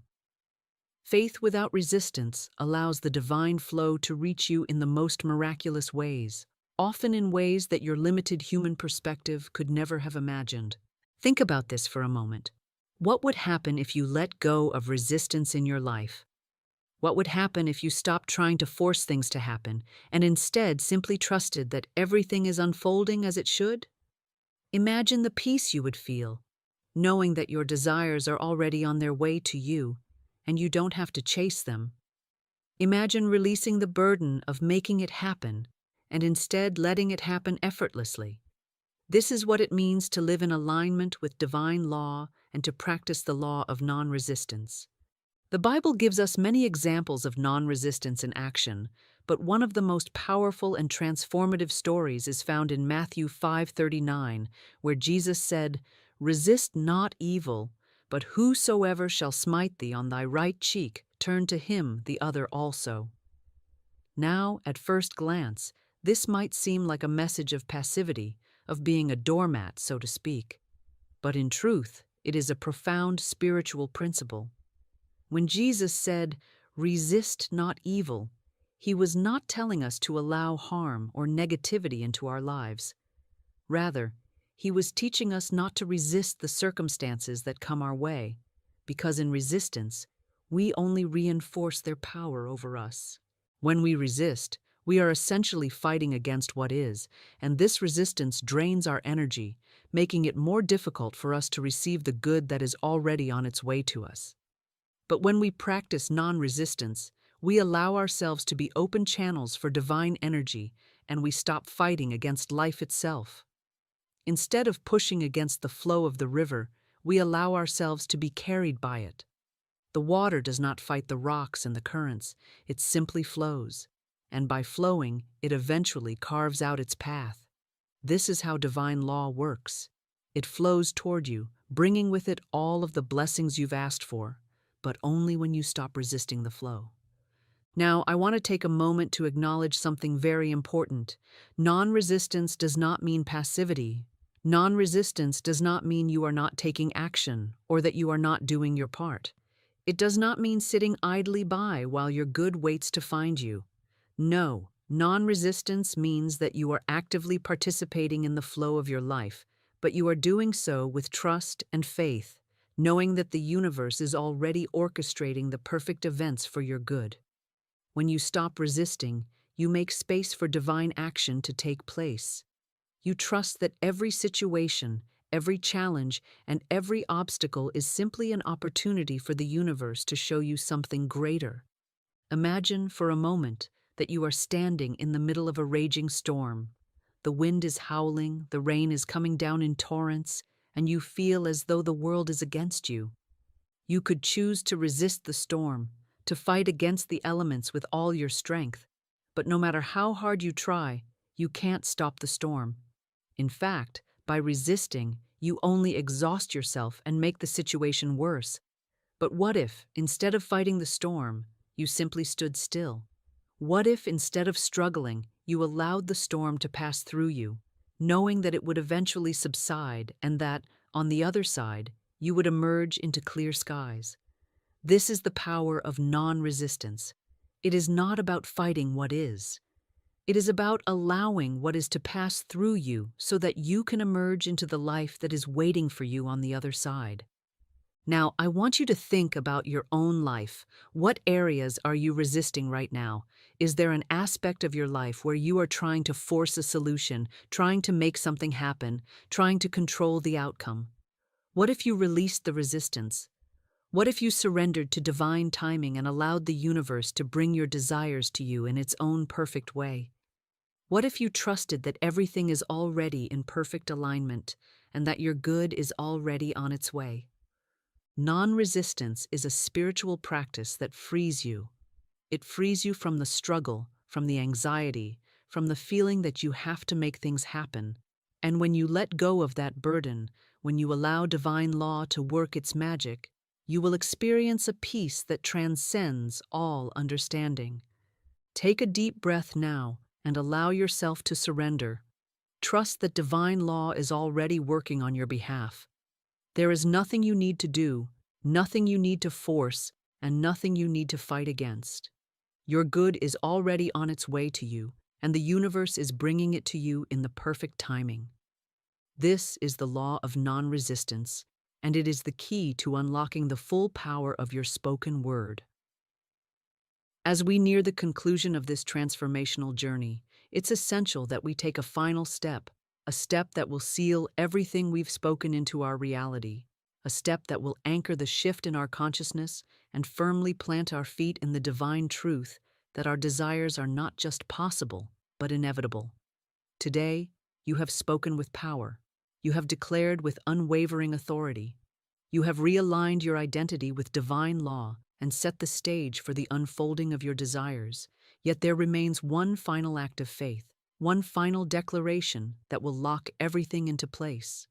This is the moment when the energy of all that you've spoken is brought together, when the final thread of divine manifestation is woven into your life. Now, take a deep breath. Inhale deeply, as if you're breathing in the very power of divine law itself. As you breathe, feel that divine power flowing into your being, filling you, strengthening you, reminding you that you are a co-creator with God, that you are a vessel through which the entire universe flows, bringing everything you've desired into being.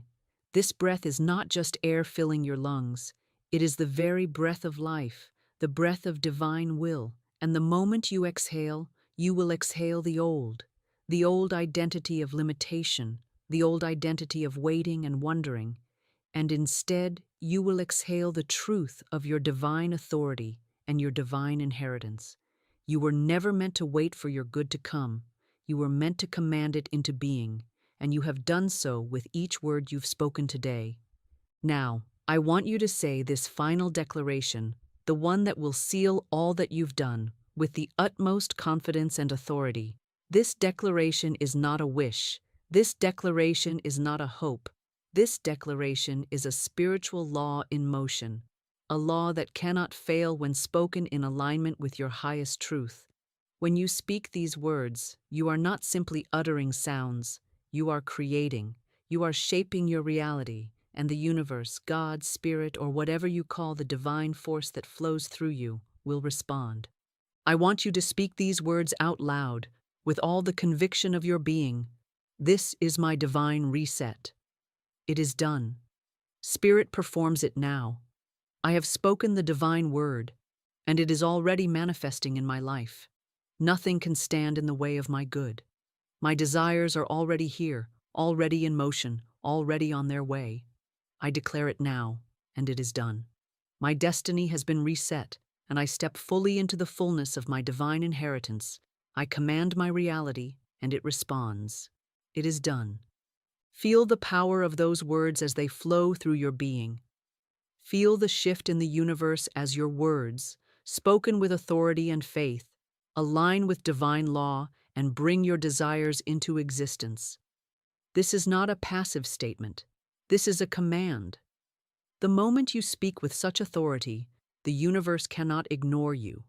Your words are unshakable and undeniable, and they must come to fruition. Let the truth of this declaration fill your being, knowing that this is not just something you hope for, it is something that has already been set into motion. It is already happening. The universe is moving in alignment with your word. Say it once more. But this time, let the words come from the very depth of your soul, knowing that these words are the final key to the transformation you've been waiting for. This is my divine reset. It is done. Spirit performs it now. I have spoken the divine word, and it is already manifesting in my life. Nothing can stand in the way of my good. My desires are already here, already in motion, already on their way. I declare it now, and it is done. My destiny has been reset, and I step fully into the fullness of my divine inheritance. I command my reality, and it responds. It is done. Feel the weight of those words. Feel the shift within you, the certainty that what you have spoken is already happening. There is no more delay. There is no more waiting. It is done, and it is happening now. The universe is responding to your decree. Spirit has already begun to perform it, and in the next 48 hours, you will witness the transformation you've been waiting for. It is inevitable. In this moment, you have not just spoken a word. You have claimed your divine authority. You have commanded the universe to align with your desires, and the universe cannot deny you. It will move mountains on your behalf. It will part the seas to bring you what is rightfully yours. Nothing is out of reach. Nothing can stop you. The doors you once saw as closed are now wide open, and everything you've asked for is coming to you now. Take one final moment to breathe in deeply. With each breath, know that your good is already on its way. It is done. And as you breathe out, feel the peace that comes with this knowing. You have spoken your truth. You have aligned yourself with divine law. And now, everything that was once held up is being brought to you in perfect timing. There is nothing left for you to do but to receive. Open your heart, open your mind, and allow the manifestations of your desires to flow to you. It is done. Now that you have made your declaration, now that you have commanded the universe to align with your divine truth, it is time to embrace the final principle that will allow you to fully receive all that is coming your way, the principle of surrendering to divine flow. You see, it's one thing to speak the word, to declare your desires, to command your good. But to fully activate the manifestation of all that you've asked for, you must allow the divine flow to move through you without interference. Surrender is not about giving up. It is about letting go of control and allowing divine law to work freely in your life. It is about recognizing that what you desire is already on its way, and it is time to receive it without hesitation, without resistance, and without doubt. In this world, we are often taught to fight for what we want, to chase after our desires, and to make things happen through effort and force. But in divine law, the opposite is true. When we speak the word in faith, we set into motion a force that is far greater than any human effort. We open ourselves up to a flow of divine abundance, and the only thing we must do is trust that it is already coming to us. This is where so many people get stuck. They speak the word, but then they continue to chase, to struggle, to try and control the process. They fear that if they don't keep pushing, they will lose what they've commanded. But the truth is, once you've spoken the word, once you've declared your reality, your good is already on its way to you. It is inevitable. The only thing you must do now is trust the divine flow and receive. Think of divine law as a mighty river flowing abundantly through the universe with everything you need: wealth, health, success, love, peace, already within it. The moment you speak your word, it is like you've cast your boat onto that river, and the current is carrying you toward your desires. But if you start paddling against the current, if you start trying to steer the boat yourself, you will find yourself struggling, working against the flow, and resisting the very abundance that is meant for you. The key to receiving everything you've asked for is to surrender to the flow, to trust that the river knows the way, and to allow it to carry you effortlessly toward your good. I want you to imagine for a moment that you are standing on the edge of that river. The waters are clear, and you can see the treasure of your desires floating just ahead. Your boat is waiting for you, and you know that if you simply get into the boat, you will be carried effortlessly toward your goal. But instead of stepping into the boat and allowing the river to carry you, you hesitate. You stand there, watching the river flow, and wonder if it will really take you where you need to go. You wonder if it will be safe, if it will be fast enough, if you will truly reach your destination. This is where resistance lives. In doubt, in hesitation, in fear that you are not in control, that you cannot trust the flow of divine abundance. But I am here today to tell you, with absolute certainty, that you can trust the divine flow. It is perfect. It is unstoppable. Everything you need is already moving toward you with divine precision. Your good is already on its way, already making its way toward you, and all that is required of you now is to surrender to the flow, to trust that what you have spoken into being is already unfolding as it should. Think of it this way. The river of divine abundance is already running toward you. All that is required of you is to stop resisting it, to stop doubting it, and to allow it. If you stand on the banks of the river, holding onto the shore, you will never experience the fullness of the river's flow. But the moment you step into the boat, the moment you surrender to the current, the moment you let go and trust that you are being carried in the right direction, you will feel the ease, the peace, and the grace of divine law working for you. And as the boat moves effortlessly down the river, everything you need will show up. The opportunities will come to you. The abundance will flow to you. The people who can help you will appear in your life. Everything you need is already making its way to you. Now, I want you to close your eyes for a moment and imagine yourself stepping into the boat. Feel the peace that comes with letting go of control. Feel the confidence that comes with trusting the divine flow. Imagine yourself being carried down the river of divine abundance, knowing that everything you've asked for is on its way, and you don't have to do anything but trust the process. There is no need for struggle. There is no need to paddle against the current. All you need to do is relax and allow the river to carry you to your destination. This is what surrender looks like in action. It is not giving up. It is not abandoning your desires. It is about trusting that what you desire is already making its way to you.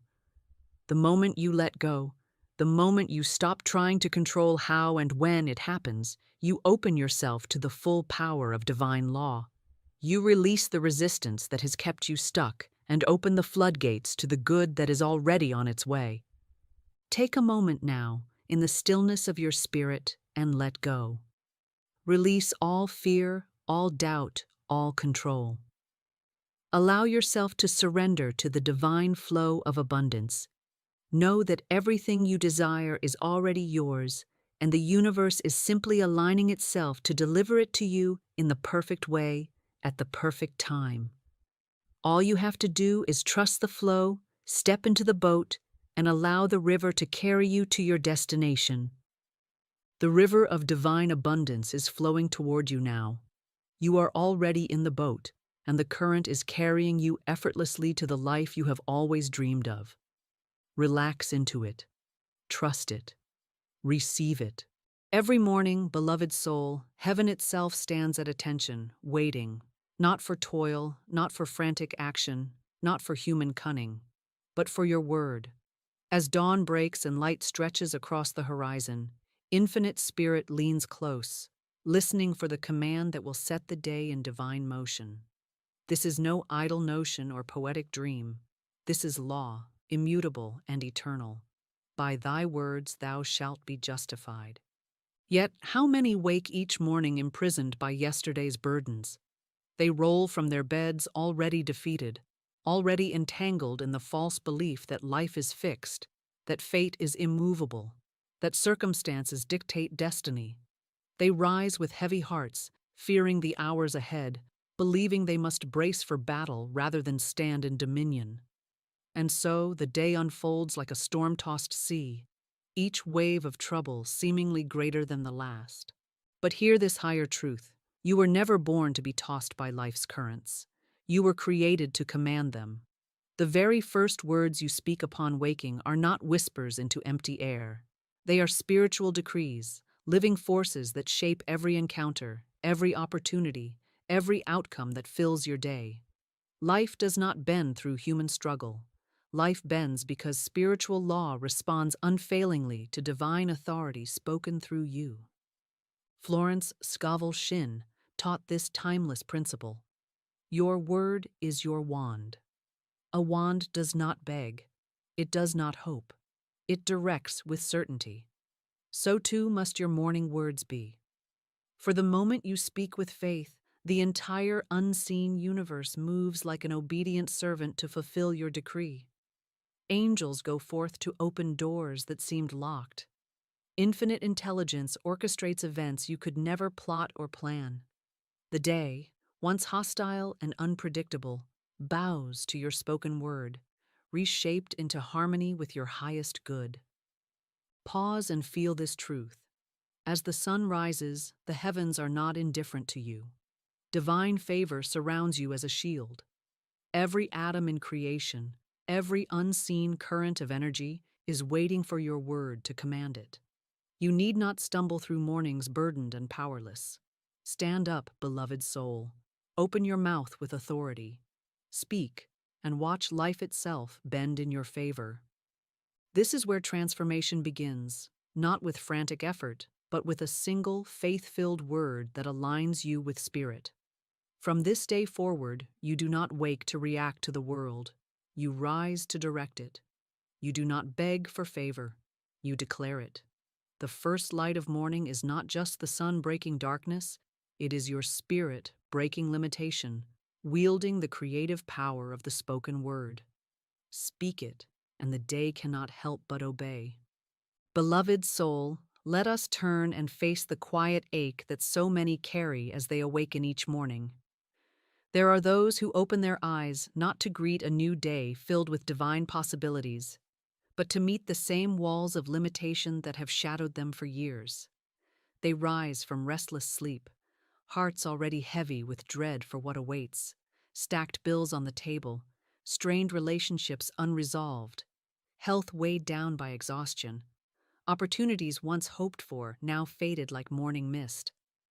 This silent suffering goes unspoken, but it is real. You may have felt it yourself, the sense that no matter what you do, no matter how hard you push or how faithfully you try, life remains unmoved, like an unyielding stone lodged in the path of your destiny. You have whispered prayers in the night, promising to do better, to work harder, to be more patient, only to wake to find the same chains still coiled around your future. And in these moments, a shadow of despair creeps in. The whisper of defeat says, "Perhaps this is simply my fate. Perhaps I was not meant for abundance or joy. Perhaps life bends only for others, but not for me." And so mornings become battles before the first step is even taken.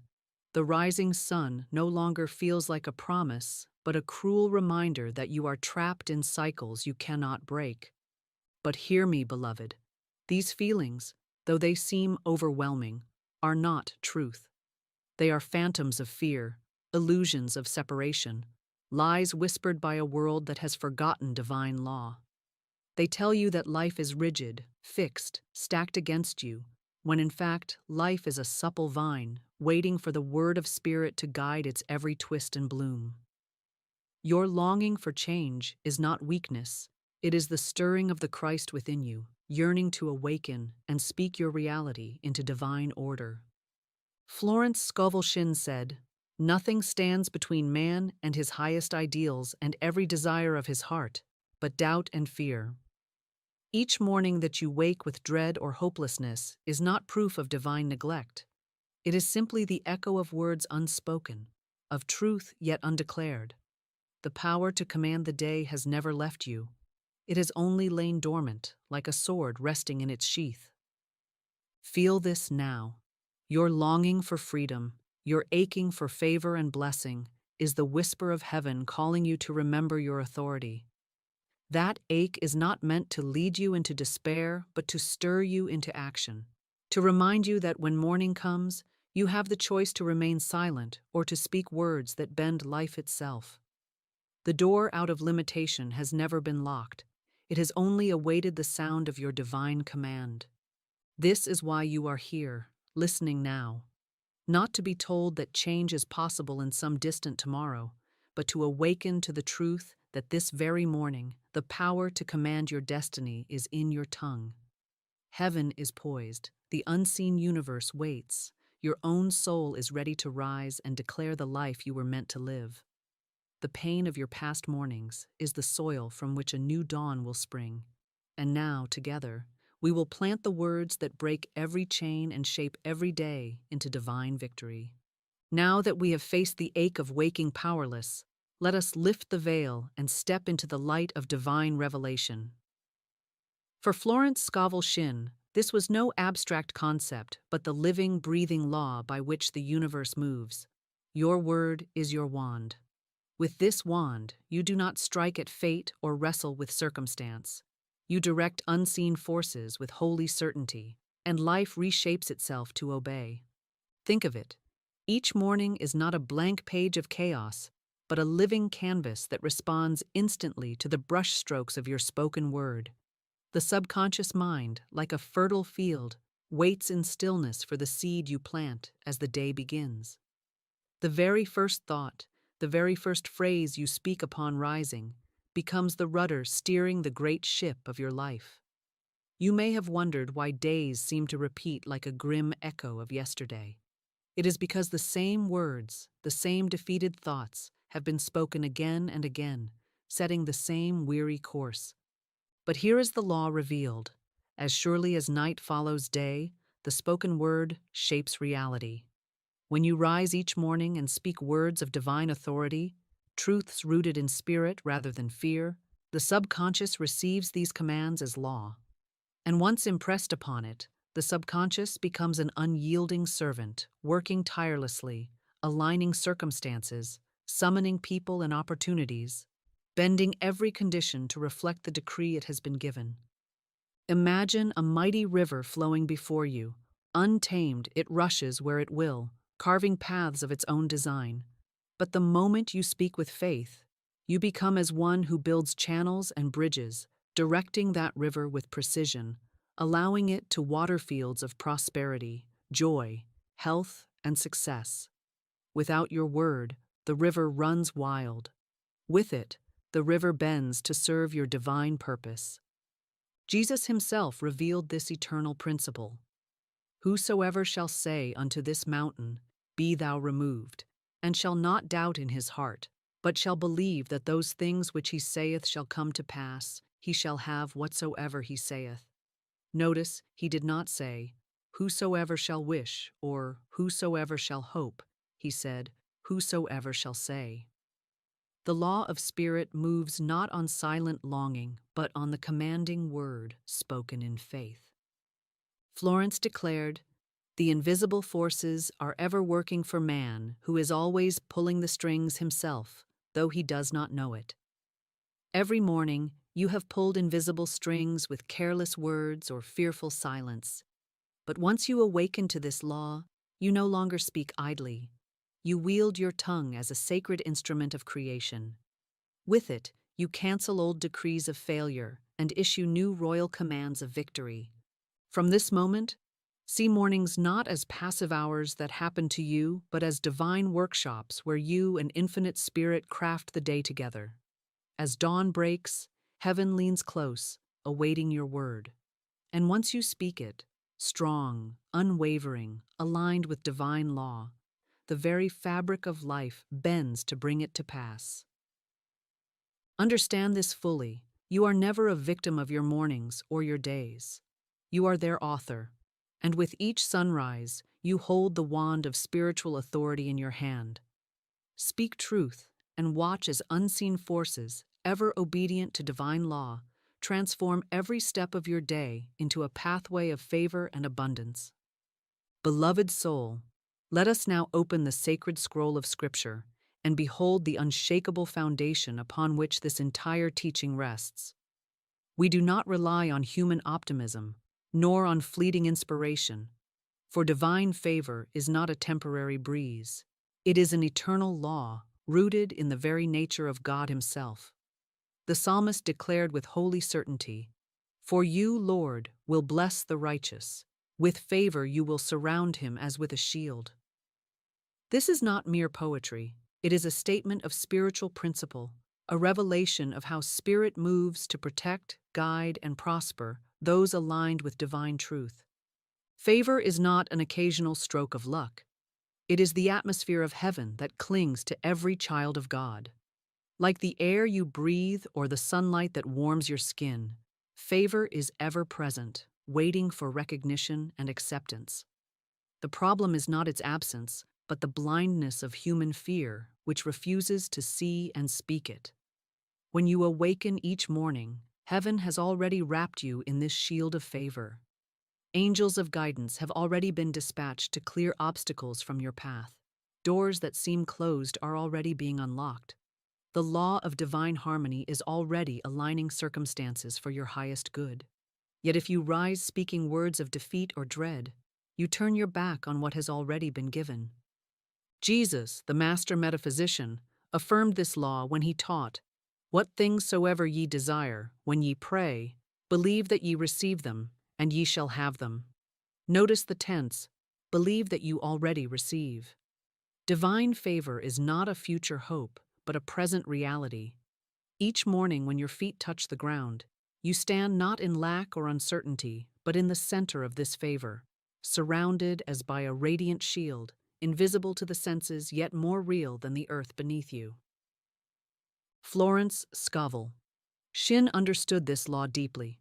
She wrote, "Faith knows it has already received and acts accordingly. To speak morning declarations is not to beg for favor or strain to create it. It is to acknowledge what Spirit has eternally decreed." You are not trying to summon blessings from afar. You are stepping consciously into the stream of favor already flowing around you, claiming your rightful place as co-heir with Christ in the kingdom of abundance. Picture this. As you awaken, unseen hands lay before you a royal robe embroidered with threads of divine opportunity, perfect health, radiant joy, and inexhaustible provision. Every moment of your day is meant to be guided by heavenly wisdom, shielded from harm, and prospered in every endeavor. To ignore this robe is to stumble through the day clothed in the rags of fear and doubt. But to rise each morning, declare the word of truth, and put on this robe is to walk as one who knows. God's favor is upon me, and everything in my day bends to serve my highest good. When you speak words of faith each morning, you activate this law consciously. Like a lamp plugged into an eternal power source, you shine with divine certainty, and the world cannot help but respond. Encounters that might have brought conflict dissolve into peace. Obstacles that once stood firm crumble like dust. Opportunities that seemed impossibly distant draw near as if pulled by unseen hands. This is not magic, nor human manipulation. It is the unbreakable law of divine favor at work. Beloved, stop rising as though you are alone in a hostile world. Begin to wake as one divinely escorted, surrounded on every side by heavenly protection and guidance. Speak it aloud, feel it in your soul. This morning, I awaken clothed in divine favor. Every step I take is shielded by heaven's blessing. Infinite Spirit has gone before me, making my way smooth, prosperous, and divinely ordered. The moment these words leave your lips in faith, the day itself reshapes to fulfill them, for divine favor is not fragile. It is law, and law always holds. Beloved soul, having unveiled the divine law of favor, let us now tear away the greatest deception that has kept you from living in its fullness, the illusion of powerlessness. From the moment you were born, the world began weaving this lie around your mind, whispering that you are subject to chance, to circumstance, to the whims of fortune. It told you that you must struggle endlessly, strive without rest, and accept defeat as part of life's cruel game. And every morning, as the sun rose, this lie chained your spirit tighter, convincing you that you are but a pawn on life's great board, pushed and pulled by forces you cannot control. But hear me now, this belief is a mirage. It has no truth, no power, no spiritual foundation. Powerlessness is a shadow cast by fear and ignorance, It is not part of the divine plan for your life. Florence Scovel Shinn declared, "Fear is only inverted faith. It is faith in evil instead of good." When you rise each morning overwhelmed, dreading the day ahead, it is not because life is against you, but because faith has been misdirected. You have believed more in appearances than in the eternal law of spirit. Think of a leaf tossed in the wind. It flutters helplessly, carried wherever the gust blows. Many live like this every day, convinced they have no anchor, no control, no say in their destiny. But you are not a leaf, beloved. You are the wind itself. The same divine breath that spoke galaxies into existence flows through your very being. The power that commands seas and moves mountains has been entrusted to your word, to your faith, to your spiritual authority. The only chains that bind you are the ones you have unknowingly forged with fear, doubt, and self-condemning thoughts. Florence once told the story of a woman trapped in endless misfortune. Each morning she rose expecting struggle, speaking words of defeat, rehearsing fears that became her reality.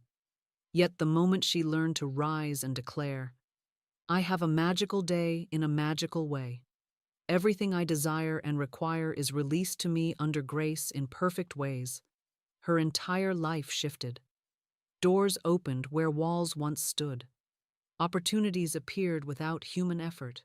Favor met her like sunlight streaming through once locked shutters. The world had not changed. She had changed. She had laid down the illusion of helplessness and picked up the scepter of divine command. This is what morning declarations do. They awaken you from the hypnotic trance of powerlessness. They remind you that you are not at the mercy of outer conditions.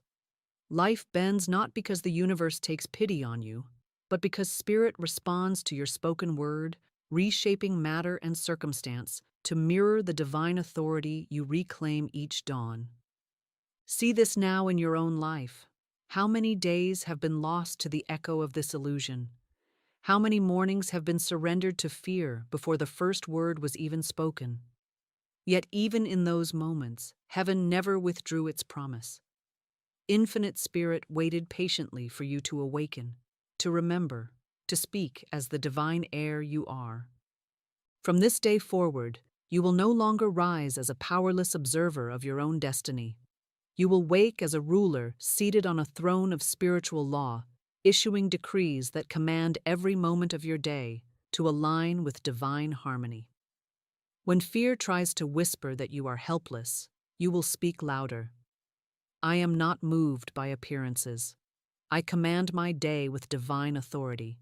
Infinite Spirit moves through me, bends life in my favor, and makes my path smooth and victorious." The illusion of powerlessness crumbles the moment you speak these truths. Chains of limitation shatter, shadows flee, and you stand revealed as what you have always been. A being of divine dominion, entrusted with the power to command each morning, to bend life itself through the living word of spirit. Now, beloved soul, having torn away the veil of powerlessness, let us paint a vision upon your inner canvas, a metaphor that reveals your true position in the grand symphony of life.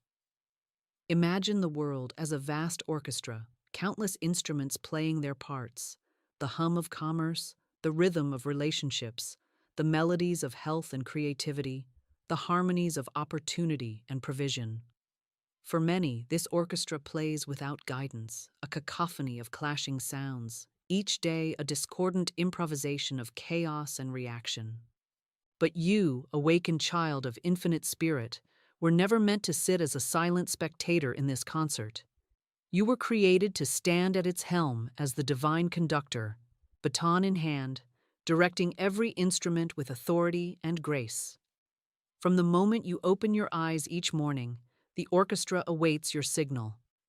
With a mere gesture of faith, with a word spoken in harmony with spiritual law, you cue the strings of prosperity to swell, the trumpets of opportunity to sound, the gentle flutes of peace to sing through your day. Picture it, a vast concert hall stretching beyond sight, filled with the unseen forces of creation, every musician attuned to your inner command. When you speak in fear, the instruments falter, producing dissonance and delay. But when you rise and declare divine truth with confidence, the orchestra responds instantly, shifting into perfect harmony. Every note aligns, every rhythm syncs with heaven's timing, and what was once noise becomes music so divine it bends the very fabric of reality in your favor. Florence Scovel Shinn wrote, "Man must prepare for the thing he has asked for when there isn't the slightest sign of it in sight." The morning is that preparation. It is the rehearsal before the masterpiece unfolds. Just as a conductor lifts their baton before the first note is played, so must you lift your word before the day begins.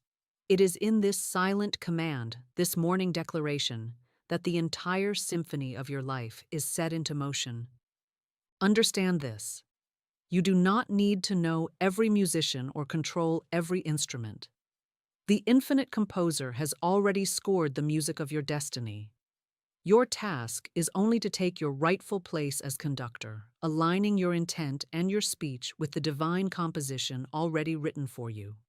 When you do, unseen players, the right people, resources, ideas, and circumstances rise from their seats and play their parts flawlessly, ushering you into divine success without strain. Now see yourself there, standing upon that podium of spirit, clothed not in doubt or hesitation, but in radiant authority. The morning sun is your spotlight, shining upon you as heaven hands you the baton of the spoken word. One declaration from your lips, and the music begins. Harmonious, majestic, bending every note of life to serve your highest good. This is not imagination alone. It is spiritual reality. Every morning you awaken, you stand in this concert hall, baton in hand. The question is not whether the orchestra is present, it is whether you will conduct it or allow it to play without your divine direction. From this moment, vow never again to leave your orchestra leaderless. Begin each dawn by raising your voice, issuing commands that set the tempo for miracles, guiding the harmonies of abundance, directing the crescendos of favor and joy. Speak as a conductor of divine forces, and watch as the discord of former days gives way to symphonies of triumph. For heaven itself responds to the one who knows their role, and when you conduct with faith, life has no choice but to play the music of your divine design. Beloved soul, now that you have awakened to your authority as divine conductor of the day, let us take the baton in hand and begin to speak the words that will summon heaven's orchestra into perfect harmony. These are not mere phrases or hopeful wishes. They are living decrees, spiritual commands carried on the breath of infinite spirit itself. When you speak these words, the universe listens, the subconscious mind obeys, and every unseen force begins to bend life in your favor. Stand or sit tall as you awaken to a new morning. Feel the earth beneath your feet, steady and holy, as though you are stepping onto sacred ground. Let your shoulders roll back and your chest open wide, for this is not the posture of defeat, but of dominion. Breathe deeply, drawing in divine energy, and as you exhale, release every remnant of fear and doubt into the nothingness from which they came. Now, repeat after me, slowly, deliberately, allowing each word to vibrate through your being. This morning, I awaken as a child of the Almighty.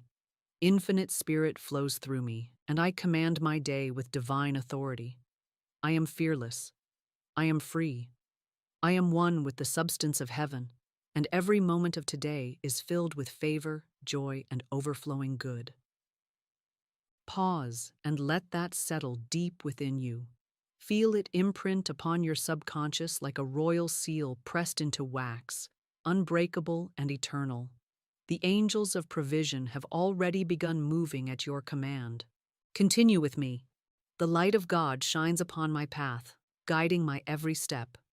I speak divine order into this day, and everything unfolds in perfect timing. Every person I meet is a golden link in the chain of my good. Every opportunity that belongs to me now finds me, and I walk through open doors prepared by infinite intelligence. See it now with your inner vision. Golden light illuminating your way, obstacles dissolving like morning mist, doors opening effortlessly, welcoming you into spaces of blessing and expansion. Speak this next declaration with strength. I declare that wealth, success, and happiness flow to me this day from every direction. I am an irresistible magnet for all that belongs to me by divine right. I give generously, I receive joyously, and I am richly supplied in every way. Let the truth of it resonate. Imagine blessings rushing toward you like rivers converging into a mighty ocean, your hands and heart wide open to receive without resistance. Now, finish with gratitude, the highest form of faith. I give thanks that this day is already victorious. Infinite Spirit has gone before me, making my way smooth and prosperous. I walk in divine confidence, knowing that life bends now and always in my favor. Remain still for a moment. Feel peace envelop you like a radiant cloak. Know that these words are not empty sounds drifting into the air. They are creative forces that cannot return void. The subconscious mind has received its instructions, and the law of spirit has already begun shaping the day into alignment with your spoken word. Walk forward now, beloved, knowing that heaven itself moves to obey the decree you have just spoken. Beloved soul, let us now rise into an even higher current of faith and power as we continue with the second part of these guided morning declarations. The first wave of words has cleared the path and awakened the subconscious to divine direction. Now we will pour spiritual substance into every aspect of life: health, relationships, timing, and purpose.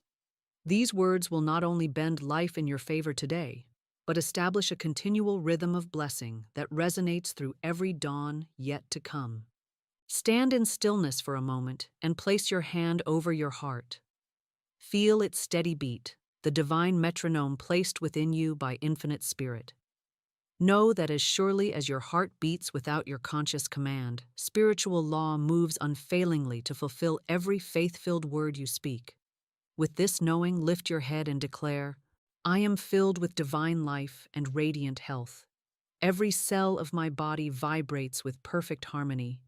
I am strong, energized, and glowing with the light of infinite spirit.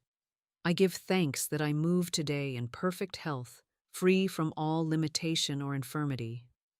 Feel healing warmth spread through your body, cleansing every shadow of weakness. Imagine divine light like liquid gold pouring into every organ, every joint, every muscle, restoring balance and strength beyond human understanding. Now, speak over your relationships, for harmony and connection draws blessings more swiftly than isolated striving. Every relationship in my life is blessed with divine love and understanding. I am surrounded by people who uplift and support me. Infinite Spirit draws to me those who are part of my divine plan and removes with grace and ease those who are not. I give and receive love freely, joyously, and without fear. Visualize yourself meeting others today with kindness shining from your eyes and warmth radiating from your presence. See conflicts resolving effortlessly, old wounds mending in silence, and new friendships blooming with golden light. Move now to the timing of your blessings, for divine design knows no delay. All that belongs to me by divine right now flows to me swiftly and perfectly. There is no power that can hinder or delay my good. Infinite intelligence arranges every detail of my life with precision and ease. I am always in the right place at the right time, guided unfailingly by spirit. Picture yourself walking through the day as though carried by invisible hands, arriving at each moment not by chance, but by sacred orchestration. Feel peace wash over you as you release every thought of being late, missing out, or losing what is yours. The divine plan cannot be thwarted, and today it unfolds flawlessly. Finally, let us speak over your purpose and perfect self-expression. I am now fulfilling my divine purpose with joy and enthusiasm. My unique gifts shine brightly and bless the world. Infinite Spirit expresses through me with power and clarity. Everything I do today prospers, and every word I speak carries the vibration of truth and blessing. See yourself moving through the hours ahead like a beacon of light, every action inspired, every task flowing with ease, every effort magnified by divine energy. Now, bring all of these truths together into a crescendo of gratitude and assurance. I give thanks that I live this day in divine favor and overflowing abundance. Infinite Spirit has set all things in order for my highest good. I am fearless, faithful, and victorious. This day bends in my favor now and always, and I walk in the joy of heaven made manifest. Take a deep breath and let these words sink into your subconscious like seeds planted in rich, holy soil. Know that even now, spiritual law is moving silently and surely to bring forth their harvest. Today cannot and will not resist your divine command. You have spoken truth, and truth has reshaped the very structure of the hours ahead. Go forth clothed in certainty, beloved soul, for life has already bent to obey your morning decree. Beloved, now that your morning words have been declared, let us go deeper, beyond the audible voice, beyond conscious thought, into the sacred chamber of visualization, where spiritual substance begins to take visible form. Florence Scovel Shinn taught that man must prepare for the thing he has asked for when there isn't the slightest sign of it in sight. That preparation begins not with outer effort, but with inner vision, for what you can see with your spirit, you can hold with your hands. Close your eyes. Take a slow, deep breath. Let the air move through you like wind through an open temple. As you exhale, release every lingering tension from your shoulders, your jaw, your spine. Let your body rest in peace, for now your spirit will take the lead. Now, see yourself standing at the doorway of your day. The morning light has broken, not with haste or pressure, but with soft brilliance. Before you stretches the road of your day, not chaotic or uncertain, but illuminated with golden light. You take a step, and the ground beneath your feet feels sacred, as though heaven has gone before you and smoothed every stone, cleared every thorn, and straightened every crooked path. You move forward now, not as one reacting to the world, but as one who commands it in harmony with divine law. See doors ahead of you, once locked, once delayed, swing wide on golden hinges. These are the doors to opportunity, favor, wealth, healing, and perfect timing.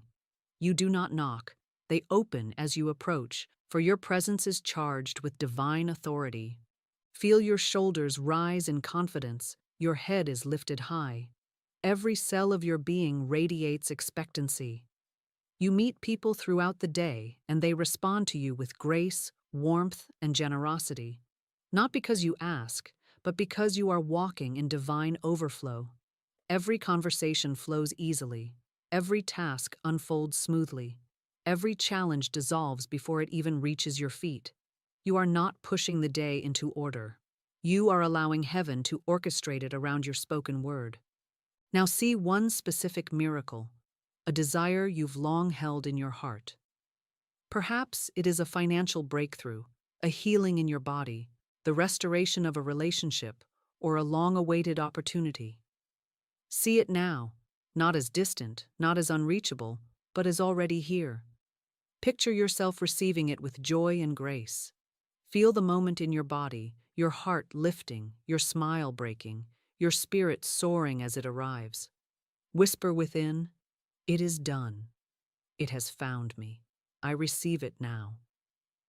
Finally, look back on this day, not as one waiting to see if it will be blessed, but as one standing at its conclusion, giving thanks for how richly it has unfolded. See yourself at peace, filled with joy, marveling at how every moment bent in your favor. Say within, "I knew it, I spoke it, I saw it, and the law has fulfilled it." Take another deep breath. Let the vision anchor in your soul. When you open your eyes, know this: your inner world has been activated. The law has been set in motion. The day ahead has already been shaped by your faith, and now it must yield its fruit. Walk in it boldly, for life cannot help but follow the blueprint of spirit that you just revealed. Beloved soul, let me share with you a living testimony, a story that stands as a shining monument to the power of morning declarations and the spiritual law that never fails. This is the story of a woman weighed down by years of unending struggle. Each morning she awoke with a heart heavy from yesterday's defeats, eyes clouded with dread for the day ahead. She felt as though life had marked her for hardship, as though an unseen force conspired to hold every door closed, every opportunity just out of reach. She tried everything: endless toil, careful planning, desperate prayers. But still the pattern repeated. Bills piled high, relationships crumbled, and her health withered under the strain of constant anxiety. One day, in the midst of her despair, she came across the teachings of Florence Scovel Shinn. She read the words, "Your word is your wand. The words you speak create your reality." At first, these words seemed too simple, too wondrous to be true. Could the power to change her life truly rest in the words she spoke each morning? But something stirred deep within her spirit, an ancient remembrance that this was truth. So, the very next morning, instead of rising in fear, she placed her feet firmly on the ground, lifted her head, and declared with trembling yet resolute faith, "I am divinely guided. Favor surrounds me like a shield. I walk today in perfect order, and every step I take leads to overflowing good." She felt a shift within her, as though invisible chains were loosening from her soul. For the first time in years, she faced the day not as a helpless victim, but as a child of the Almighty, clothed in spiritual dominion. And what happened next seemed nothing short of miraculous. That same day, a call came from an old acquaintance she had not spoken to in years, offering her a role in a project that aligned perfectly with her talents. A role that would eventually transform her finances and restore her confidence. Strained relationships began to mend without force or struggle. Health issues that had long plagued her started to ease as peace and joy replaced constant tension. Doors that had remained sealed for decades now swung wide on golden hinges, as though a hidden hand was guiding every event in her favor. But here is the deeper truth. These events were not miracles born from luck or sudden divine whimsy. They were the natural response of spiritual law to the word she had spoken. Each morning, as she continued to declare divine truth, her subconscious mind was being rewoven with a new pattern of victory. The invisible forces of spirit, always waiting and willing, finally had direction. Life itself bent, not reluctantly, not partially, but fully and joyously to match the decree of her faith-filled words. Months later, this woman would say with radiant certainty, "My life did not change because I fought harder or begged louder. It changed because I finally spoke as one who knew her power in spirit. I spoke it every morning until my world had no choice but to obey." This story stands as a beacon to you now. If life has seemed unmovable, it is not because divine favor is absent. It is because the word of command has not yet been spoken with full authority. The law cannot act on unspoken truth or faith choked by fear. But the moment you rise and speak as one who knows that infinite spirit has already ordered your day, unseen powers move. Circumstances shift, people respond, opportunities appear. What was rigid and unyielding softens like clay in the hands of the master potter, bending to form a masterpiece of divine order and abundance. Beloved, this is not her story alone. It is yours waiting to unfold. Every morning is a new chance to wield the wand of your word and see life bend joyfully in your favor. You do not need years of struggle, only the courage to rise tomorrow and declare truth with unwavering faith. As Florence said, "Bless your day and expect miracles, and you shall have them." The testimony has been given, the law has been proven. Now it is your turn to step into its power. Beloved soul, let us now clothe these truths in sacred imagery, For the subconscious mind feasts on symbols, and spirit speaks in divine metaphors that bypass resistance and sink directly into the heart of belief. Morning is not merely a natural event, it is a living parable of spiritual law, a silent teacher whispering every day that you hold the power to command your destiny anew. See the sunrise breaking through darkness. All night the earth was cloaked in shadow, and yet, without strain or noise, light returns, sweeping darkness away effortlessly. This is the power of morning declarations.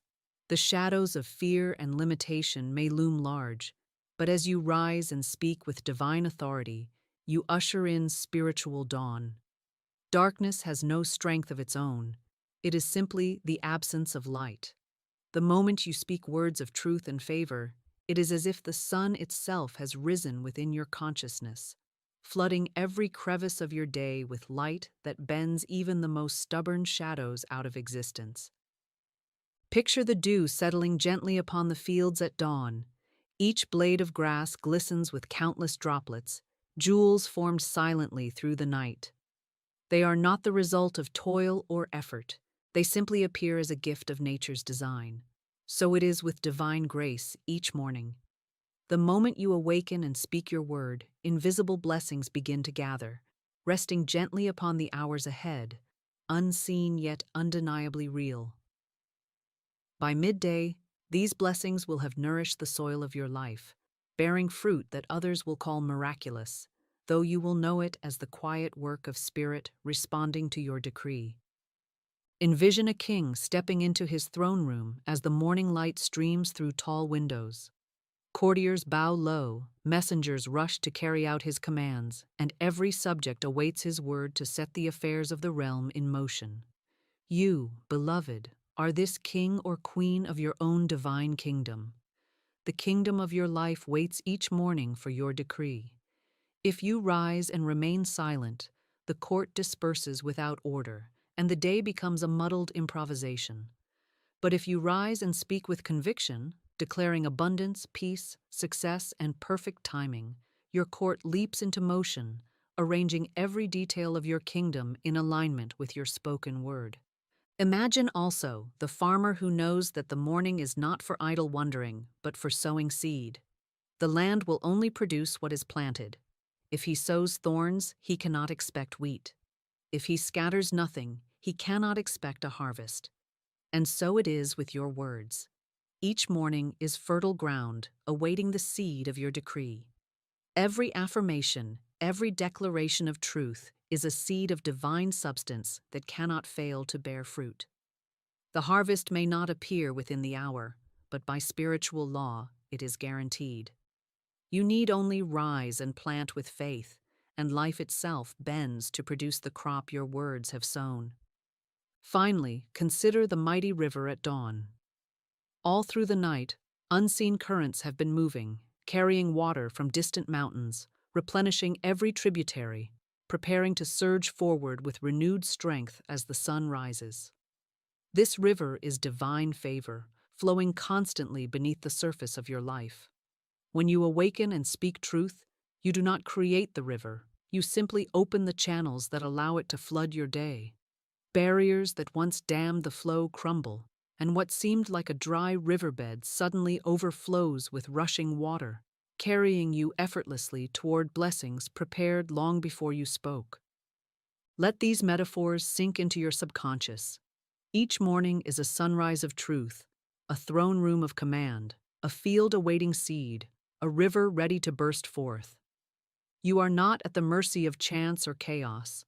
You are the conductor of these forces, the royal heir to a kingdom that obeys your voice. Rise tomorrow and remember, when you speak divine words at dawn, you do more than start your day. You bend all of life to harmonize with the music of heaven. Beloved soul, as you awaken to the power of morning declarations, know this. The path to divine mastery does not always glide smoothly at first. Like a garden long neglected, the soil of your subconscious may be choked with weeds of fear, stones of disbelief, and old roots of limitation that resist the seeds of truth you now sow. Resistance and doubt are not proof that spiritual law has failed. They are simply echoes of the past, remnants of the false self struggling to hold its place as the divine self begins to rise in full authority.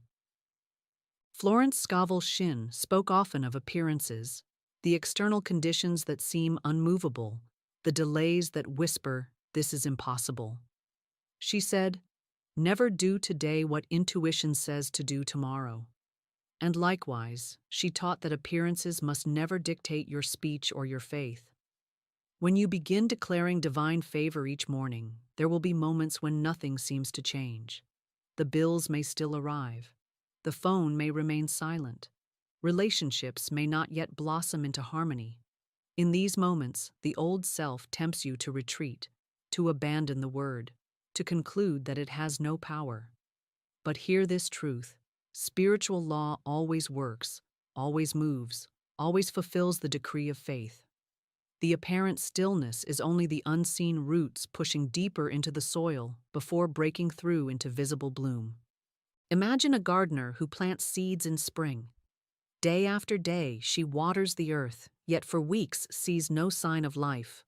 Would she tear up the soil to see if the seed has failed? No. She trusts the law of growth, knowing the invisible process must complete itself before it appears in form. So must you trust spiritual law as you continue to speak truth each morning. The subconscious mind is fertile, but years of fearful speech have built strong patterns that take persistent light to dissolve. Do not mistake temporary resistance for permanent impossibility. Doubt often rises like a shadow in these moments. It says, "Who are you to command life?" Look at the facts, see how little has changed. But this shadow has no substance. It is only fear attempting to reclaim its throne. You conquer it not by reasoning with it, but by speaking louder with truth. As Florence declared, when man can wish without worrying, every desire will be instantly fulfilled. Replace doubt with gratitude before you see the manifestation. Replace fear with declarations of faith when appearances suggest failure. Each morning, as these old voices arise, you answer with divine authority. I walk by faith, not by sight. The law of spirit is at work, and my good rushes to me even now. Visualize resistance like a thick fog. In the early hours, it clings heavily to the land, obscuring vision and chilling the air. But as the sun rises and light pours over the horizon, the fog cannot hold. It dissolves silently, revealing the beauty of the landscape that was always there. Morning declarations are this light. Each spoken word of truth is a ray that pierces the fog of doubt. At first, the fog may seem dense, unyielding. But keep speaking, keep shining, and inevitably the fog lifts, revealing the garden of abundance that has been growing in the unseen all along. Remember also, beloved, that resistance is a sign you are moving in the right direction. Old patterns resist change because they sense their end is near. The subconscious may protest, the ego may tremble, but this is only evidence that divine law is breaking through the walls of limitation that once kept you bound. Speak boldly into this resistance. I release every false belief. I uproot every thought of lack. I now stand in perfect faith, knowing that infinite spirit has already prepared my victory. Trust the process. Continue watering the garden of your day with declarations of favor. Ignore appearances and resist the urge to measure progress by outward signs alone. Like a sculptor chiseling a masterpiece, much of the work is unseen until suddenly the form emerges in breathtaking beauty. Your mornings are reshaping your destiny, one word at a time, and soon life will bend so dramatically in your favor that you will look back on these moments of doubt and smile, knowing they were only shadows fleeing the eternal light of truth you dared to speak. Beloved soul, as you rise each morning and speak with divine authority, know that you are not calling forth a random future nor grasping at fleeting desires. You are aligning yourself with divine design, the perfect blueprint of your life that infinite spirit has already written upon the fabric of eternity. Florence Scovel Shinn revealed this sacred truth. There is a divine design for each man. The perfect pattern of his life is in the superconscious mind, the realm of inspiration. When you declare spiritual truth at dawn, you are not forcing life to bend against its nature. You are bending yourself into harmony with that higher pattern, allowing spirit to unfold your destiny without resistance or delay. Imagine your life as a magnificent tapestry woven by divine hands. Every thread is intentional, every color chosen in perfect wisdom. Yet, through fear and doubt, many live as though they were stray threads, tangled and disconnected from the grand design.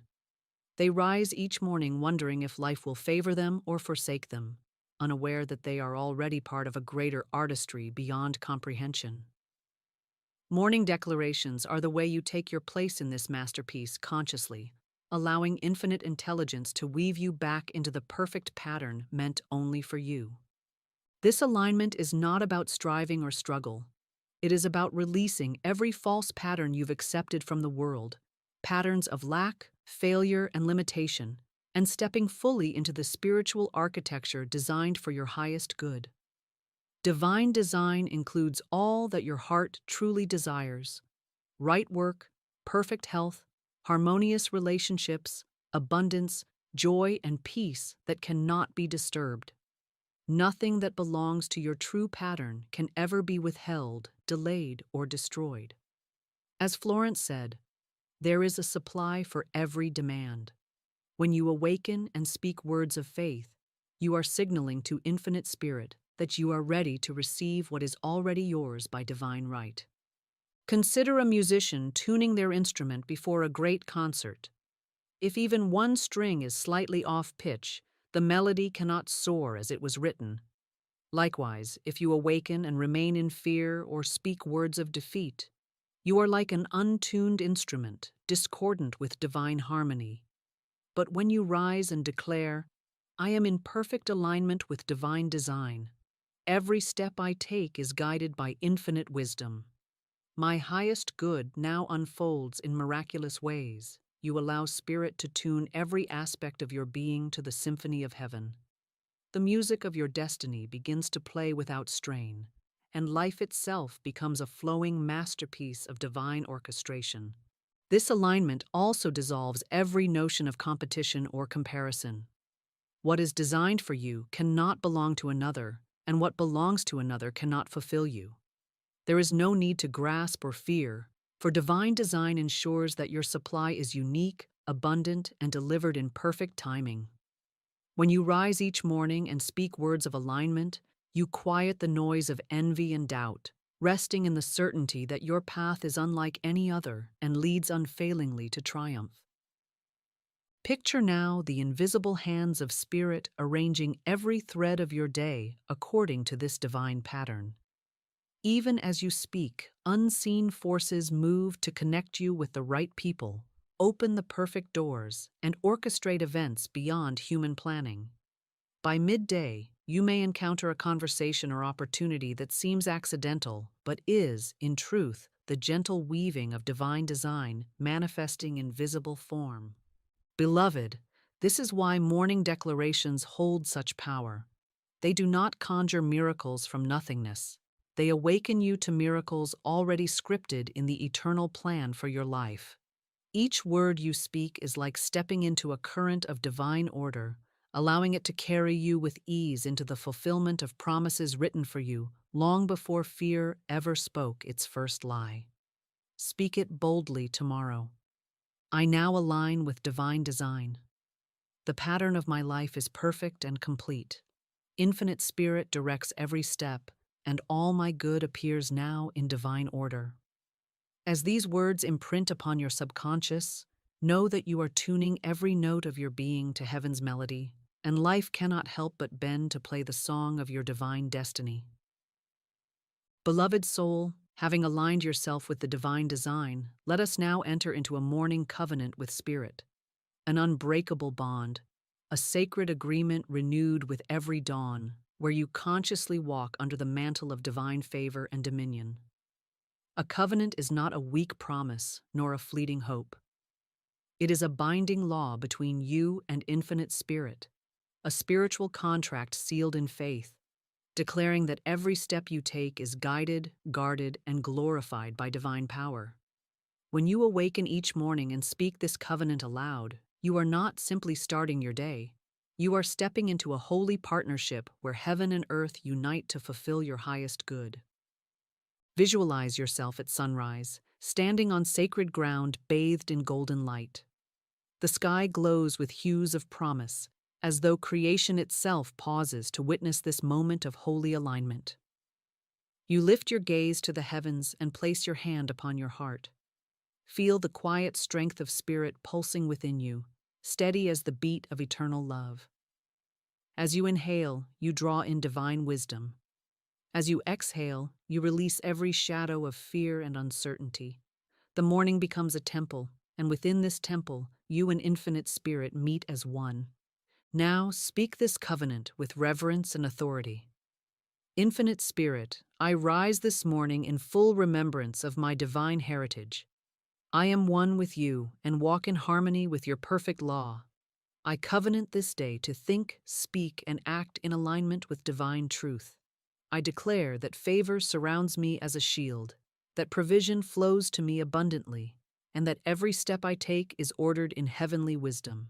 In return, I trust you completely, resting in the assurance that all things are working together for my highest good. Feel the words settle into your soul like a seal pressed upon ancient parchment. This covenant is not made with frail human intention. It is bound by spiritual law, irrevocable and eternal.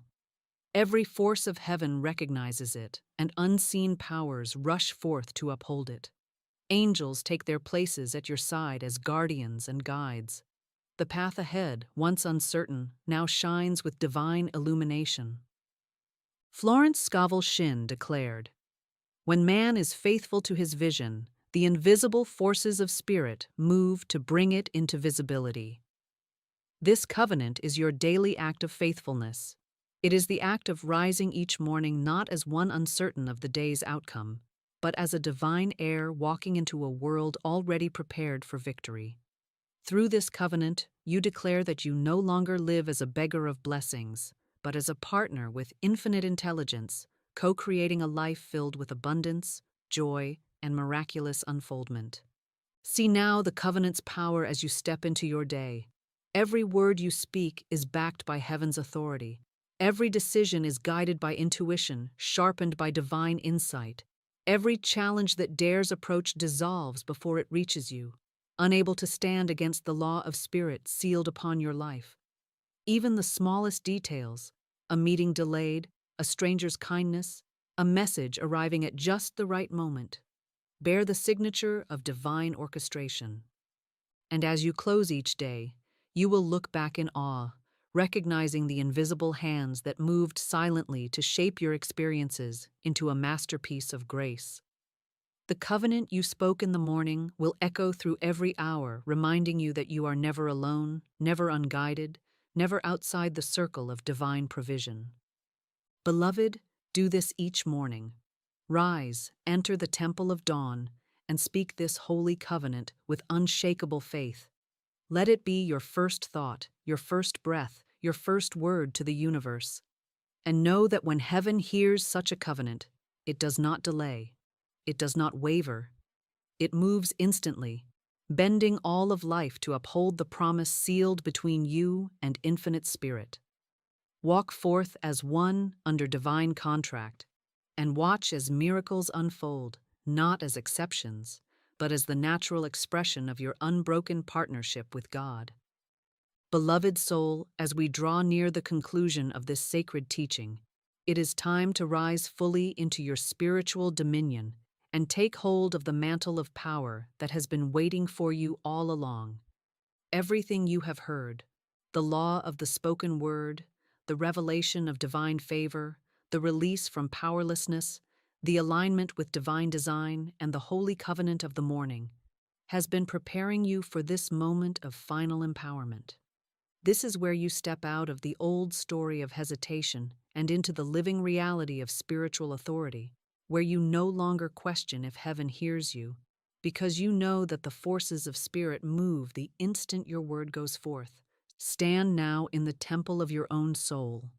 Feel the energy rising within you like a holy fire that cannot be quenched. That fire is the Christ within, the indestructible presence of infinite spirit that knows no defeat, no delay, no lack. You are not a fragile being tossed by circumstance.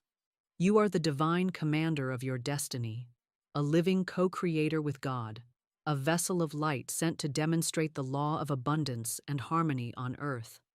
Every morning that you awaken, you hold in your hands the scepter of spiritual dominion. This scepter is your word, and when spoken in faith, it is more powerful than armies, more decisive than chance, more enduring than time itself. Florence Scovel Shinn declared, "The game of life is a game of boomerangs. Man's thoughts, deeds, and words return to him sooner or later with astounding accuracy." From this moment, you will speak only words that create life, words that call forth victory, words that bend every hour of your day into alignment with divine perfection. Declare with me now, beloved, in the full might of your spiritual authority, "I set my day in divine order and favor now.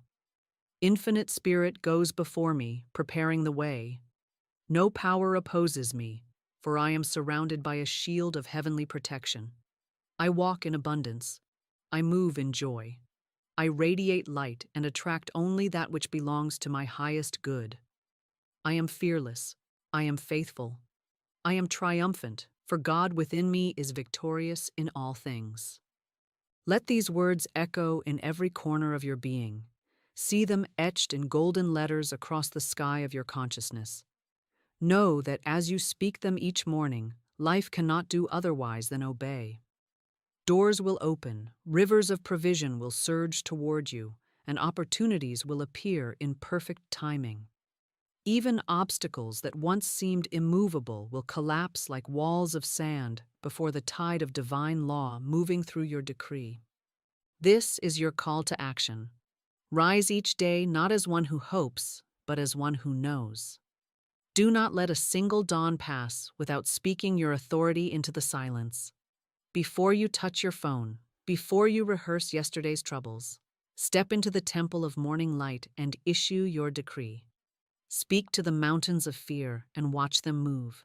Speak to the rivers of blessing and watch them flow.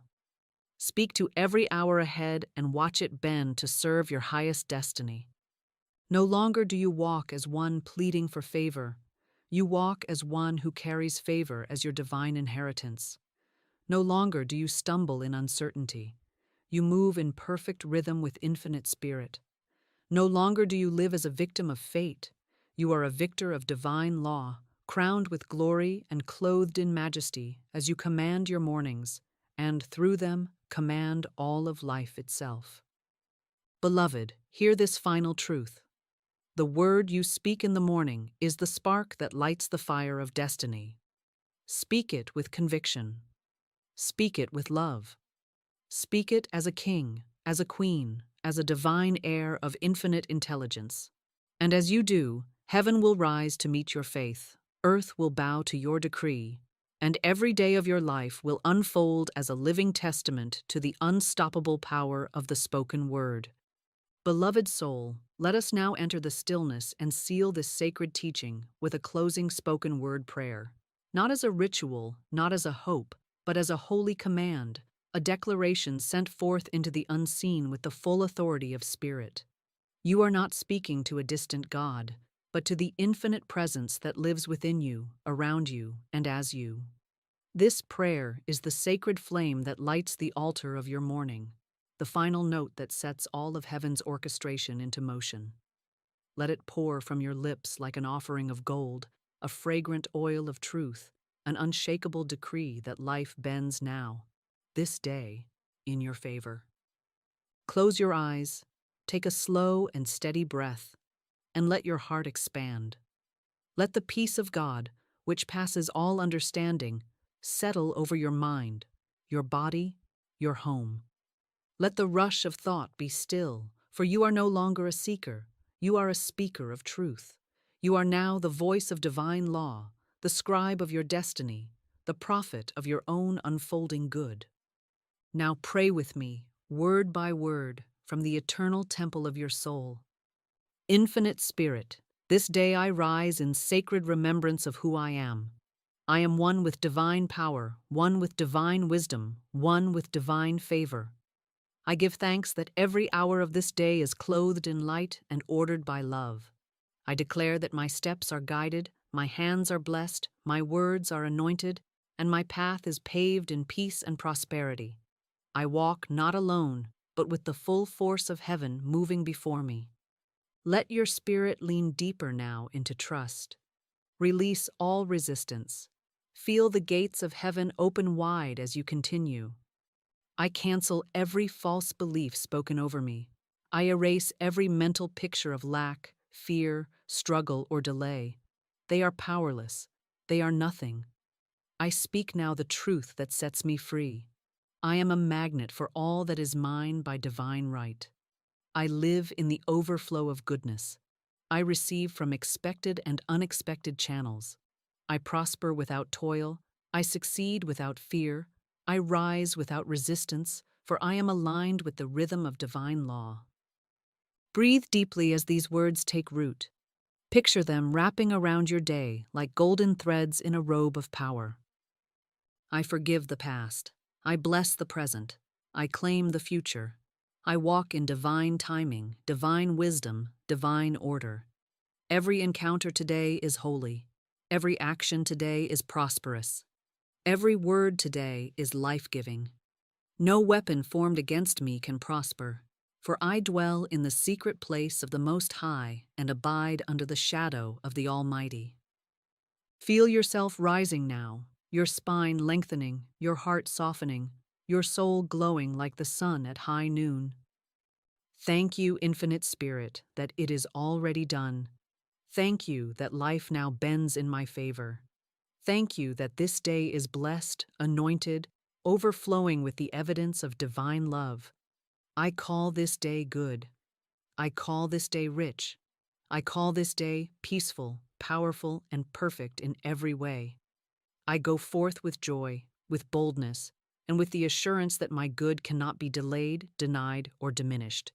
It is mine now and forever. Pause in silence. Let the prayer echo. Let it ripple through every layer of your being. You are now the vibration of divine success. You are now the expression of spiritual authority. You are now the living word of favor made flesh. As you open your eyes and begin your day, remember, this prayer is not behind you. It walks with you, before you, and through you. Speak it as often as needed. Let it be the staff in your hand, the fire in your heart, the compass of your decisions. With this spoken word, life cannot help but rearrange itself in your favor. With this prayer, the day is sealed.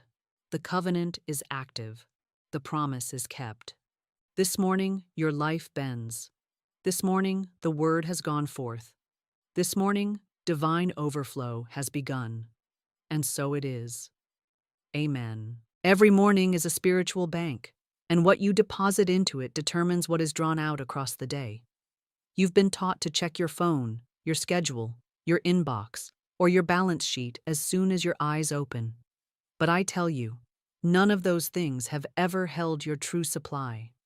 The first words you speak upon waking are the seeds of your experience. And if you do not plant wealth, if you do not plant divine increase, if you do not speak favor and multiplication, then by default, you allow the weeds of fear, doubt, and lack to grow wild across the fields of your day. Before your feet touch the floor, your mouth must open in dominion. The tongue holds the pen that writes the story of your day. And I say, begin by writing wealth. You've been waking into an invisible fog, a fog of old beliefs, past disappointments, and inherited patterns that tell you it's going to be another hard day, another dry season, another postponement of the blessing. That is not truth. That is hypnosis. And I am here to break the trance. You've been waking into a world of facts instead of a world of faith. You've been listening to the ghost of yesterday's bank account instead of the spirit of divine supply. But today, this morning, you awaken into a new order. A spiritual economy where God is your source, the law is your servant, and your word is the transaction that opens every invisible account. There is a lie that has settled into your bones like cold, that you must earn your good, fight for your good, beg for your good, compete for your good. But I speak from the mountaintop of truth, and I say, no. You were never meant to labor under the curse of scarcity. You were created in the image of the infinite source, and wealth is your inheritance by divine right. Not because you worked for it, not because you earned it, but because you agreed with it. The law of wealth is the law of agreement, and agreement begins with speech. Every dollar you manifest, every opportunity that arrives, every stream of income that opens is the outpicturing of something first declared, spoken, decreed. You do not need a better plan, you need a better word. This morning, I confront the habit of waking in fear, the habit of scanning your life for what's missing instead of commanding what's moving. You say, I can't afford it. You say, I'm so behind. You say, I don't know what I'm going to do. And the law says, as you have spoken, so it is. But today, you will speak no more curses. You will not wake up and prophesy defeat. You will rise with a sword in your mouth, the sword of the Spirit, which is the spoken word of God. You will speak prosperity, peace, provision. You will say, this is a day of financial breakthrough, and that word will go forth to prepare the path before your feet. For too long, the morning has belonged to fear, but no more. Now, the morning belongs to faith. Now, the morning belongs to the word. This is the day the Lord hath made. I will rejoice and be glad in it. Psalm 118:24. Do you hear it? That is not passive observation. It is active choice. This is the appointed day, the anointed day, the day that did not come to break you, but to bless you. But you must claim it, with your voice, with your breath, with your word. And I give you this charge, this command, this sacred instruction. The moment your eyes open, speak your wealth. Say it before you feel it. Say it before you see it. Say it before the doubt creeps in. Say, divine supply greets me this morning. Money moves in my direction now. New streams open with ease. God is my instant, constant, lavish source. I prosper wherever I turn. Say it, not once, not weakly, but with rhythm, with boldness, with certainty. Speak your financial breakthrough before the world has a chance to offer its illusions. Speak before you scroll. Speak before you worry.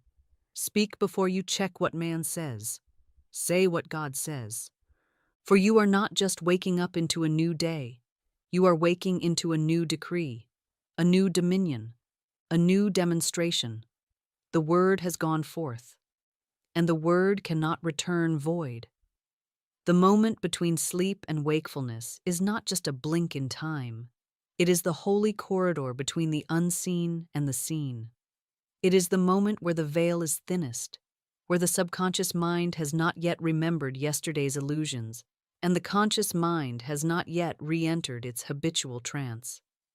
In this sacred space, the law is waiting, waiting for instruction, waiting for decree, waiting for the soul to remember its dominion. Most people roll out of bed into worry. They wake up rehearsing yesterday's problems, speaking casually about what they lack, allowing the same mental loop of fear and struggle to resume like an old record dropped on a spinning turntable. But spiritual law is impersonal. It listens not to your tone, but to your command. It moves not by how you feel, but by what you speak. And I tell you plainly, what you say when you rise is the blueprint for how your day will unfold. This is why the ancients prayed with the sunrise. Why Scripture said, "Give us this day our daily bread," not as a plea for survival, but as a metaphysical directive. a claim to divine provision assigned for that specific 24-hour window. That verse was not written for beggars. It was written for believers, for those who understand that spiritual supply is ever available, ever present, and always in circulation, waiting only for agreement. And agreement is always activated through word. Morning is not the time to drift. Morning is not the time to react. Morning is the time to rule. As you speak in the first light, so shall the light of the day be shaped. The law of morning declaration is the law of origination. You do not wait to see what the day brings. You tell the day what it must contain. You say, "Today is a day of abundance." You say, "Divine ideas come to me now." You say, "Everything I need is now appearing on time and with ease." You don't say it because it's already visible. You say it because your word is the root from which all visibility grows. This is the law of the spoken word, the law of expectancy. And the law does not ask, "Did you feel powerful this morning?" It asks only, "What did you decree?" You must stop waiting for the facts to give you permission to feel secure. Stop letting your bank account be your prophet. Stop letting your job title dictate your worth. The world taught you to look around before you look within. But divine mind waits on no condition. It responds only to truth. And the truth is this: the first sound that leaves your lips each morning is not a sound. It is a seed. And what you plant will manifest. Most people plant by default. I'm so tired. I have so much to do. This is going to be a hard day. And so it is. Not because it had to be, but because they spoke it. But you, beloved soul, are waking up differently now. You are not waking into the facts. You are waking into faith. You are not checking what the world says. You are commanding what the law must do. Speak it and let it be so. Speak it before coffee. Speak it before worry creeps in. Speak it while the sun is still quiet in the sky. For those who declare early receive early. Those who decree boldly receive richly. This is not poetry. This is the structure of the universe. This is the word made law. Say, "The law of divine compensation is activated in my life today. The wealth of heaven is moving through new channels. My income is increasing. My debts are dissolving. My harvest is inevitable." Speak it not for comfort, but for creation. Speak it as a builder speaks over blueprints. Speak it as a king speaks over a kingdom. You are not wishing, you are ruling. And every time you say it, you raise the standard of what the law is allowed to deliver. Let the first words out of your mouth each morning be words of power. Let them be declarations of divine economy, statements of spiritual wealth, commands to the unseen forces that shape your visible experience. And do not stop. Do not say it once and wait. Say it every day until it becomes the only reality you know. For repetition is the rope that ties your conscious mind to the infinite. And with every repetition, you make the truth louder than the lie. Speak now. This is a day of financial overflow. My morning word shapes my day in favor. I command abundance now, and it appears. This is how you rise. This is how you begin. This is how the day bends to serve you. The most dangerous contract is the one you didn't know you signed. And I say to you now, many of you have made silent, unconscious agreements with lack, not because you intended to, not because you wanted to, but because you repeated the words of the world until they became your internal script. You began to believe that limitation was realistic, that struggle was spiritual, that just enough was holy. And so every morning you rise and unknowingly reaffirm that silent contract by the words you speak, the thoughts you allow, and the identity you wear like an old coat that no longer fits. I can't afford that. Money is tight. Maybe one day. You think these words are harmless. You think you are just being practical. But I tell you, these are not casual statements. They are commands, orders, authorizations stamped with the seal of your consciousness and mailed directly to your subconscious, where they are received, accepted, and carried out without resistance. The subconscious does not judge. It does not edit. It does not ask whether you meant to say what you said. It only obeys. And it obeys with perfect precision. It hears, "I can't afford it," and says, "Very well. Block access to supply." It hears, "I never get ahead," and says, "As you wish." Repeat the cycle. The subconscious is the servant of your speech, and when your speech is poisoned by unworthiness, by resignation, by habit, then you are not just delaying your blessing, you are denying it at the door. Many pray for financial breakthrough while simultaneously speaking words that barricade the gate. You do not need more faith, you need fewer contradictions. Your mouth must not cast spells against your own increase. It must not become a tool of sabotage. You cannot speak debt and expect demonstration. You cannot declare lack and then fast for overflow. It is not the fasting of food that brings miracles. It is the fasting of false words. And the most powerful fast you can commit to is this: I refuse to speak lack. I refuse to repeat the language of limitation. I refuse to sign my name to the vocabulary of poverty. For every word carries vibration. Every phrase carries frequency. And the universe, being made of vibration and frequency, will mirror whatever note you sing. You've been programming a locked vault and blaming the bank. You've been cursing the effect and forgetting the cause. But let the scales fall from your eyes. You are the cause, and you are the cure. Every "I can't" must be replaced with "God can." Every "I lack" must be replaced with "I receive." Every "I'm broke" must be replaced with "I am rich in the wealth of divine mind, and my good now appears." It may feel unfamiliar at first. It may feel like a costume. But you are not dressing up. You are dressing in truth. And truth, once worn consistently, reshapes reality. You do not need to scream. You do not need to plead. You need only to agree with truth, with divine provision, with supernatural sufficiency. And that agreement begins with a word that aligns your subconscious with the law of increase, a word that breaks the cycle of inherited fear, a word that ends the drought not just in your wallet, but in your spirit. Say this now, and say it until it becomes your native tongue. I am divinely provided for. All that is mine by right now rushes toward me. I no longer agree with lack. I agree with law.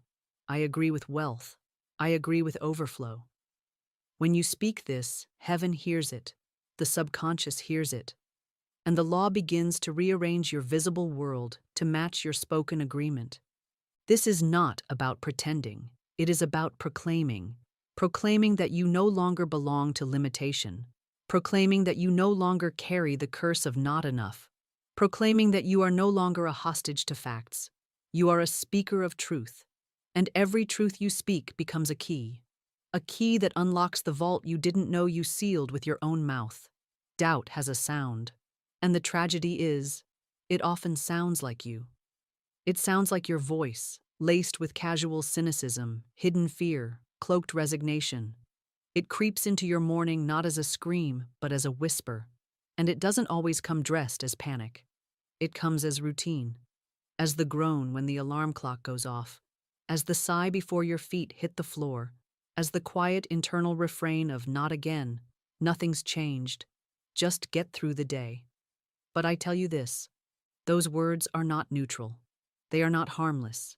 They are the opening lines of a spell. And the spell is this: that what you spoke will return to you multiplied. The moment you awaken, your field is still fresh. Your soul is soft with possibility. Your subconscious, still open, still fertile, still ready to be planted. And instead of planting divine certainty, most plant doubt.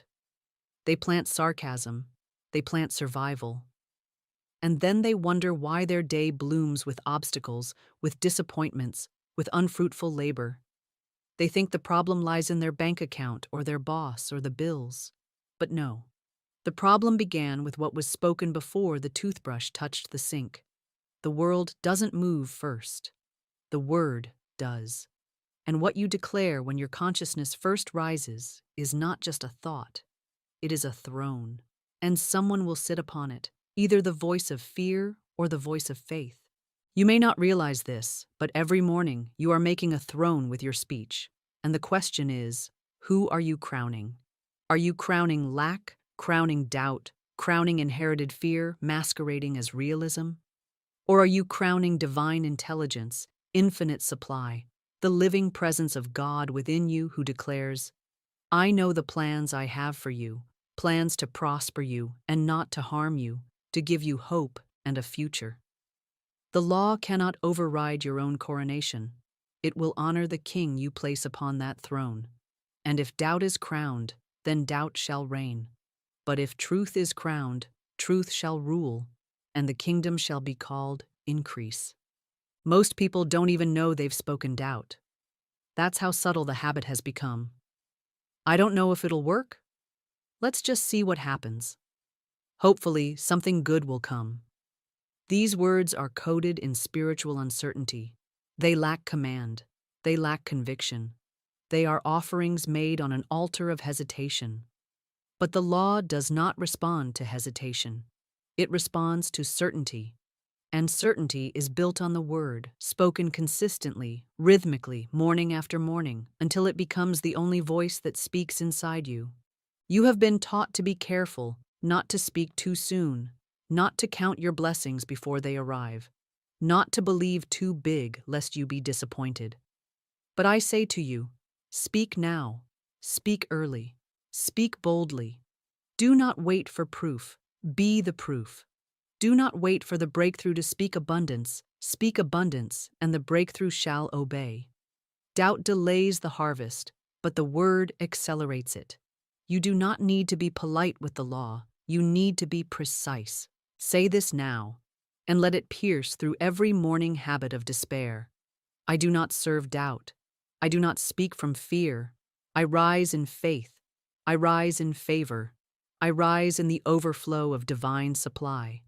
This is not a mantra. It is a hammer.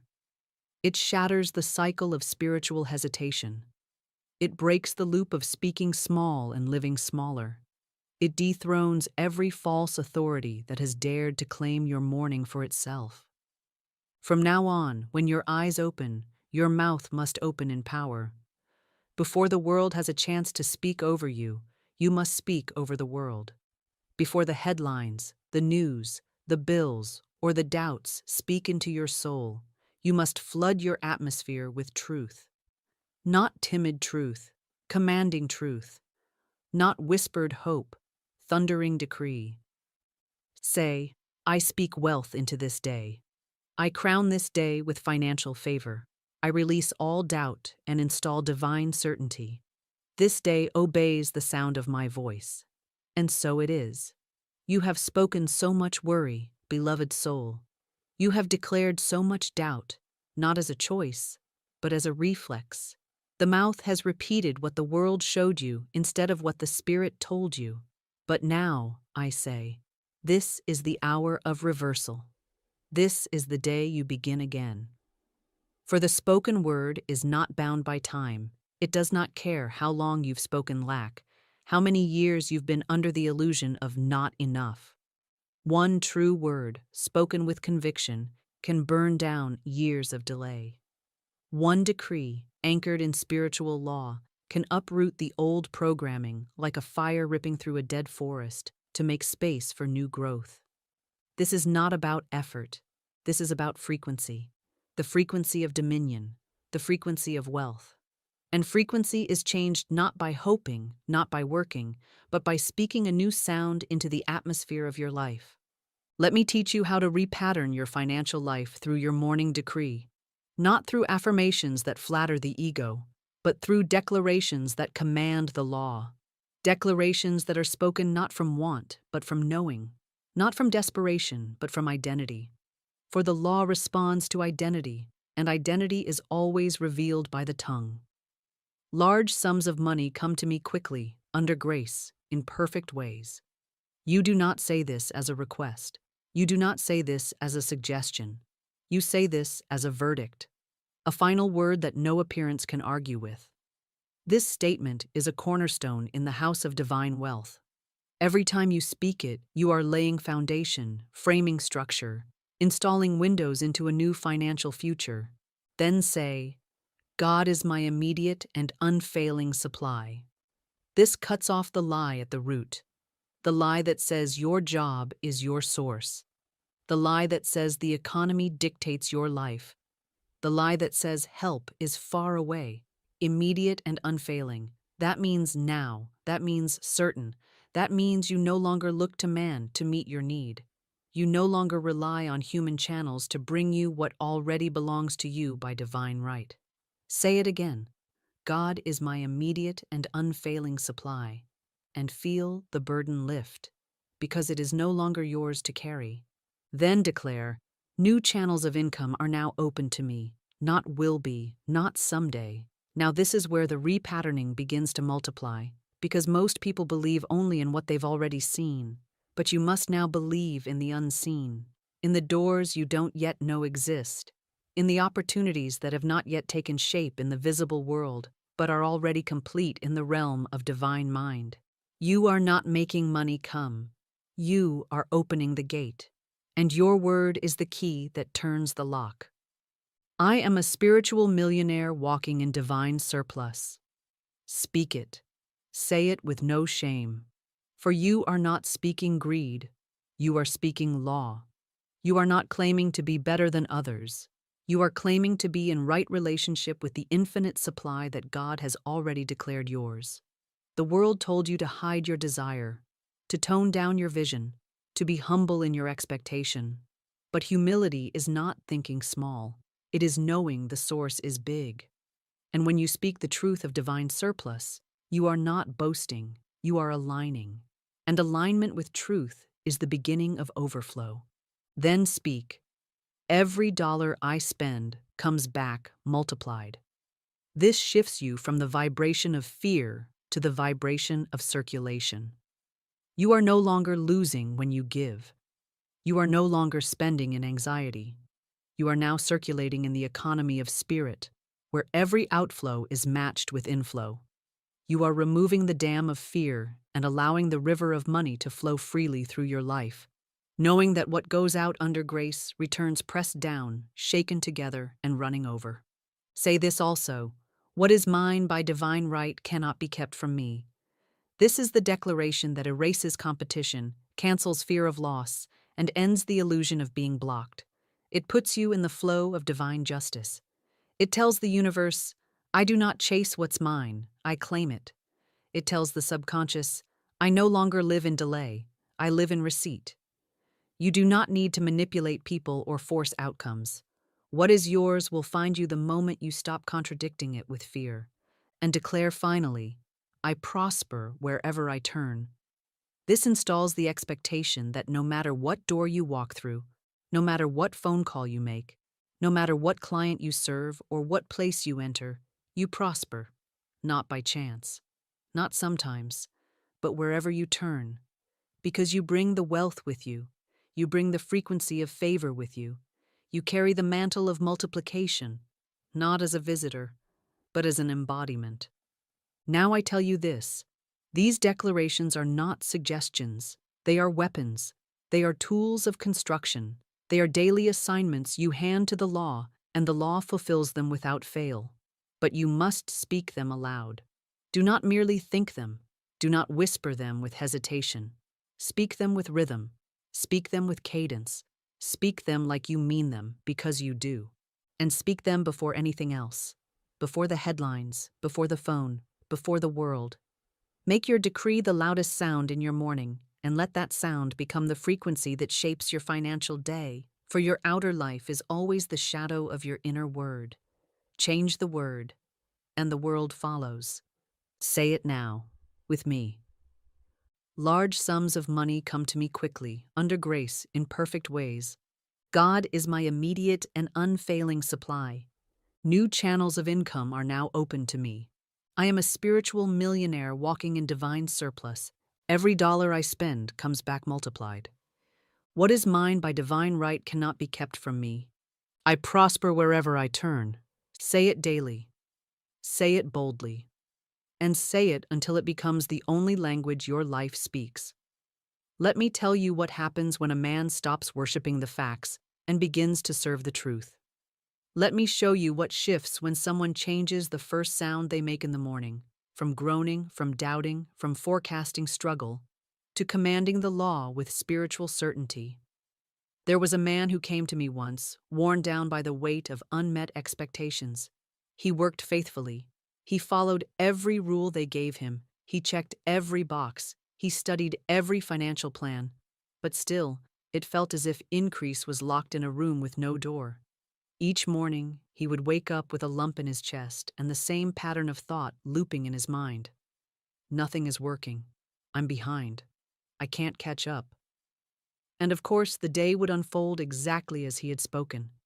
Not because he was cursed, but because he was consistent in the wrong direction. He had faith, but it was inverted. It was faith in delay, faith in limitation, faith in appearances. And the law, being impersonal and exact, gave him the fruits of his faith. Then he came across one of my affirmations, not as entertainment, not as another idea to collect, but as an instruction, a mandate, a divine prescription to speak boldly, rhythmically, and early, before anything else could hijack his day. I told him, don't touch your phone, don't open your banking app, don't check the numbers, speak first, and speak as one who already possesses the wealth. At first, he hesitated. His reasoning mind resisted. It feels fake, he said, and I told him, of course it does. You've been trained to speak what you see, but now you will speak what is true. So he began. Every morning before his feet hit the floor, he said, God is my immediate and unfailing supply. Large sums of money come to me quickly, under grace, in perfect ways. He said it aloud.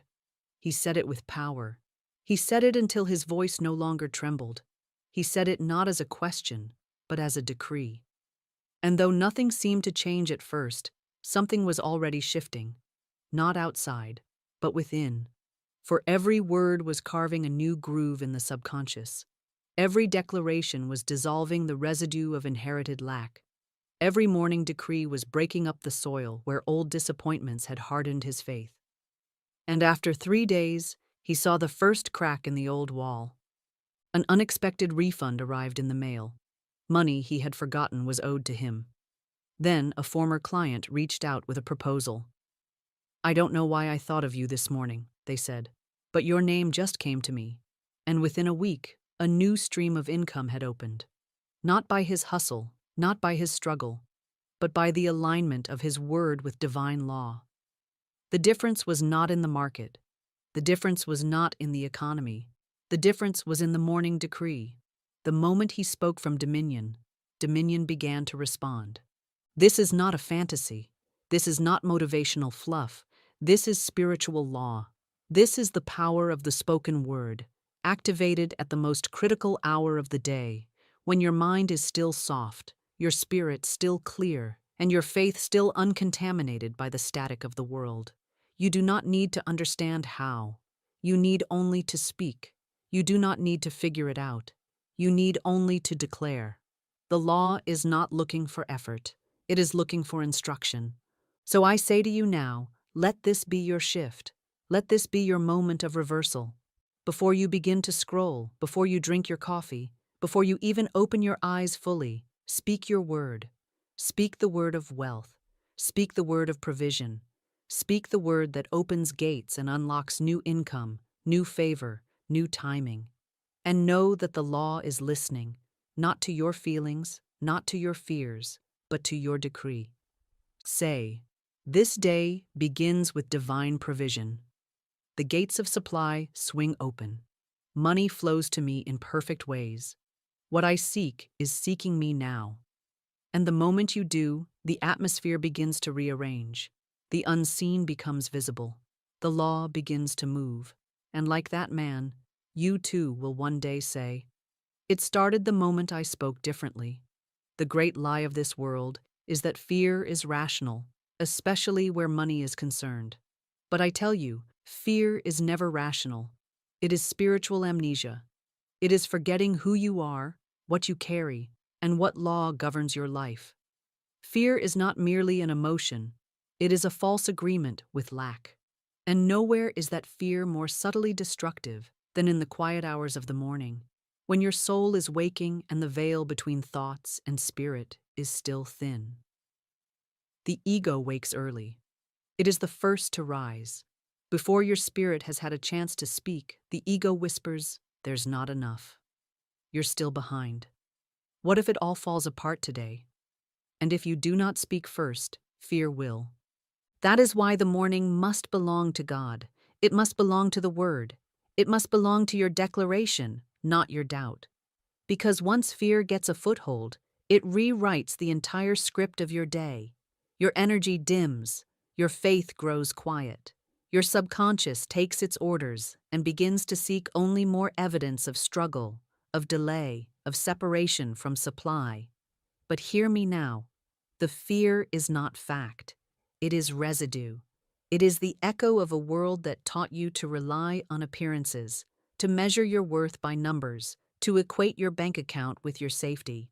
And when you wake up and immediately start looking at those appearances, checking balances, refreshing accounts, calculating what hasn't come, you are placing your trust in the illusion and bowing once again at the altar of facts. But facts are not truth. They are snapshots of former words made visible. If you want different facts, you must speak a different word. Do not wait for the fear to subside before you speak. Speak into the fear. Speak through the fear. Your declaration is not weak because fear is present.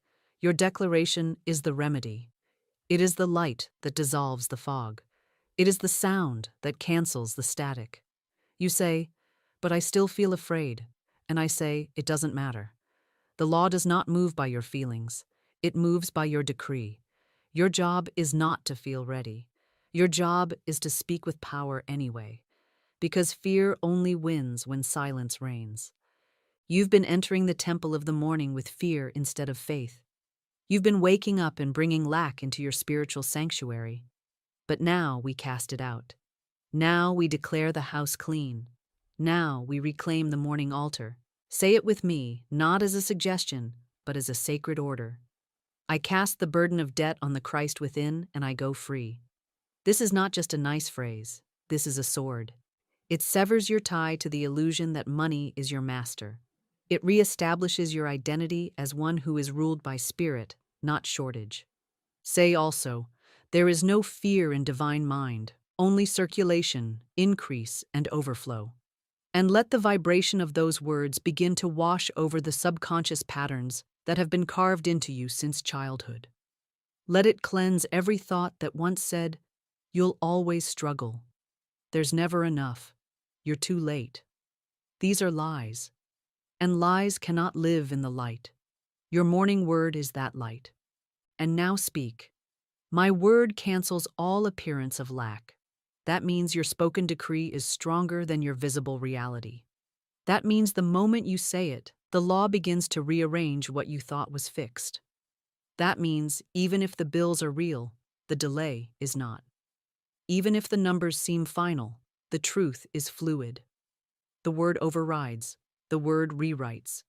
The word reorders everything to match its vibration. You must understand, when you speak divine provision in the morning, you are not just thinking positively.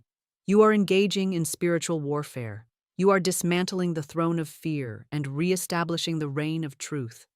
And every day you do it, that fear gets smaller, quieter, less persuasive, until it is nothing more than a memory of a voice you no longer answer. The angels go to work while your conscious mind shuts down. They await the word. They await the decree. They are not moved by your panic. They are moved by your power. Give them something to act upon. Let them carry your declarations into the places you cannot see, into the offices and inboxes and financial systems you don't even know are being activated. You don't have to know how. You just have to speak. Now I offer you a sequence, a rhythm of truth to be spoken while the sun is still low, while the fear still knocks, while the ego still stirs. Say it boldly. No weapon formed against my finances shall prosper. I will lie down and not be afraid, and I rise with spiritual certainty. I wake up into answered prayer. My provision is already secured. I cast out the voice of lack and crown this day with wealth. I speak and the law responds. I decree increase, and it appears. Let these words become your armor. Let them become your breath. Let them become the shield you raise before the world begins to speak. And when fear rises tomorrow, it will not find you unguarded. It will find you dressed in light, cloaked in truth, and speaking the language of the wealthy in spirit, the language that fear cannot translate. Overflow is not a dream. It is not a fantasy reserved for the select few, the naturally lucky, the ones born into fortune or riding the wave of perfect timing. No. Divine financial overflow is the natural result of spiritual alignment. It is what happens when your inner word matches the rhythm of divine mind, when your declarations align with the truth of supply rather than the illusion of struggle. It is not loud, though it may be grand. It does not always arrive with a trumpet, though its effects are undeniable. Overflow is quiet, confident, unshakable. It is the feeling that everything you need already exists and is moving toward you even now. You must understand what this overflow looks like so you may recognize it, not miss it. For the ego has trained you to only recognize provision in the form of cash or checks, but overflow comes in many forms. It may arrive as a sudden inspiration that turns into income. It may appear as a cancellation of debt you didn't expect. It may come as favor with a person who opens a new stream of access. It may unfold as perfect timing, divine rerouting, opportunities so aligned they cannot be manufactured by effort alone. You wake up, speak your word, and then, seemingly by coincidence, you're at the right place at the right time. But I say, it's not coincidence. It's consequence. Consequence of the word spoken. Consequence of the alignment maintained. Overflow may look like peace where you once panicked, clarity where there once was confusion, wisdom in decision-making that protects your wealth before it's even generated. And yes, it will come as visible financial increase too, because divine supply is not symbolic. It is real. It pays bills. It multiplies income. It opens doors that men have shut. But its root is not in the visible. Its root is in the spiritual, and that root is watered by your word. Overflow is what occurs when your vibration becomes inhospitable to lack. When your spirit becomes so saturated with truth that doubt can no longer find a foothold. When you become a match for abundance, not because of your hustle, but because of your declaration. Many think overflow will come through the next job, the next launch, the next promotion. But divine overflow does not wait on conditions. It begins the moment you stop agreeing with limitation. It begins the moment you stop crowning the external world as your source. You must stop looking at your bank account to determine what is possible. Your account is a reflection of past consciousness, not a prophecy of your future. The prophecy of your future is spoken by your mouth each morning. That is where overflow is born. Not in the numbers, but in the narrative. So I ask you, what are you narrating? Are you narrating struggle? Are you narrating just enough? Are you rehearsing how hard it is, how long it's been, how tired you are? Or are you narrating truth? I walk in the rhythm of wealth. Divine supply knows my name. Money flows in perfect time, through perfect channels, without strain or delay. This is what overflow looks like before it manifests. It looks like the sound of a soul who knows. It looks like the frequency of one who is not begging, but commanding. Imagine a life where nothing feels out of reach, where the next step appears before you need to take it, where every investment is guided, every expenditure is blessed, every idea carries profit, every door opens before you knock. That is not fiction. That is not reserved for the few. That is your inheritance, but you must align with it. And alignment begins each morning. It begins not with what you do, but with what you speak. Remember this, divine overflow is not something you chase, it's something you host, and your speech is the invitation. It does not rush, it does not struggle. It arrives where there is room, room made by consistency of truth, rhythm of declaration, surrender to the invisible order of wealth. It does not require force, it requires voice. Say this now, and let it anchor deep into your daily reality. I live in the flow of divine wealth. I am a steward of spiritual abundance. Every need is met. Every channel is open. Every desire fulfilled. Overflow is my new normal. Say it. Speak it. And soon you will not only believe it, you will live it. If you want to shift your finances, shift your mornings. For the morning is not just a beginning. It is a blueprint. It is not a routine. It is a realm. The hours just after waking are sacred. The veil is thin, and the law is listening. This is not the time for scrolling through illusions or replaying yesterday's defeats. This is the time for throne speech, for commanding the day before it commands you. Before you speak to anyone else, before you speak to your spouse, your phone, your bills, or even your breakfast, you must speak to the law. You must speak to your own spirit. You must speak to your supply.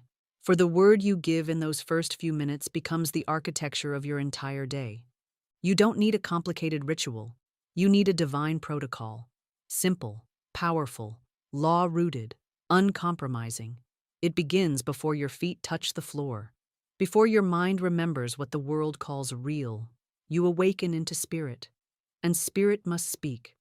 You wake, and before you ask how much, when, or from where, you declare what is. And what is wealth. What is supply. What is provision moving toward you without resistance. So you speak, not from fear, not from doubt, but from knowing, from dominion, from the upper room of consciousness where all things are already done. Step 1. Speak your word aloud. Let your voice be the first sound your mind hears. Not your thoughts, not your doubts, your voice. Declare, this is a day of divine increase. I am surrounded by unexpected blessings. I walk in the rhythm of wealth. Money comes to me now, quickly, under grace, in perfect ways. Let your voice become a vibration that ripples into every unseen dimension and begins the rearrangement of matter. Say it before you think about how. Say it before you look at what's due. Say it as the architect of your atmosphere. Step 2. Do not check your phone. Do not check your email. Do not scroll. The moment you allow external voices to enter your space before truth is established, you have already surrendered your throne. The ego wants to rush into action, into checking, into controlling.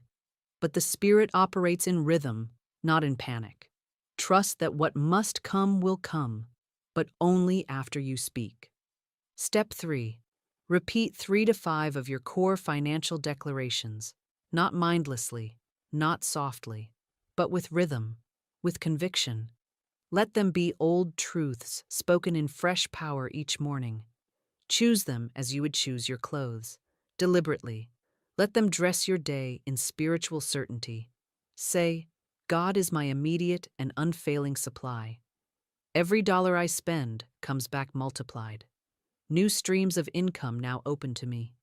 I prosper wherever I turn. What is mine by divine right cannot be kept from me. Let these words become as habitual as brushing your teeth, because they are cleaning something far more powerful, your frequency. Step 4. Visualize. See the law in motion. See money moving toward you. See solutions unfolding. See the bills paid, not from anxiety, but from abundance. See the door open, the phone call coming, the unexpected miracle delivered, not as fantasy, but as law in demonstration. For whatever image you hold with feeling becomes a mold for the invisible to take form, and the morning is the most potent time for molding. Step 5. Seal it. Say, this is a day of financial favor and divine provision. I expect it. I command it. I walk in it. Then rise, not to chase, not to strive, but to receive. Walk through your day as one already chosen, already supplied, already wealthy in spirit. Watch how the doors respond to your vibration. Watch how people speak differently to you, how opportunities find you, how solutions reveal themselves, not because you worked harder, but because you spoke earlier. You are now living by a new standard, a new rhythm, a new protocol. And this protocol is not based on discipline. It is based on dominion. You do not need to beg. You do not need to prove. You need only to declare, daily, consistently, until the frequency of wealth is no longer a practice. It is your default state. So commit this to memory. Speak before action. Declare before doubt. Envision before movement. Seal before stepping. And if you forget, return. Return to the word. Return to the rhythm. Return to the throne room of morning where wealth is made and days are ordered. Say now, and say it loud, I rise as one with divine supply. This day is already blessed. I speak the word, and the law obeys.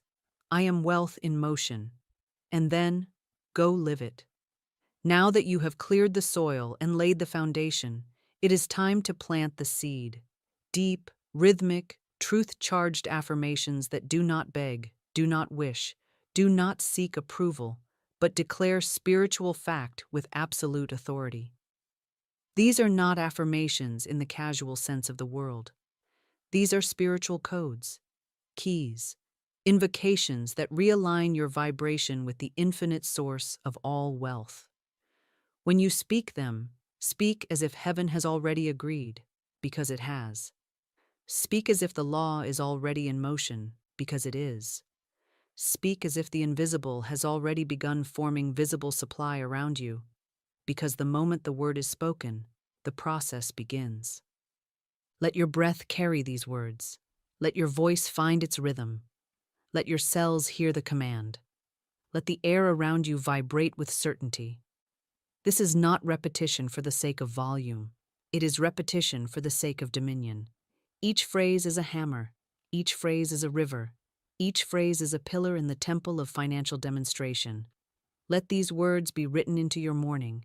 Let them be the gates you walk through every day before the world offers you anything. Say with me now, this is a day of divine increase. Not just someday, not in the future. This day. The law does not operate in delay. It responds to now. Let your declaration be present, and your supply will be present with it. Money comes to me from expected and unexpected places. This speaks to the boundlessness of God. You do not need to know the how. The supply is not limited to the methods you understand. Declare this, and you will find streams opening where there were none, favor appearing where you least imagined. All channels of supply are now open. All. Not some. Not the few you can control. Speak this, and the law begins to reroute, redirect, and redesign your access points. Doors you never considered begin to unlock because the word gave permission. I walk in the rhythm of financial favor. You are not catching up. You are not struggling forward. You are walking in divine time, divine flow, divine alignment. The rhythm of heaven governs your steps, and favor moves with you like a wind at your back. I am divinely guided to wealth. You are not lost. You are not confused. Divine intelligence within you knows exactly where to go, what to say, who to call, what idea to pursue. Say this, and watch how clarity floods your path. I am a faithful steward of divine abundance. This is not just about receiving, it is about identity. You are one who carries wealth well. You are trusted by the law. You are aligned not only to increase, but to wisdom. Speak this, and the law will trust you with more. Now, seal the sequence. Raise your voice in truth, with no hesitation, no apology, no doubt. Let the last word be the loudest. I rise in power. I walk in overflow. I speak wealth, and it appears. Again, I rise in power. I walk in overflow. I speak wealth, and it appears. Again, I rise in power. I walk in overflow. I speak wealth, and it appears. Let these words be the crown of your morning. Let them be the final chisel stroke in the sculpture of your financial reality. They are not decorations. They are design. The law is now instructed. The angels are now activated. The vibration has been raised. Go forth and let the world rearrange itself in response to the truth you just declared. If this word stirred something in you, if it awakened a memory of who you truly are, of what you truly carry, of what is truly yours by divine right, then you must return. Not because I need your presence, but because your spirit craves the rhythm. The law thrives on consistency. The subconscious requires repetition. Faith is strengthened not by scattered bursts of inspiration, but by daily fire. Return here, not for motivation, but for maintenance. Not for hype, but for harmony. Return to remember that you are not alone in this truth-speaking, wealth-declaring, dominion-walking life. You are part of a collective, a divine body of declarers who rise early to speak order, who rise early to plant increase, who rise early to anoint the day with authority. Subscribe not just to a channel, but to a frequency, a way of being, a way of beginning. Let every morning you spend here be a holy return to the throne room of speech, where nothing is missing, nothing is broken, and every spoken word becomes a living thing. Comment if you must. Write your declaration and make it public. Let the echo of your faith ripple through this digital temple. Speak your word into this space, and let it be sealed with the agreement of thousands. Let the algorithm become an altar. Let the scroll become sacred ground. Let the comment box be a chorus of faith that the universe cannot ignore. And above all, remember this: you are not a beggar. You are not an orphan. You are not behind. You are a speaker of truth, a vessel of wealth, a spiritual architect. You do not sleep in fear. You do not rise in doubt. You do not walk in desperation. You speak. You rise. You receive. Return here each morning. Speak this word, and let overflow meet you before your second cup of tea. Beloved, I speak to you now with the urgency of a trumpet blast at dawn. In the next 24 hours, your purse, whether the leather one you carry in your hand or the invisible one you carry in the treasury of your consciousness, can overflow without end. This is not a poetic exaggeration, not the wishful dream of one hoping for a lucky turn, but a decree anchored in the unshakable law of supply. For my God shall supply all your need according to his riches in glory by Christ Jesus. Philippians 4:19. And those riches are not rationed, not delayed, not stored in vaults to which you have no key. They are here now, moving in invisible currents, ready to take form as money, as opportunity, as unexpected channels of provision. But the law moves in response to recognition, and until you declare the purse full, it will appear to you as empty. The magic purse is not merely an object. It is a symbol, a living emblem that tells your subconscious, supply is infinite, and it flows to me now. When you speak into that purse, whether aloud or silently, you are not talking to fabric and thread. You are addressing the infinite storehouse within, instructing it to pour forth into form. And I tell you this, when your word is spoken with faith, the outer must rearrange to match the inner decree. Money that seemed delayed will be released, avenues you thought closed will open, and provision will appear in ways so perfect you will know they were ordered by the hand of God alone.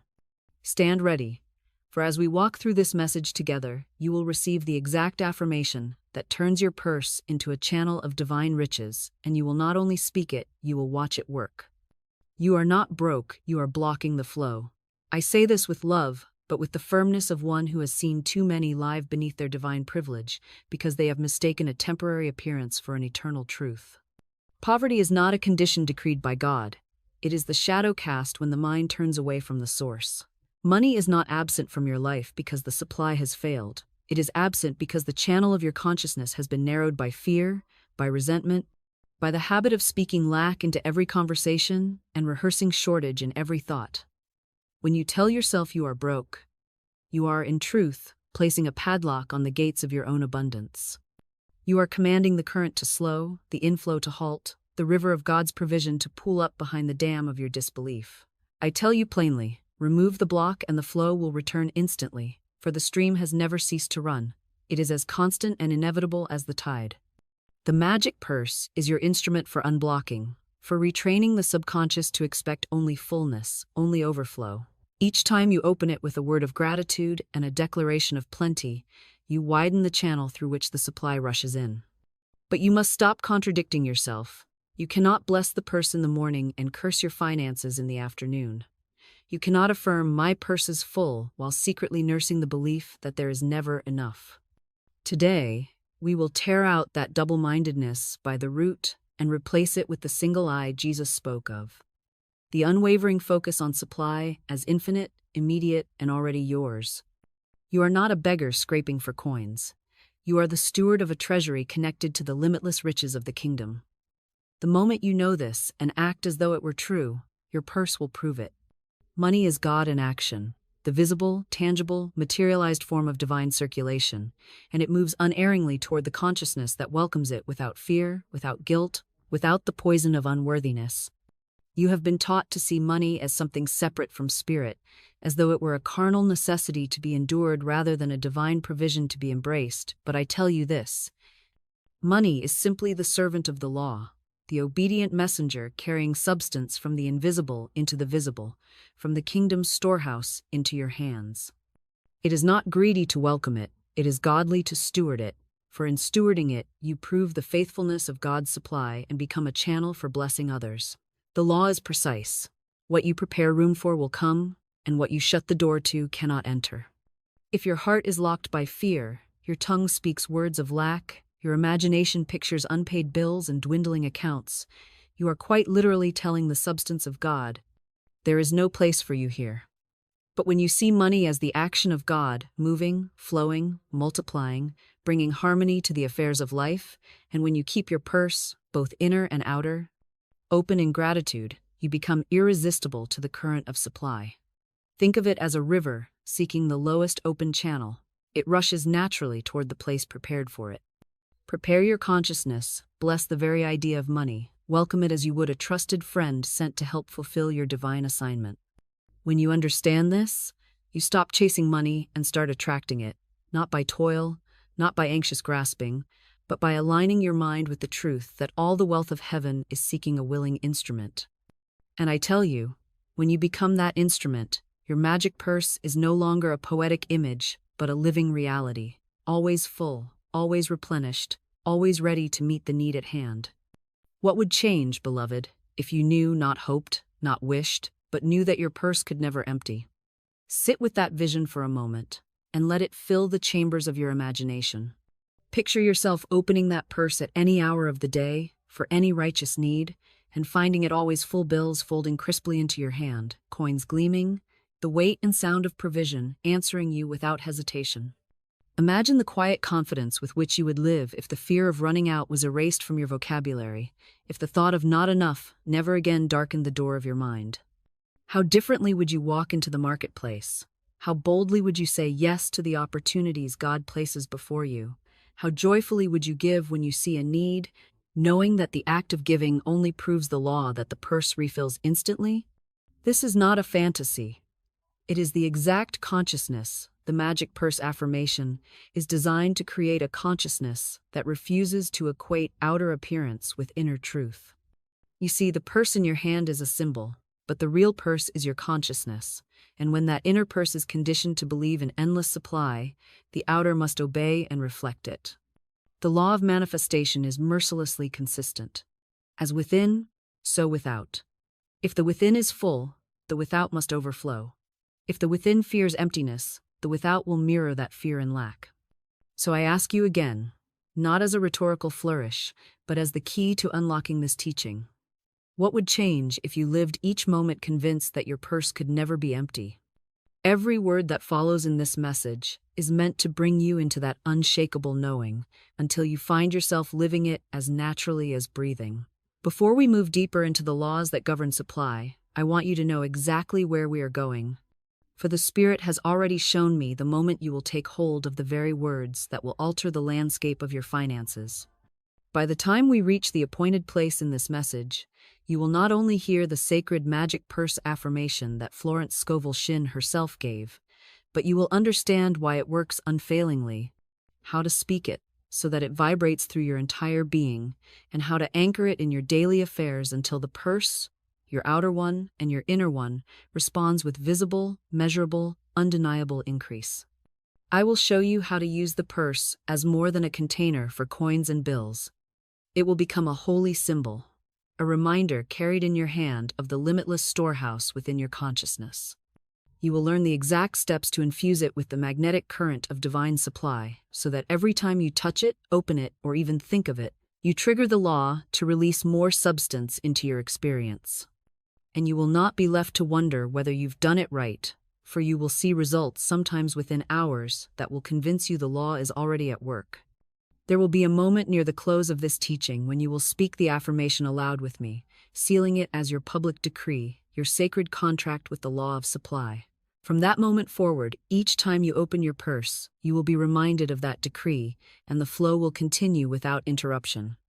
Stay with me, for we are about to move into the foundation of this law, and once you grasp it, the affirmation will not be mere words, it will be the key that turns the lock on the treasure house of your abundance. The entire truth of your financial freedom can be compressed into the unshakable promises of Scripture. My God shall supply all your need according to his riches in glory by Christ Jesus, and the Lord is my shepherd. I shall not want. These are not poetic niceties to be recited in moments of stress. They are statements of spiritual law, eternal in their certainty, as binding in their operation as the law of gravity in the natural realm. If God himself is your source, and he is, then the idea of lack is as foreign to your true nature as darkness is to the sun. The magic purse that Florence Scovel Shinn speaks of is not magic in the sense of superstition. It is the outward token of an inward truth, that your supply is infinite because its source is infinite. When you understand that the purse is but a symbol of your own consciousness, you cease to measure your wealth by the coins or bills it contains in the moment, and you begin to measure it by the inexhaustible stream that fills it again and again. I liken it to a spring-fed well. The bucket may come up empty if it is unused, but the water beneath never ceases to flow. You can draw from it in the morning, at midday, and in the quiet of the night, and still it is as full as when you began. The purse, like the well, does not create its own contents. It receives from the hidden source, and the act of drawing only proves the source's abundance. This is why I tell you, stop guarding an empty purse as though it were your master, and start blessing it as your servant, the faithful carrier of the wealth your consciousness has called forth. And there is, beloved, one single line, a sentence of such perfect vibration that turns your purse into a living channel for divine riches, a line we will reach together, and when you speak it with understanding, the law will have no choice but to obey. Scarcity thinking is nothing more than a hypnotic spell, a mental fog cast by years of agreeing with appearances and repeating the mantras of lack taught by those who did not know the law. It convinces you that wealth is rare, that it belongs only to a select few, that it must be wrestled from the grasp of a reluctant universe. But the truth is far more astonishing and far more liberating. Your wealth is already yours, sealed within the vault of your divine consciousness from the moment God breathed life into you. This vault is not empty. It has never been empty. It is filled to the brim with ideas, opportunities, channels of provision, and actual substance ready to take form as money and resources. The only reason you have not withdrawn from it is because you have believed falsely that the key was lost, or worse, that you were unworthy to hold it. That key is faith, and faith is not a fragile hope but a deliberate decision to agree with God's promise above every other voice. Picture this vault, heavy and immovable in the world of appearances, yet already unlocked the moment you place your hand, the hand of faith, upon its door. The tumblers click into place not because you force them, but because your belief aligns perfectly with the law that governs supply. Conviction comes when you realize you have been standing in front of the vault all along, blaming life for its emptiness while never turning the handle. Hope surges when you grasp that nothing and no one can keep it shut against a consciousness that insists on its divine right to abundance. Once you see this, lack becomes laughable, a shadow pretending to be substance. You do not beg shadows for light, you turn toward the sun. And so I tell you, turn toward the truth that your vault is full, that the key is in your possession, and that your magic purse is simply the portable extension of this eternal treasury. Bring ye all the tithes into the storehouse, that there may be meat in mine house, and prove me now herewith, saith the Lord of hosts, if I will not open you the windows of heaven, and pour you out a blessing, that there shall not be room enough to receive it. This verse from Malachi is not merely about giving. It is about participation in the divine circulation, the unbroken movement of substance from God to you, through you, and out into the world, only to return multiplied. The windows of heaven are not far-off portals in some distant sky. They are the openings of your own consciousness, the points at which you allow the infinite to pour into your finite affairs. And the act of proving God is not a test of His willingness, it is the demonstration of your own alignment with His law. You prove the law by speaking in harmony with it, by affirming the truth of your abundance before your eyes can see it, by blessing the purse while it still appears empty, until your words and your faith have magnetized it to receive the pouring out that is already prepared. To speak to fill is to acknowledge that money is not drawn by need, but by recognition. It is to treat your purse as if it were already connected to the limitless storehouse, which in truth it is. Every declaration of fullness sends a signal to the subconscious, and through it to the infinite substance that you are ready, willing, and able to receive. And I tell you now, before we close this teaching, you will be given the exact purse-full sentence, the sacred line that Florence Scovel Shinn herself declared, and you will speak it with me in such a way that the windows of heaven will swing wide over your affairs. From that moment, the law will be set into motion, and you will not be able to keep the blessing from pouring in ways, through channels, and by means you could not have planned, yet all under grace and in perfect ways. There is no depletion in divine supply. Therefore, my purse cannot empty. Let these words settle into you as more than a hopeful affirmation. They are a decree backed by the full authority of spiritual law. Divine supply is infinite, eternal, and unchangeable. It cannot be exhausted, it cannot run dry, and it cannot diminish. It is not a reservoir that slowly drains as you draw from it. It is a spring-fed source, overflowing from the depths of the infinite, forever replenished because its nature is circulation. When you declare that there is no depletion in divine supply, you are aligning your thought with the reality that God's provision has no shortage, no delay, and no dependence on outer conditions. The purse in your hand may look small, the numbers in your account may seem fixed, but the law is not bound by appearances. If the source is inexhaustible, the channel your purse, your consciousness must reflect that truth once you accept it without contradiction. Say it aloud with me now, slowly and deliberately. There is no depletion in divine supply. Therefore, my purse cannot empty. Speak it again, and as you do, imagine every false belief in lack dissolving like mist in sunlight. Feel the strength of those words, replacing the tremble of uncertainty with the poise of assurance. Each repetition is a hammer blow, breaking apart the old mental structures that taught you to expect decline and to fear running out. This is not wishful thinking. This is the conscious reprogramming of your subconscious mind, commanding it to release the record of emptiness and replace it with the law of perpetual fullness. From this moment, when you look at your purse, you will not see a container that can run dry. You will see a symbol of an unending stream, and that stream will respond to the image you hold. Speak it once more, anchoring it deep. There is no depletion in divine supply, therefore my purse cannot empty. This is your truth now, and the law must bear witness to it. We now move from denial into affirmation, for it is not enough to sweep the house clean of error, it must be filled with truth, pressed down, shaken together, and running over. To affirm is to plant new seed in the fertile soil of your subconscious, to speak as one who knows the harvest is already on its way. Let us establish the rhythm of constant inflow, for money is not meant to trickle in sporadically like drops from a leaky faucet.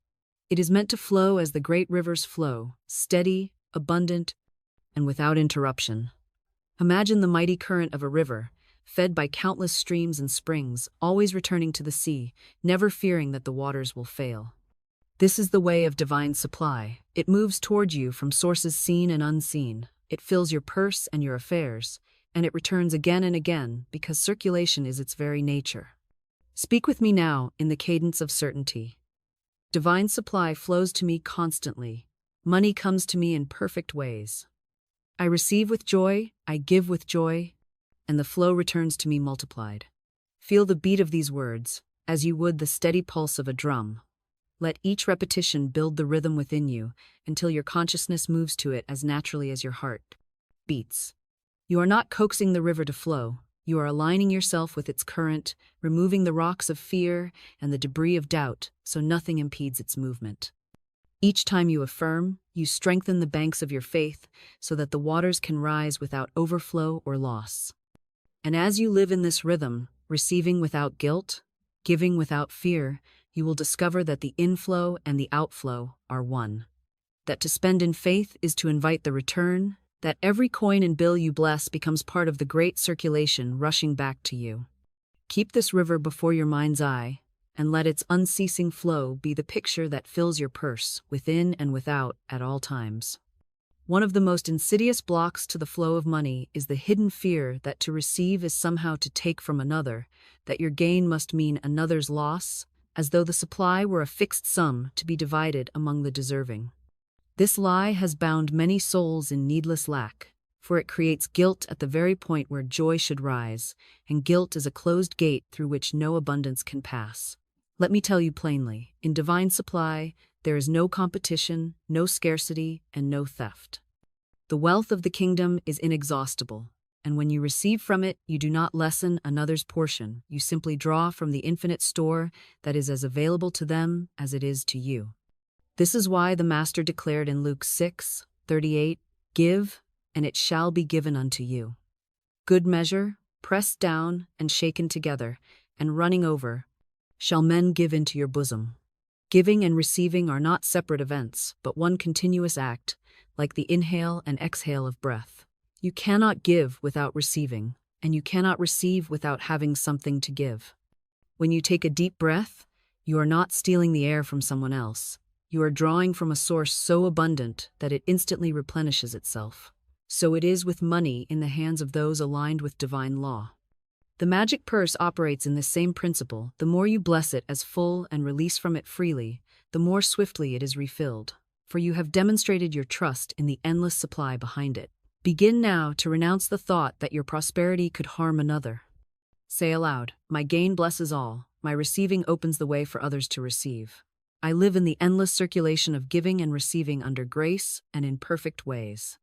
As this truth takes root, you will find not only your own purse swelling, but the joy of knowing that in divine mind, your abundance contributes to the abundance of the whole. There is, beloved, one sentence that will make your purse a magnet, drawing to it the visible form of supply as inevitably as iron is drawn to the lodestone.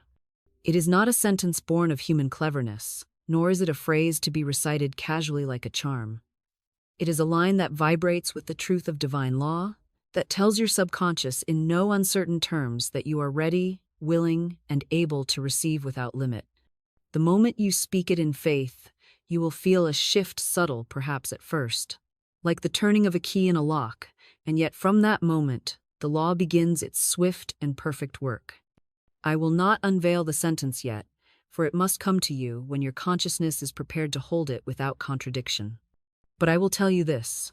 Every declaration we have made so far, every denial of lack and affirmation of fullness, has been clearing the static, tuning the frequency, and preparing the channel so that when you speak the sentence, it will strike the chord of immediate manifestation.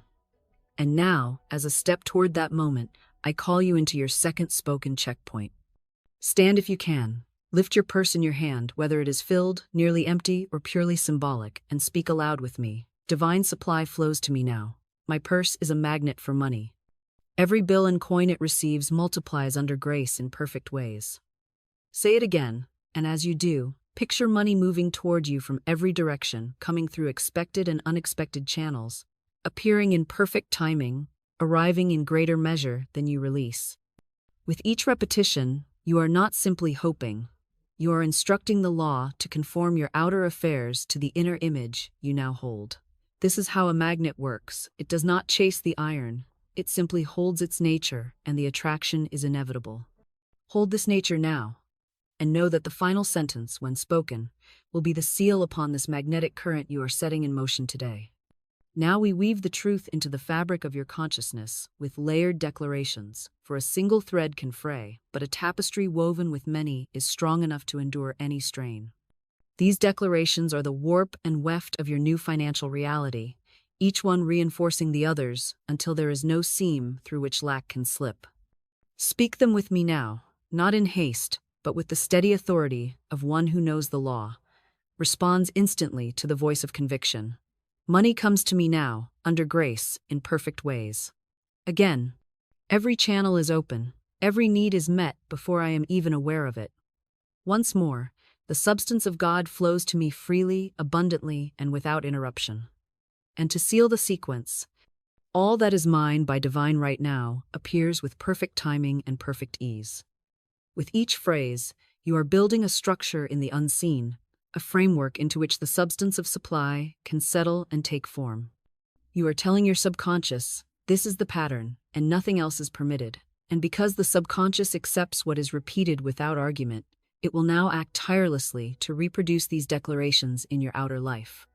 But before this pattern can hold without being undermined, we must address the old one, the insidious poverty spell that has been running like a background program in your mind, whispering that money is scarce, that wealth is for others, that need must always come before fulfillment.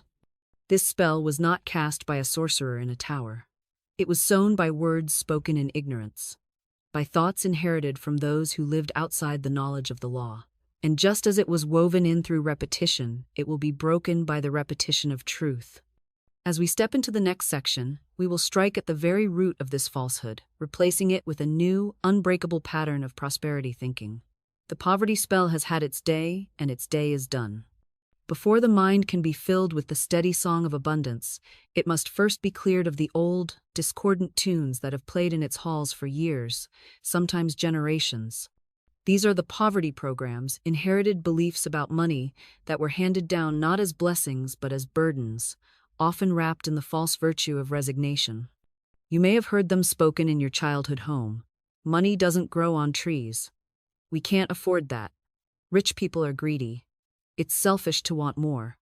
These phrases, repeated by those who loved you yet did not know the law, settled into your subconscious as commands, as limitations written into the very code of your thought life. And because the subconscious mind is obedient to whatever is planted in it, it has worked faithfully to make those statements true in your experience, even when your conscious mind longed for more. But you are not bound to live under these inherited edicts. Today, we bring the gavel of truth down upon them, and we strike them from the record. Stand in the authority of your divine sonship and speak this denial with me. Each word a hammer blow shattering the stone tablets of lack. I smash the record of lack. I dissolve every belief in poverty. I erase the false law that money is scarce. I renounce every lie about my worthiness to receive.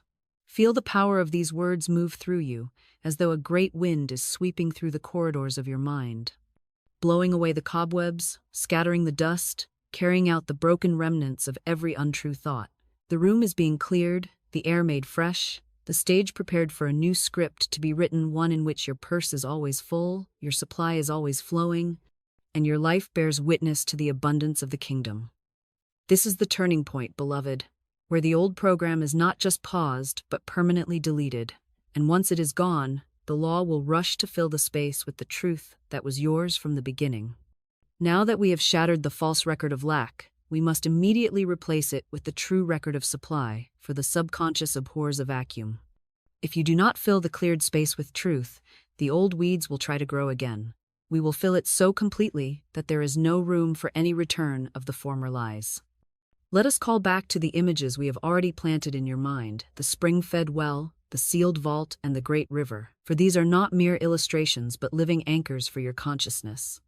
See again the well that never runs dry, fed from hidden sources deep beneath the earth, as you draw bucket after bucket and still it overflows. Picture again the vault, not cold and empty, but heavy with treasure, its great door swinging open at the sound of your faith, revealing wealth that was always there, waiting for your recognition. Feel again the pull of the river, steady and unhurried, carrying gold and silver in its current, returning to you again and again no matter how much you give from it. These are the pictures you must return to daily, for the mind responds to images more quickly than to abstract reasoning. And as we hold these visions, let us speak the affirmations that will fuse them into the bedrock of our subconscious. The well of supply within me overflows. The vault of my consciousness is open and full. The river of divine substance flows through me in an endless current of giving and receiving. Say them with the certainty of one, describing the scene before their eyes. For in the law of mind, to see it within is to set in motion its appearance without. Feel the satisfaction as you declare them, the inner nod of agreement that tells you the law has heard and obeyed. In this way, you are not just imagining abundance, you are authorizing it, directing it, and living in the stream of it right now. There is an old parable I have told to many who came to me in the grip of fear over money, and I tell it to you now, for its truth is as alive today as when it was first spoken. A woman once came to understand the law of the magic purse, but her purse was nearly empty. A few coins and a crumpled note were all she possessed. Yet, instead of cursing its barrenness, she chose to bless it each day. She would reach into the purse, and in her mind's eye, she saw there a single invisible coin, a coin that, according to her faith, could never be spent away. For the moment it left her hand, it would return multiplied. Each time she opened the purse to pay for something, she would say softly, "This coin returns to me increased, under grace, in perfect ways." She spent without fear, for she believed the invisible coin was as real as any metal or paper she could touch. And soon, something remarkable happened. Unexpected payments arrived, small sums at first, then larger. Gifts came through friends. Opportunities opened that brought in steady income. Her purse was never empty again, and she lived the rest of her days in the calm assurance that her supply could never be exhausted. The invisible coin had been, all along, the image of her faith, and the law had clothed that faith in substance.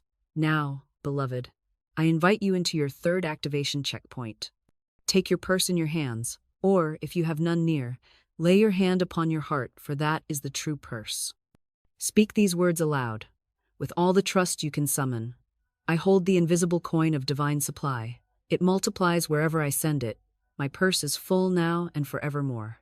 Say it again, feeling the truth of it settle deep, until you can almost hear the soft chime of that coin in your purse, and know that wherever you go, it goes with you, calling its multiplied brothers and sisters back home. This is the sound of your wealth returning, and it will not cease. Now we settle into the deep, steady rhythm that imprints truth upon the very walls of your subconscious mind, for repetition is the chisel that carves the image of abundance so deeply that no passing doubt can mar it. We will speak a single sentence, again and again, until it becomes as natural to you as breathing, until it rises unbidden to your lips in the quiet moments of the day, and until your every action is taken from the certainty it carries. Here it is. My purse is always full. My supply is always flowing. Do not rush it. Let each word find its place. Let it echo in your mind as though spoken in a great cathedral, where the sound lingers and wraps around you. Say it once, and feel the calm assurance it brings, as though you had just checked your accounts and found them overflowing. Say it again, and see the mental image of your purse, whether of leather, cloth, or pure light, swelling with bills, coins, and the invisible currency of divine substance. Say it a third time, and notice how the fear of what if and what about begins to lose its grip, replaced by a warm sense of being held in an unending current of provision. As we linger here, allow the pace to slow, the breath to deepen, and the heart to rest in the knowledge that these words are not a petition but a statement of eternal fact. You are not calling something from afar. You are acknowledging what is already present and allowing it to appear in visible form. With each repetition, you are watering the seed of abundance we have planted today. And just as no gardener digs up the seed to check its progress, so you will not question how the supply will come. You will simply live as though it is already here, because it is. Let this be your meditation, your mantra, your undercurrent of thought. My purse is always full, my supply is always flowing. And in the quiet that follows, listen, the flow has already begun. We have rested in the slow, steady rhythm of truth, letting it sink into the hidden places. But now the time has come to build the current to a powerful surge, for there is a moment when quiet assurance must swell into bold declaration. You have spoken, my purse is always full, my supply is always flowing, and the seed has taken root. Now we speak as those who expect the harvest, not next season, but now. Let the energy rise in you as you declare, I cannot run out, I overflow continually. Again, with greater conviction, I cannot run out. I overflow continually. These words carry the vibration of the law itself, For circulation is the nature of divine supply. It does not deplete, it expands. It does not dwindle, it multiplies.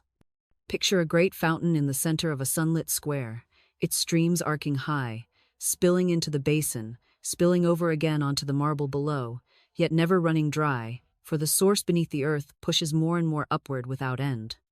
This is your supply. Beloved, not a trickle, not a ration, but a continuous overflow that cannot be stopped by economy, circumstance, or human opinion. Each time you speak these words, you are not merely affirming, you are commanding your consciousness to hold the image of this fountain until it manifests in every corner of your affairs. Feel the shift inside the quiet faith of before now, joined by the fire of certainty, the thrill of inevitability. For soon, we will move into the most potent step yet, the calling of the money into your purse by direct command, a holy act of authority that leaves no room for hesitation or doubt. When that moment comes, you will not be asking, you will not be hoping, you will be summoning, and the law will obey. The current we have built is ready, the channel is clear, and the next step will release the flood. There is a vast difference, beloved, between the consciousness of a beggar and the consciousness of a steward. And until this shift is made within you, the flow you have called forth will always be met with the trembling hand of fear.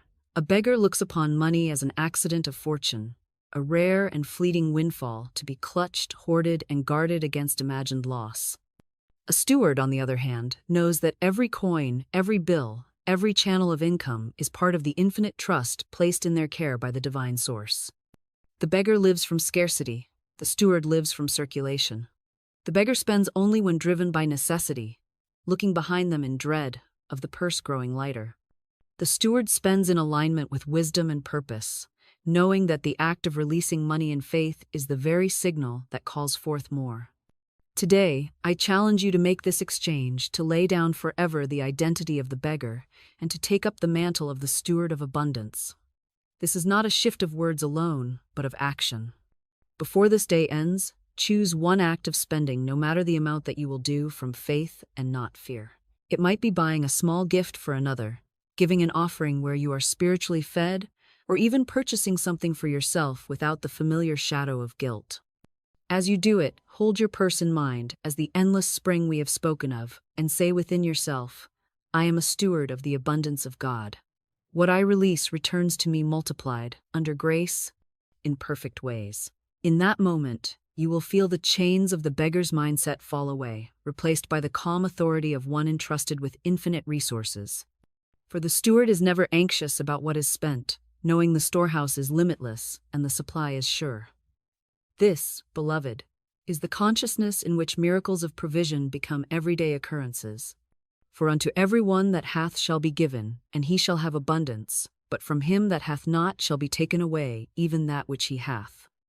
These words from Matthew 25:29 are not a sentence of cruelty, but a revelation of the law of increase, the spiritual principle that whatever is recognized, blessed, and put into circulation multiplies, while whatever is feared, hidden, and withheld diminishes. The beggar's mind hides its coins in the ground, terrified of losing them, and so the law of circulation cannot operate. The steward's mind releases with trust, and so the inflow expands to match the outflow. Picture your purse now as a living thing, not inert leather or cloth, but a vessel that responds to your faith like a muscle to exercise. Each time you use it in alignment with divine law, each time you give, spend, or invest with the consciousness of abundance, it grows, not only in the wealth it contains, but in its very capacity to receive. Imagine holding such a purse and finding that, after every purchase, it feels heavier, not lighter. That the more you release from it, the more it seems to swell in your hands. For the law has rushed to fill it before you even close the clasp.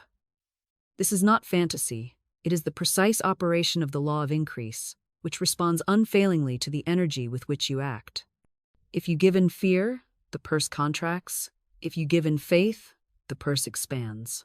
Begin today to treat your purse as the steward's instrument of increase, speaking over it each time you open it. I use this purse under grace, and it grows with every transaction. You will soon see the outer proof of this truth as resources begin to return more swiftly, opportunities appear more frequently, and you walk in the deep peace of one who has learned that the more they release in love, the more they receive in abundance. There comes a moment in every spiritual student's journey when they must step fully into their authority, no longer speaking of supply as a distant hope or a possible blessing, but commanding it into form as the rightful heir of divine abundance. You have denied lack, affirmed fullness, reprogrammed the mind, and shifted from beggar to steward. Now you stand as one who issues decrees that the law must obey. Lift your head, straighten your shoulders, and let your voice carry the certainty of one who knows they are backed by the entire machinery of heaven. Speak it with me now. I command money to appear for me now under grace in perfect ways. Again, I command money to appear for me now under grace in perfect ways. You are not ordering the law to violate another's good, nor are you demanding from a reluctant God. You are summoning into visible form that which already exists in the invisible, moving it along the channels best suited to bless all involved. Feel the vibration of these words. They do not plead, they do not negotiate, they declare. And as you declare, the unseen begins to rearrange itself. Funds are released, debts are paid, opportunities unfold, and gifts arrive without strain. This is the posture of spiritual dominion, the stance from which miracles of provision become the natural order of your life. Hold this place of power, for in a few moments we will unveil the very sentence, the sacred magic purse affirmation that Florence Scovel Shinn herself gave, the line that, when spoken in this consciousness, turns your purse into a magnet for limitless supply. That sentence will not be given lightly, but when you receive it, you will know it is the seal upon all we have spoken, the final key that locks abundance into permanent circulation in your affairs. We now enter the quickened pulse of the affirmation sequence, where each line is a flash of lightning in the consciousness, illuminating the truth so vividly that no shadow of lack can remain. The first of these declarations sets the tone for all that will follow. The mind of God in me attracts money now. Pause and let the enormity of that truth sink into your spirit. You are not depending on human wit or worldly schemes. You are drawing from the infinite intelligence that created universes, ordered the stars, and formed every law that governs increase. This mind, the mind of God, is in you now, alive, active, and directing substance into your affairs. When you speak these words, you are not begging money to find you. You are acknowledging that your consciousness is the irresistible magnet, pulling to itself the forms and figures that meet every need and overflow into blessing others. Say it again, slower. The mind of God in me attracts money now. Let the word now anchor you in the present moment, for the law does not operate in the distant future, it moves in the eternal now, where your faith meets God's readiness. With each repetition, feel your magnetic field of thought expanding, like concentric circles rippling out on a still lake, drawing back to the center, the gold, silver, opportunities, and open doors already vibrating with your name. This is not magic in the sense of chance. It is the science of spirit, the precise action of like attracting like in the realm of mind. Hold this truth as a living reality, and know that with this one affirmation, you have aligned yourself with the inexhaustible stream that never ceases to answer those who speak in the voice of divine authority. The next affirmation plants a permanent image in the fertile soil of your mind. The purse of my consciousness is always full. This statement shifts the focus from the outer container, the leather wallet, the fabric bag, the bank account, to the true storehouse within, for it is the consciousness that determines what the purse will hold. If your inner purse is full of gratitude, full of expectancy, full of the unwavering knowing that supply is infinite, then no outer purse, however small, can remain empty. Speak it with me now, letting the words form a picture behind your closed eyes. The purse of my consciousness is always full. See it there, brimming with divine substance, so abundantly packed that its seams are taut with the richness of your supply. Every thought of fullness is another coin, another note, another resource slipping silently into that inner purse, and because the law of mind insists that the outer must match the inner, soon you will see the same fullness mirrored in your visible affairs. Say it again, but this time feel it not as a possibility, but as a fact, a present and unalterable condition of your being. This purse never sags with emptiness, never fears depletion, never dreads the next bill or expense. It is fed from the inexhaustible treasury of divine mind, where there is no counting and no loss. And as you walk through your day with this truth humming quietly in the background of your thoughts, Every time you touch your actual purse or wallet, you will feel a subtle joy, a private smile of recognition, for you will know that you are only handling the shadow of a reality that is already complete. In this way, the purse of your consciousness becomes not only the source of your material supply, but the constant reminder that you live and move in an atmosphere of abundance from which you can never be separated. Now we fortify the gates of your abundance with the next declaration. No thought of lack can enter my supply. This is the spiritual guard at the door, the sentinel that keeps your storehouse secure against the intrusions of fear, doubt, and the hypnotic suggestions of a world steeped in scarcity thinking. You see, beloved, it is not enough to fill your purse with truth. You must also keep it from being pilfered by the thieves of negative thought. Every fear-laden statement, every mental rehearsal of not having enough, is an attempt to slip a counterfeit coin into your consciousness, a false idea that, if allowed to linger, can distort the flow of your good. But when you stand in this affirmation, you are declaring that your supply is a sanctuary, and only thoughts in harmony with abundance may enter. Say it with me now, firmly, as if placing a decree in the book of law. No thought of lack can enter my supply. Feel the authority of those words as they ripple through your mind, sweeping away every stray notion of insufficiency before it can take root. This is not a tense guarding born of fear. It is the calm, confident watchfulness of one who knows their wealth is under divine protection. Imagine your supply, the purse of your consciousness, the vault of your mind, surrounded by a radiant light, impenetrable to any suggestion of limitation. This light is the truth itself, and in its presence, lack cannot even approach, let alone enter. Hold this image as you speak the affirmation again, letting it strengthen the walls of your inner treasury until you know, beyond question, that nothing can diminish or dilute the flow of your good. In this way, you live not in reaction to the world's stories of shortage, but in mastery over them, untouched by the tide of fear, anchored in the endless ocean of divine provision. We come now to the capstone of this rapid-fire sequence, the affirmation that seals the circulation of your good. I spend in faith and receive in abundance. This single sentence contains the entire law of prosperity, for it unites the two poles of the divine current, giving and receiving into one seamless act. To spend in fear is to cut the circuit, to signal the subconscious that your supply is fragile and must be guarded at the expense of flow. But to spend in faith is to keep the current alive, to affirm with every transaction that you are part of an infinite system where release is always followed by return, and return by overflow. Say it with me now, letting the rhythm of the words settle into your being. I spend in faith and receive in abundance. Feel the ease and openness in those words, no tension, no clutching, no bargaining with life. You are moving in harmony with the same law that keeps rivers flowing, seasons turning, and breath cycling in and out without end. Each time you give, you are not depleting your storehouse. You are exercising it, keeping it supple, strong, and ready to hold more. Each time you receive, you are not taking from another's portion. You are fulfilling the law that promises good measure, pressed down, shaken together, and running over.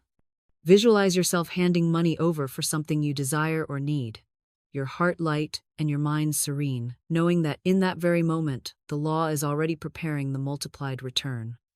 See it coming back in various forms: cash, checks, opportunities, gifts, each one marked with the unmistakable stamp of divine orchestration. Speak the affirmation again, this time with the feeling that it is already your daily reality. I spend in faith and receive in abundance. And as these words become the natural rhythm of your thought, you will find that the old fear of running out is replaced entirely by the joy of watching the law of circulation prove itself in your life over and over again. We have walked together through denial and affirmation, through the clearing away of poverty's old program and the planting of wealth's eternal pattern, and now we stand at the appointed moment, the unveiling of the sacred sentence that Florence Scovel Shinn herself gave, the key that turns the lock on the invisible storehouse and releases its treasures into visible form. Hear it and let it take root in the deepest chamber of your consciousness. I see my purse bulging with money, overflowing under grace in perfect ways. This is not mere imagery. It is a command to the subconscious, a vision so clear and so charged with faith that it compels the outer to obey. Bulging is the language of fullness beyond capacity, of overflow that cannot be contained. under grace, ensures that every channel it comes through is harmonious, right, and free from strain. In perfect ways guarantees that the timing, the manner, and the amount are all in divine alignment with your highest good.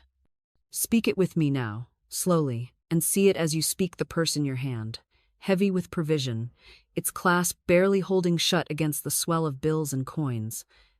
The deep satisfaction of knowing that not a cent has come through toil or fear, but as the natural expression of the law of supply. Say it again, and as you do, feel your heart open to the reality that this is not a wish, not a fantasy, but the truth you are authorizing into form right now.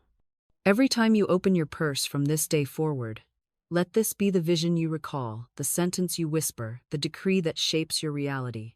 For the law cannot refuse a consciousness that is fixed on overflow, and from this moment, your purse outer and inner will bear the mark of this declaration. Now that the sacred magic purse sentence has been revealed and spoken, we will seal it. For what is acknowledged in the heart must be anchored in action if it is to take permanent root. One of the most powerful ways to anchor a decree is to make it public, not to boast, but to testify before heaven and earth that you stand by the law you have spoken. This is why I am instructing you now. Take this exact sentence. I see my purse bulging with money, overflowing under grace in perfect ways, and type it in the comments as your sacred contract. When you write it, you are not merely engaging in a casual exercise. You are signing your name to a divine agreement, declaring to your subconscious, "This is the truth by which I now live." The act of typing it is a physical motion that impresses the statement upon your mind and commits you to it in a way silent thought alone cannot. And when others see your declaration, they are reminded that the same law is available to them, and their faith may rise as well, multiplying the current of abundance flowing through all who are aligned with this truth. Do not alter the sentence, do not soften it, do not add a condition to it. Type it exactly as it is, for its vibration is precise and its pattern exact. As your fingers form each word, imagine you are carving it into the foundation of your consciousness, where no wind of doubt or tide of circumstance can erode it. This is your seal, your contract, your holy agreement with the unfailing law of supply. Once it is done, you will find the words returning to you in the most ordinary moments, while you shop, while you pay a bill, while you place your purse on the table, and each time, they will call forth the visible proof of what you have claimed today. Beloved, understand that what we have done together is not a casual affirmation session, but a sacred ritual, and like all true spiritual acts, it must be sealed to hold its power. The decree you have spoken, "I see my purse bulging with money, overflowing under grace in perfect ways," is the seed, and the public declaration of it is the planting. But for that seed to take root and bear fruit, it must be sealed with reverence, as a covenant between you and the infinite source. This is why we do not mumble it and forget. We write it, speak it, and fix it in consciousness as a living truth. Sealing the law with your public decree is the act of saying to the universe, "This is established, this is irrevocable. This is the pattern by which my life now unfolds." It is the spiritual equivalent of signing a binding agreement, one not written in ink, but in the very substance of mind and spirit, where the law takes it as an order to be filled. Each time you return to your written decree, you will feel the charge of that moment, the alignment, the expectancy, the certainty, and that feeling is what keeps the channels of manifestation open wide. Treat this ritual with the gravity and joy it deserves. Perhaps light a candle, perhaps hold your purse in your hands as you speak and write it, perhaps pause in silent gratitude after it is done, knowing the unseen is already moving on your behalf. The sealing is the moment when hope becomes fact in your inner world. And because the outer is but a mirror of the inner, the manifestation is inevitable. Today you have done more than learn about the magic purse. You have claimed it, blessed it, and set it in perpetual motion under grace and in perfect ways. From this day forward, you will watch with heightened awareness, for the law we have set in motion will not wait for weeks or months to show itself. It will begin to reveal signs almost at once. You may notice unexpected deposits, gifts, opportunities, refunds, or open doors that seem to arrive out of nowhere, yet you will know they are the direct result of the decree you have spoken and sealed. And when these evidences appear, you will have the holy privilege of returning to share your testimony, for to tell it is to multiply it. Your words of proof will fan the flame of faith in others, just as their words will reinforce your own certainty. I urge you to come back to this very place, to comment again when the magic purse has shown itself in action, for this community of faith is part of the channel through which the flow continues. And this, beloved, is only the beginning. What we have done today is part one of a greater journey. You have learned how to call forth the fullness. In part two, we will learn how to guard it, to protect your purse inner and outer from the subtle leaks of doubt, fear, and careless thought. We will go deeper into the art of holding abundance so that it is not a passing visitation but a permanent resident in your affairs. I will reveal the hidden ways the purse can be drained without you even realizing it, and the exact spiritual practices to keep it overflowing without interruption. For now, hold your expectation high, your eyes open, and your words aligned with what you have claimed today. The magic purse is already at work, and the evidence will meet you sooner than you think. Return here and tell it when it comes, for your testimony will be both your praise and your proof. As we draw this sacred time to a close, I want you to carry with you the calm assurance that nothing in this universe can overturn the law we have activated today. You have spoken the decree, you have sealed it as your sacred contract, and you have aligned your consciousness with the endless stream of divine supply. From this moment forward, you walk not as one who hopes for abundance, but as one who knows it is their constant companion. Let your steps be steady, your words consistent, and your vision fixed on the truth we have established together. Your purse is full, your supply is flowing, and your good is appearing under grace in perfect ways. I leave you with a hidden keyword, one that will be your signal to me and to this community that you are ready for the deeper teaching in part two. That word is overflow. When you return, whether tomorrow or in the days to come, bring this word with you in your comment along with your testimony. It will mark you as one who has not only heard but acted, one who has moved from theory into demonstration. This word will open the next chapter of your journey, where we will go beyond calling forth your supply into the holy art of guarding it so it remains ever increasing. For now, go in peace and confidence, knowing the law is working now, and that each time you touch your purse, you touch the symbol of a reality that can never fail you. Keep the decree on your lips, the vision in your mind, and the gratitude in your heart, and watch as your life begins to mirror the abundance you have claimed. Until we meet again, remember, the overflow has already begun. Stop. Stop thinking about what you lack. Stop rehearsing what hasn't arrived. Stop explaining why the money hasn't come, the door hasn't opened, the client hasn't called, the breakthrough hasn't burst forth. I tell you this by divine authority. It is not your doing that has delayed it. It is your speaking. You have spoken idly, and idle words are powerless. You have spoken doubt, and doubt disintegrates your harvest before it ever ripens. You have spoken fear, and fear paralyzes the channels through which divine supply would flow. You have said, "I'm trying," and that word alone dams the floodgates of heaven. For heaven does not respond to trying, it responds to knowing. It obeys the voice of him who decrees a thing and knows it shall be established. So, I ask you, soul of God, have you spoken like a king, or have you whispered like a beggar? Have you loosed the word that commands substance, or have you begged the wind to change? For let me tell you, once and forever, the wind does not change until the word is spoken. And the word must be spoken in faith, without fear, without flinching, without delay. It is written, "In the beginning was the Word, and the Word was with God, and the Word was God." Not in the beginning was the worry, not in the beginning was the work, not in the beginning was the waiting. It was the Word. The Word preceded form. The Word ordered light into darkness, waters into seas, man from dust.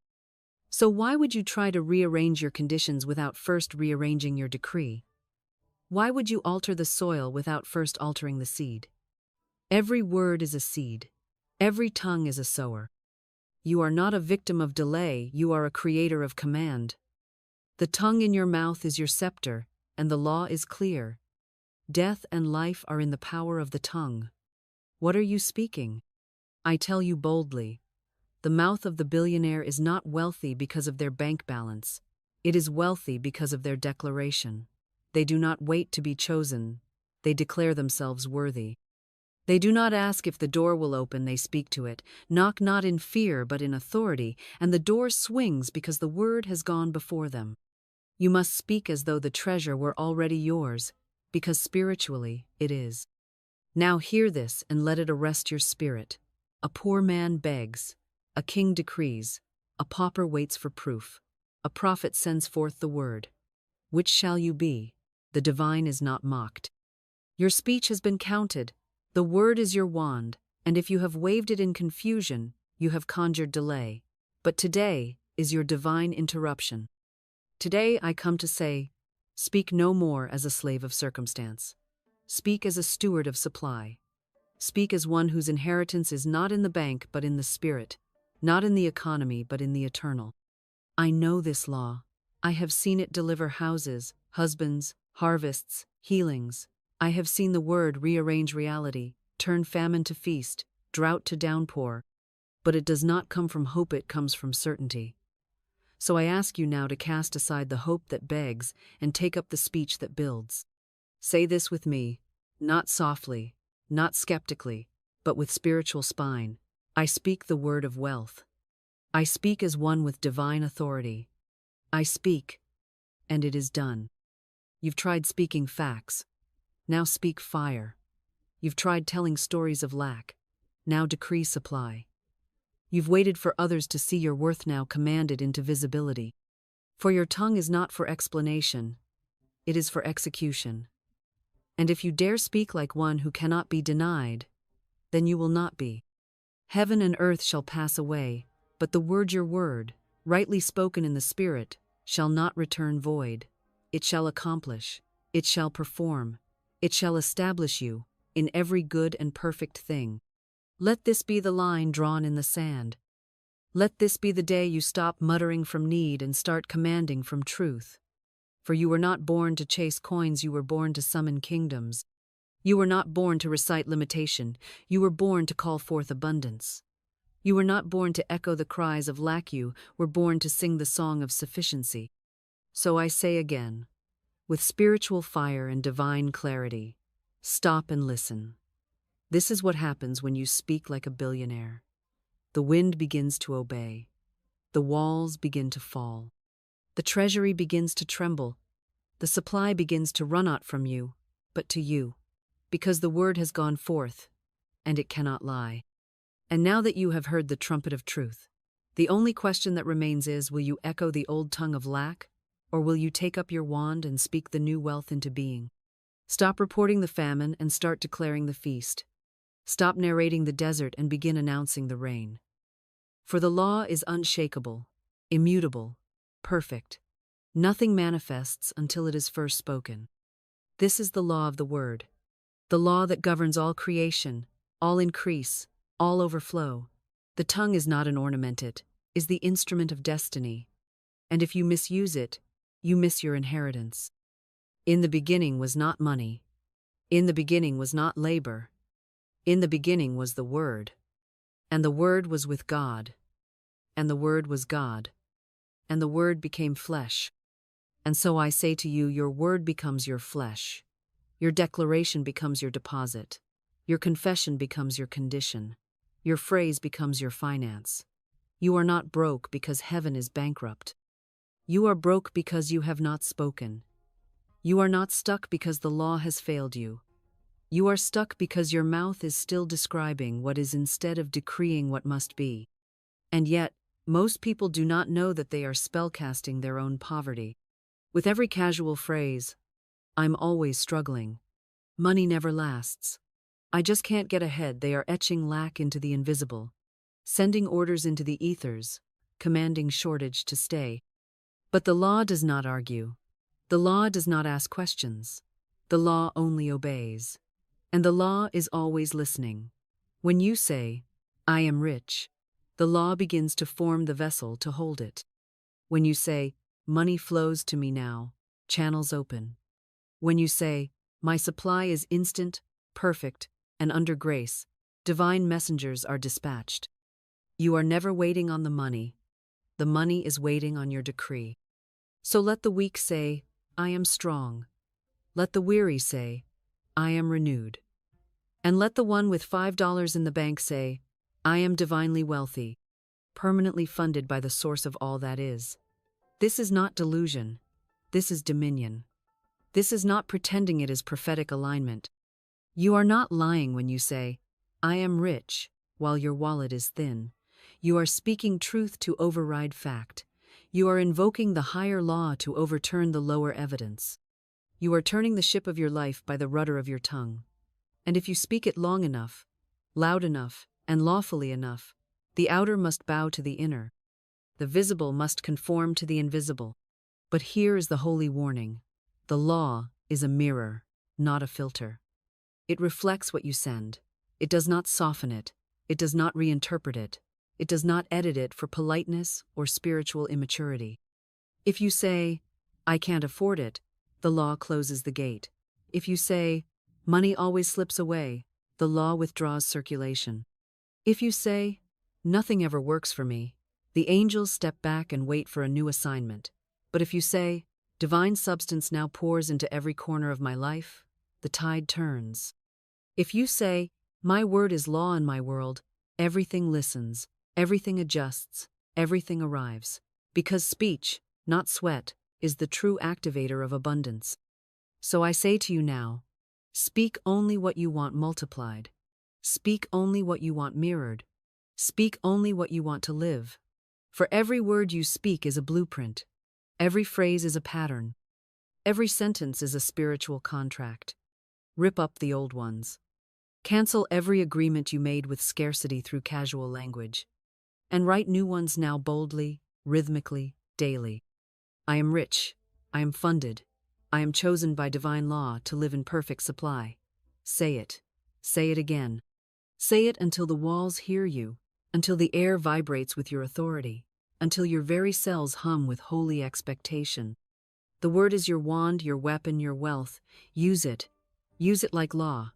Use it like breath. Use it like fire. And the world will have no choice but to reflect your sound. The universe does not respond to pleading. Heaven does not release treasure to the tone of desperation. The law of abundance is not activated by need, by nervous prayers, by pitiful cries echoing from the cave of not enough. It moves unfailingly at the frequency of certainty, of clarity, of spoken dominion. And yet I have watched countless souls sabotage their supply because their mouths remain trained in the language of lack. They think they are being humble when they say, I just need a little bit. They think they are being wise when they say, I'm preparing for the worst. They think they are being responsible when they say, I hope it works out. But in truth, they are casting spiritual spells of limitation, sealing off their own increase with the wet cement of worry, layering fear upon fear with every breath they release into the atmosphere. I say to you, poverty is not just a condition, it is a confession. Scarcity is not just an experience, it is a vocabulary. You are not broke because of the market, or your upbringing, or your job. You are broke because your mouth has built a mansion for lack to live in, one phrase at a time. Every time you say, I can't afford that, you lay another brick. Every time you say, money is tight right now, you bolt another door shut.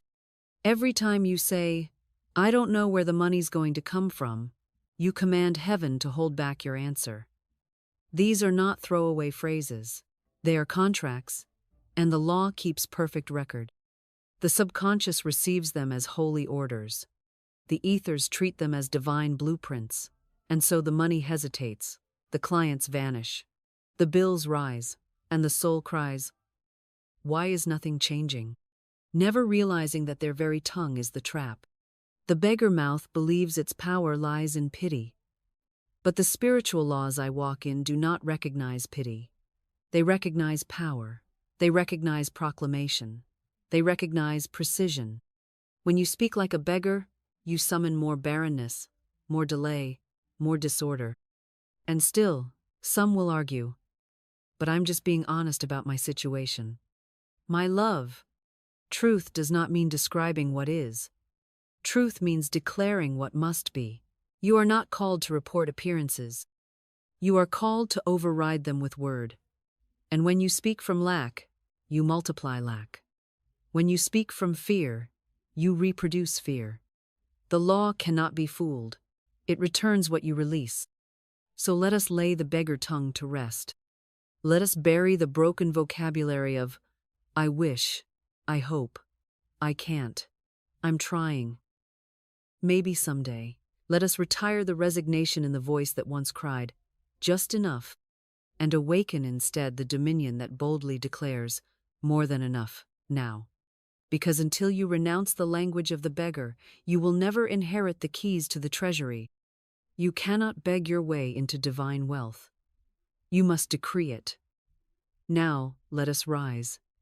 Let us ascend to the voice that wealth recognizes, the voice that angels obey, the voice that bends circumstance to its will not by violence, but by vibrational sovereignty. The billionaire tongue does not tremble. It does not whimper. It does not rehearse how bad it's been, or how unfair it seems, or how long it's taken. It speaks from the throne, not the threshold. It speaks from the finish line, not the famine. It speaks from the realm of already not almost. And it does not apologize for sounding rich before the riches arrive. It knows that riches arrive to the sound of richness spoken. A billionaire in the spirit does not say, I need. They say, it is done. They do not say, I wish this could happen. They say, it's already unfolding for me. They do not ask for permission, they give the order. And why? Because their voice is trained in divine identity. They speak not as beggars of the world, but as citizens of the kingdom. They speak not as orphans, wondering if the Father will notice them, but as heirs, knowing that the estate has already been transferred into their name. They understand what Job declared, Thou shalt also decree a thing, and it shall be established unto thee. Not hoped for, not waited on, not maybe, but established, locked in, manifested. I once taught a man who was drowning in debt, full of fear, calling me desperate for relief. And I said, Stop describing the debt. Speak your abundance. He replied, But I have no money. And I said, Exactly. That's why you must stop reporting the drought and start announcing the rain. So I gave him a phrase. God is my unfailing supply, and large sums of money come to me quickly, under grace, in perfect ways. I told him to speak it every morning, not as a chant, not as a ritual, but as a royal decrees if the treasury of heaven was waiting on his command. And he did, not once, not twice, but daily, hourly, boldly.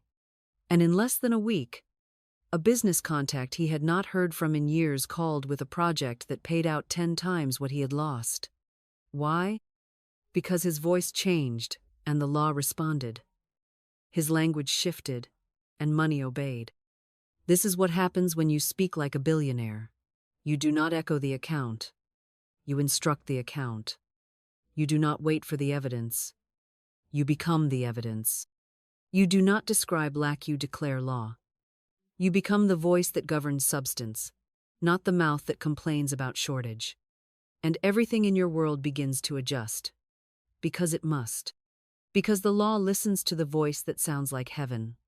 Let us now descend deeper into the sanctum of truth, where the spoken word is not mere sound, but blueprint where every syllable is an architect's line, every declaration a beam laid into the foundation of your invisible mansion, and every uttered truth a command sent forth into the formless ethers that surround you, waiting in stillness for your voice to break the silence of delay and ignite the movement of matter. Because you see, my dear listener, the realm of substance is not governed by economy. It is not dictated by budgets. It is not held hostage by digits in a bank or conditions on the earth. It is shaped, summoned, and structured by speech, by vibrational alignment, by the tone and texture of your word. And the more deeply you understand that your mouth was not given to describe what is, but to define what shall be, the sooner you will rise from the posture of financial survival into the posture of spiritual dominion, the throne seat of those who build with breath and walk upon words. For it is written, Thou shalt also decree a thing, and it shall be established unto thee. And I say again, not thought, not hoped, not wished but decreed, spoken, sounded with authority, backed by faith and infused with precision. Because a vague word builds a vague world, and a fearful word creates a fearful form, and a doubtful word invites delay to sit at your table and dine on your dreams, but a spoken word of lawa word that comes from the throne of certainty, from the consciousness of already done, from the inner chamber of divine. Knowing this word cannot return void, this word must build, must form, must produce, must manifest, for it is backed by the infrastructure of heaven itself, and heaven keeps no inventory of delay, only alignment. You must understand, then, that your current reality is not the result of your effort, it is the echo of your former language. Your present circumstances are not the punishment of fate, but the architecture of your past confessions. For every phrase you have spoken has placed brick upon brick, beam upon beam, into the unseen scaffolding of your experience. And if your life feels shaky, if your finances feel unstable, if your opportunities feel missing, it is not because God is withholding, but because your blueprint has been filled with scattered words, hesitant declarations, and emotional utterances that conflict and cancel each other out, like a house half built and then torn down with every angry sentence, every fearful sigh, every careless phrase of lack uttered in fatigue and forgotten in the moment, but remembered by the law. So I ask you now to take your mouth seriously. I ask you to step into the sacred understanding that your voice is not just expressive, it is creative, causal, commanding, and when you speak with divine clarity, with holy specificity, you do not simply try to change your life. You rewrite the architecture of your invisible world, and everything seen must follow. You must stop saying, "I can't afford that," and begin declaring, "Divine supply meets every demand." Now, you must stop saying, "Money is hard to come by," and begin affirming, "Money flows to me with ease and grace." You must stop describing your desert and begin proclaiming your river. Because the law does not ask if you deserve it. The law only asks if you've spoken it. Like a general commanding troops, like a conductor directing an unseen orchestra, like a king sending out edicts from his throne, your word is your wand, and your sentence is your sword, and your phrase is your path into the treasury. And I tell you plainly, when your tongue aligns with divine substance, the invisible bends to obey, and money, yes, even money becomes obedient matter in the hands of a masterful decree. You have been trained, deceived, and hypnotized to treat money as your master, to wake up each day and bow before the altar of dollars, to chase it as if it is the source of your safety, the gatekeeper of your destiny, the controller of your joy. But I come to break that spell and to remind your soul of what it already knows, what it whispered to you in the quiet before fear took hold, what it shouted in the moment of vision before the noise of logic drowned it out. That money is not your master, it is your servant, not your source. It is your result, not your reason. And the moment you stop kneeling before it and start commanding it in alignment with divine law, the moment you stop chasing the shadow and start inhabiting the light, the moment you stop working for money and begin speaking from dominion, you will see with your own eyes the truth that has always been written. You are the cause, not the effect. You are the sender, not the seeker. You are the ruler, not the runner. For money is not a god to be feared, it is a tool to be governed. You see, I have spoken to many souls, good souls, kind souls, honest souls, who have labored day and night, who have given, tithed, served, sacrificed, and yet remained entangled in the weeds of financial lack, not because they lacked faith, not because they lacked morality, not because they lacked worth, but because they had never been taught to open their mouth and speak to money with the clarity of command. Because somewhere along the way they believed the lie that money must be earned through suffering, chased through exhaustion, accumulated through anxiety, and in so doing, they handed their authority over to appearances, they forfeited their divine throne, and crawled in the dust of worldly struggle, and the law, ever faithful, obeyed their vibration, not their desire. But let me say this plainly, money is not your source. God is your source. Divine substance is your source, and it does not operate by grind or grovel, but by law and alignment. As long as you believe that your job is your source, you will fear its loss. As long as you believe that the economy is your source, you will tremble with its fluctuations. As long as you believe that clients, bosses, contracts, or governments are your source, you will always be at the mercy of something outside yourself. But the moment you return to the secret place, the moment you remember, my supply is spiritual, not material, the moment you declare, God is my unfailing supply, and large sums of money come to me quickly, under grace, in perfect ways, something begins to shift, not just in your bank, but in your being, not just in your paycheck, but in your posture, because the real miracle is not more money, it is more authority. Florence Scovel Shinn wrote, I do not limit God by seeing limitation. I see abundance, I speak abundance, and abundance manifests. And I add to her sacred rhythm this decree. I do not beg for what is mine by divine inheritance. I do not chase what is already aligned. I do not seek from separation. I summon from unity. Money obeys my voice, not because I am arrogant, but because I am aligned, not because I am loud, but because I am legal, not because I manipulate, but because I understand the law. What is spoken in truth must manifest in form. The king does not chase the coin seeks the crown. And you, dear listener, are crowned with divine authority. You are not meant to follow money like a stray dog, hoping for scraps. You are meant to speak it into right position, to assign it a task, to direct it like a servant who answers the bell of spiritual decree. When you speak as source, you break the bondage of need. When you speak from source, you multiply the currency of heaven.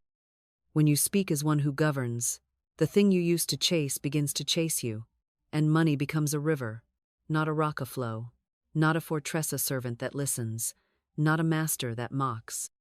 So I ask you now, what would change in your life if you truly believed that money obeys your voice? What would change if you said with conviction, I don't work for money, money works for my word? What would shift if you stopped earning and started declaring? I tell you this, the entire landscape of your experience would reorganize itself to reflect the rhythm of your decree, for the universe does not reward desperation, it rewards divine alignment, and the one who knows they are source will never again speak like a slave. There once was a woman who had reached the end of what the world calls financial logic. Her job had vanished, her savings had crumbled, her calendar was blank, and the weight of lack hung over her like a fog thick with despair. But something in her spirit, something eternal and true, something born of heaven, and sealed in divine DNA whispered, You are not poor, you are powerful.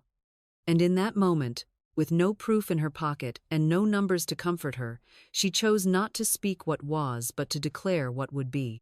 Every morning, before doubt could find her tongue, she would rise and say with clarity and rhythm and certainty, Unexpected doors fly open, unexpected channels are free. The divine plan of my life now takes shape in visible, permanent, and glorious ways. And though her surroundings did not yet echo her statement, the vibration of her speech began to send out a signal beyond what eyes can see, beyond what banks can track, beyond what credit scores can measure, for she was not speaking into the air, she was speaking into the law, and law never fails to respond to voice. And then, without striving, without searching, without stress, a letter arrived of family inheritance she had long given up hope on, an estate entangled in red tape had finally released. Not because she fought for it, not because she forced it, but because she aligned herself with the only force that never misses its mark, the spoken word of spiritual dominion.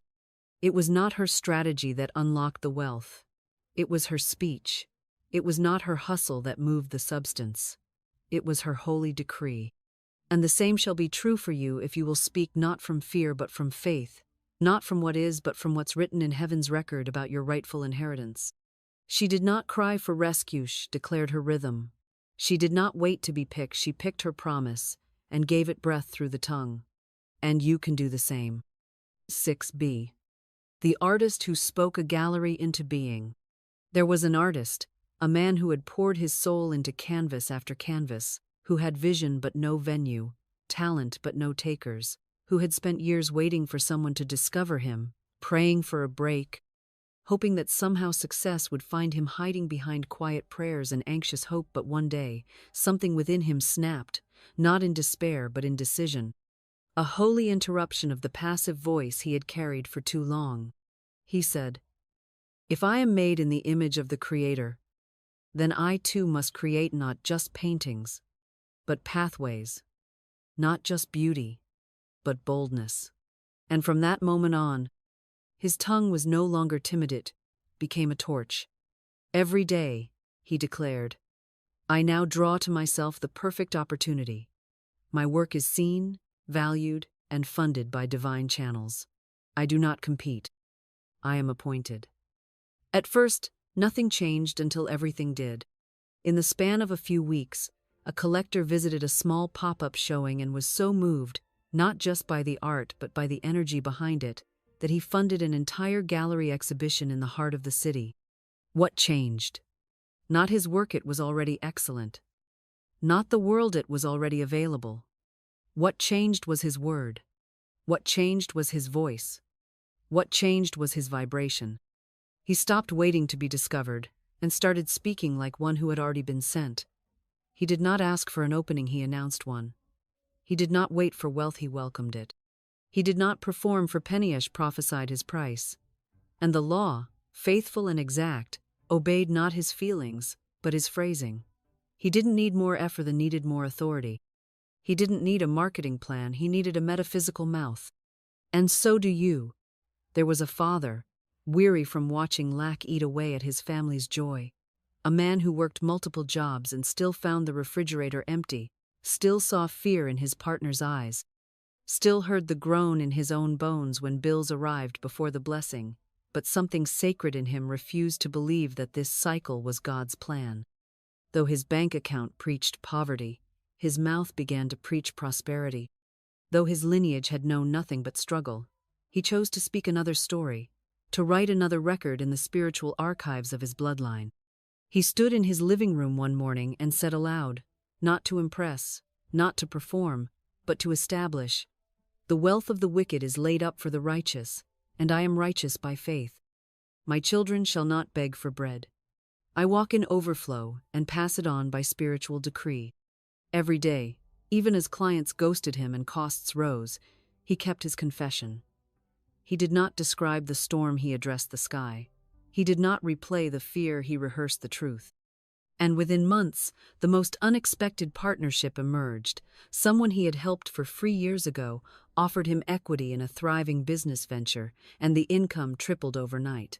Not because he manipulated, not because he networked, but because he spoke it, seeded it, and stood by it with spiritual grit. His children saw a new father, not one who toiled, but one who taught. We do not chase riches, we release them. We do not bow to circumstances, we bend them with our words. What do these stories reveal? That wealth is not the reward of effort, it is the echo of decree. That life does not respond to wishful thoughts, it responds to spoken law. That the invisible realm is not won by silence, it is shaped by speech.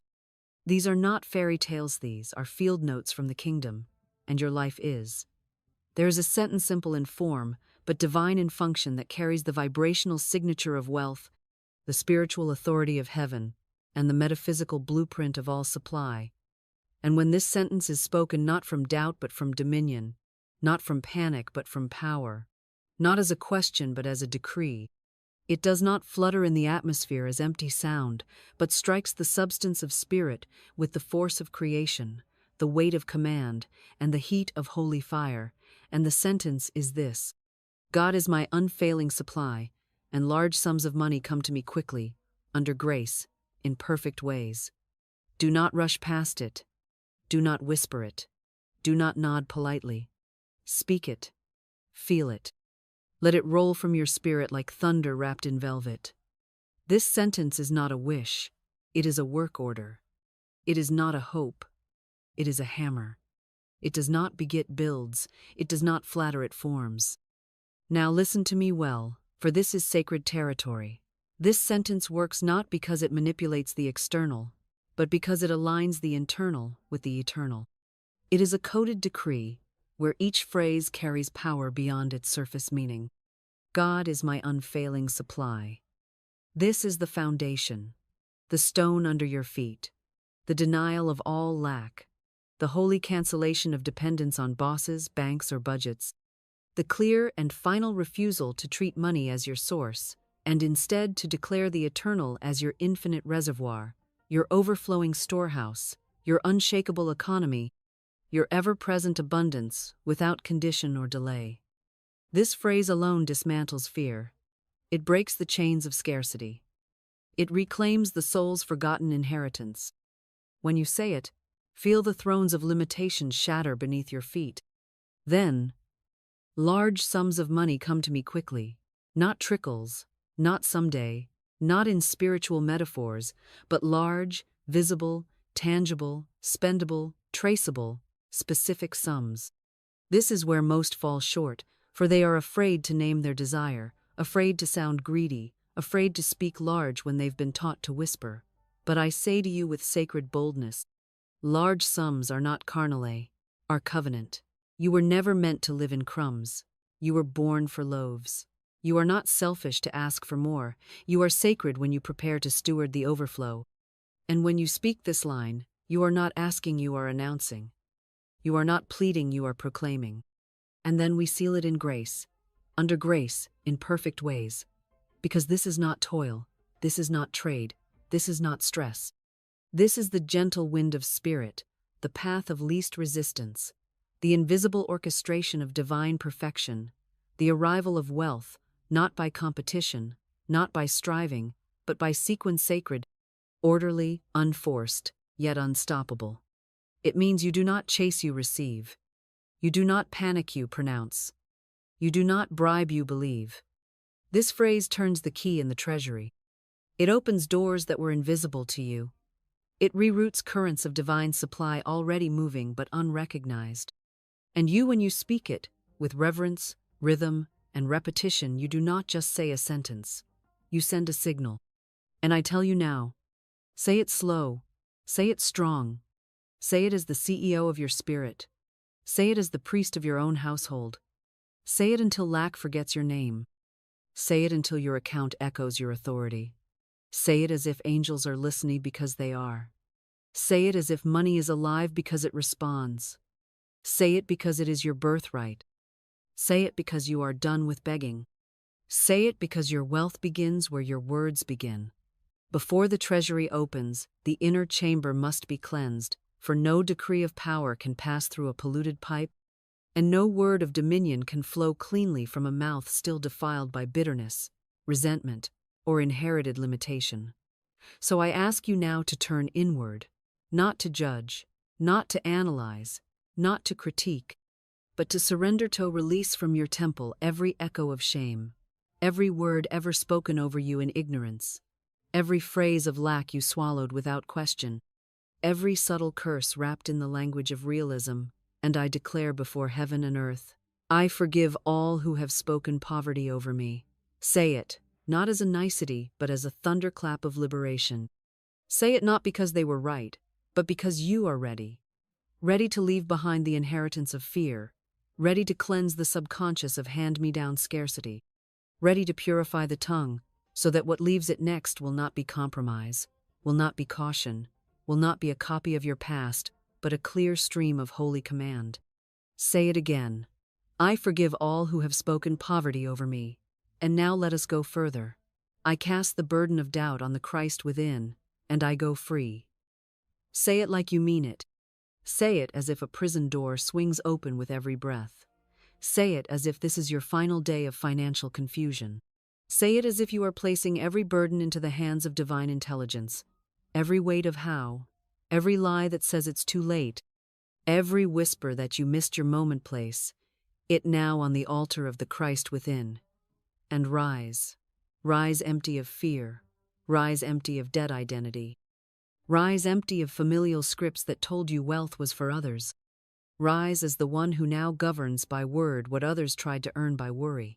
Now speak, not from the dungeon of doubt, but from the throne room of divine entitlement, not from the cellar of survival, but from the courtroom of covenant. not from the hallway of hesitation, but from the command center of Holy Spirit rhythm. For you are not on trial, you are on assignment. And your word is not a defense, it is a decree. So say it and feel the ground shift beneath your spiritual feet. I do not chase money. I command it by the authority of the divine word in me. Say it again, louder. Say it until the vibration in your chest becomes a roar.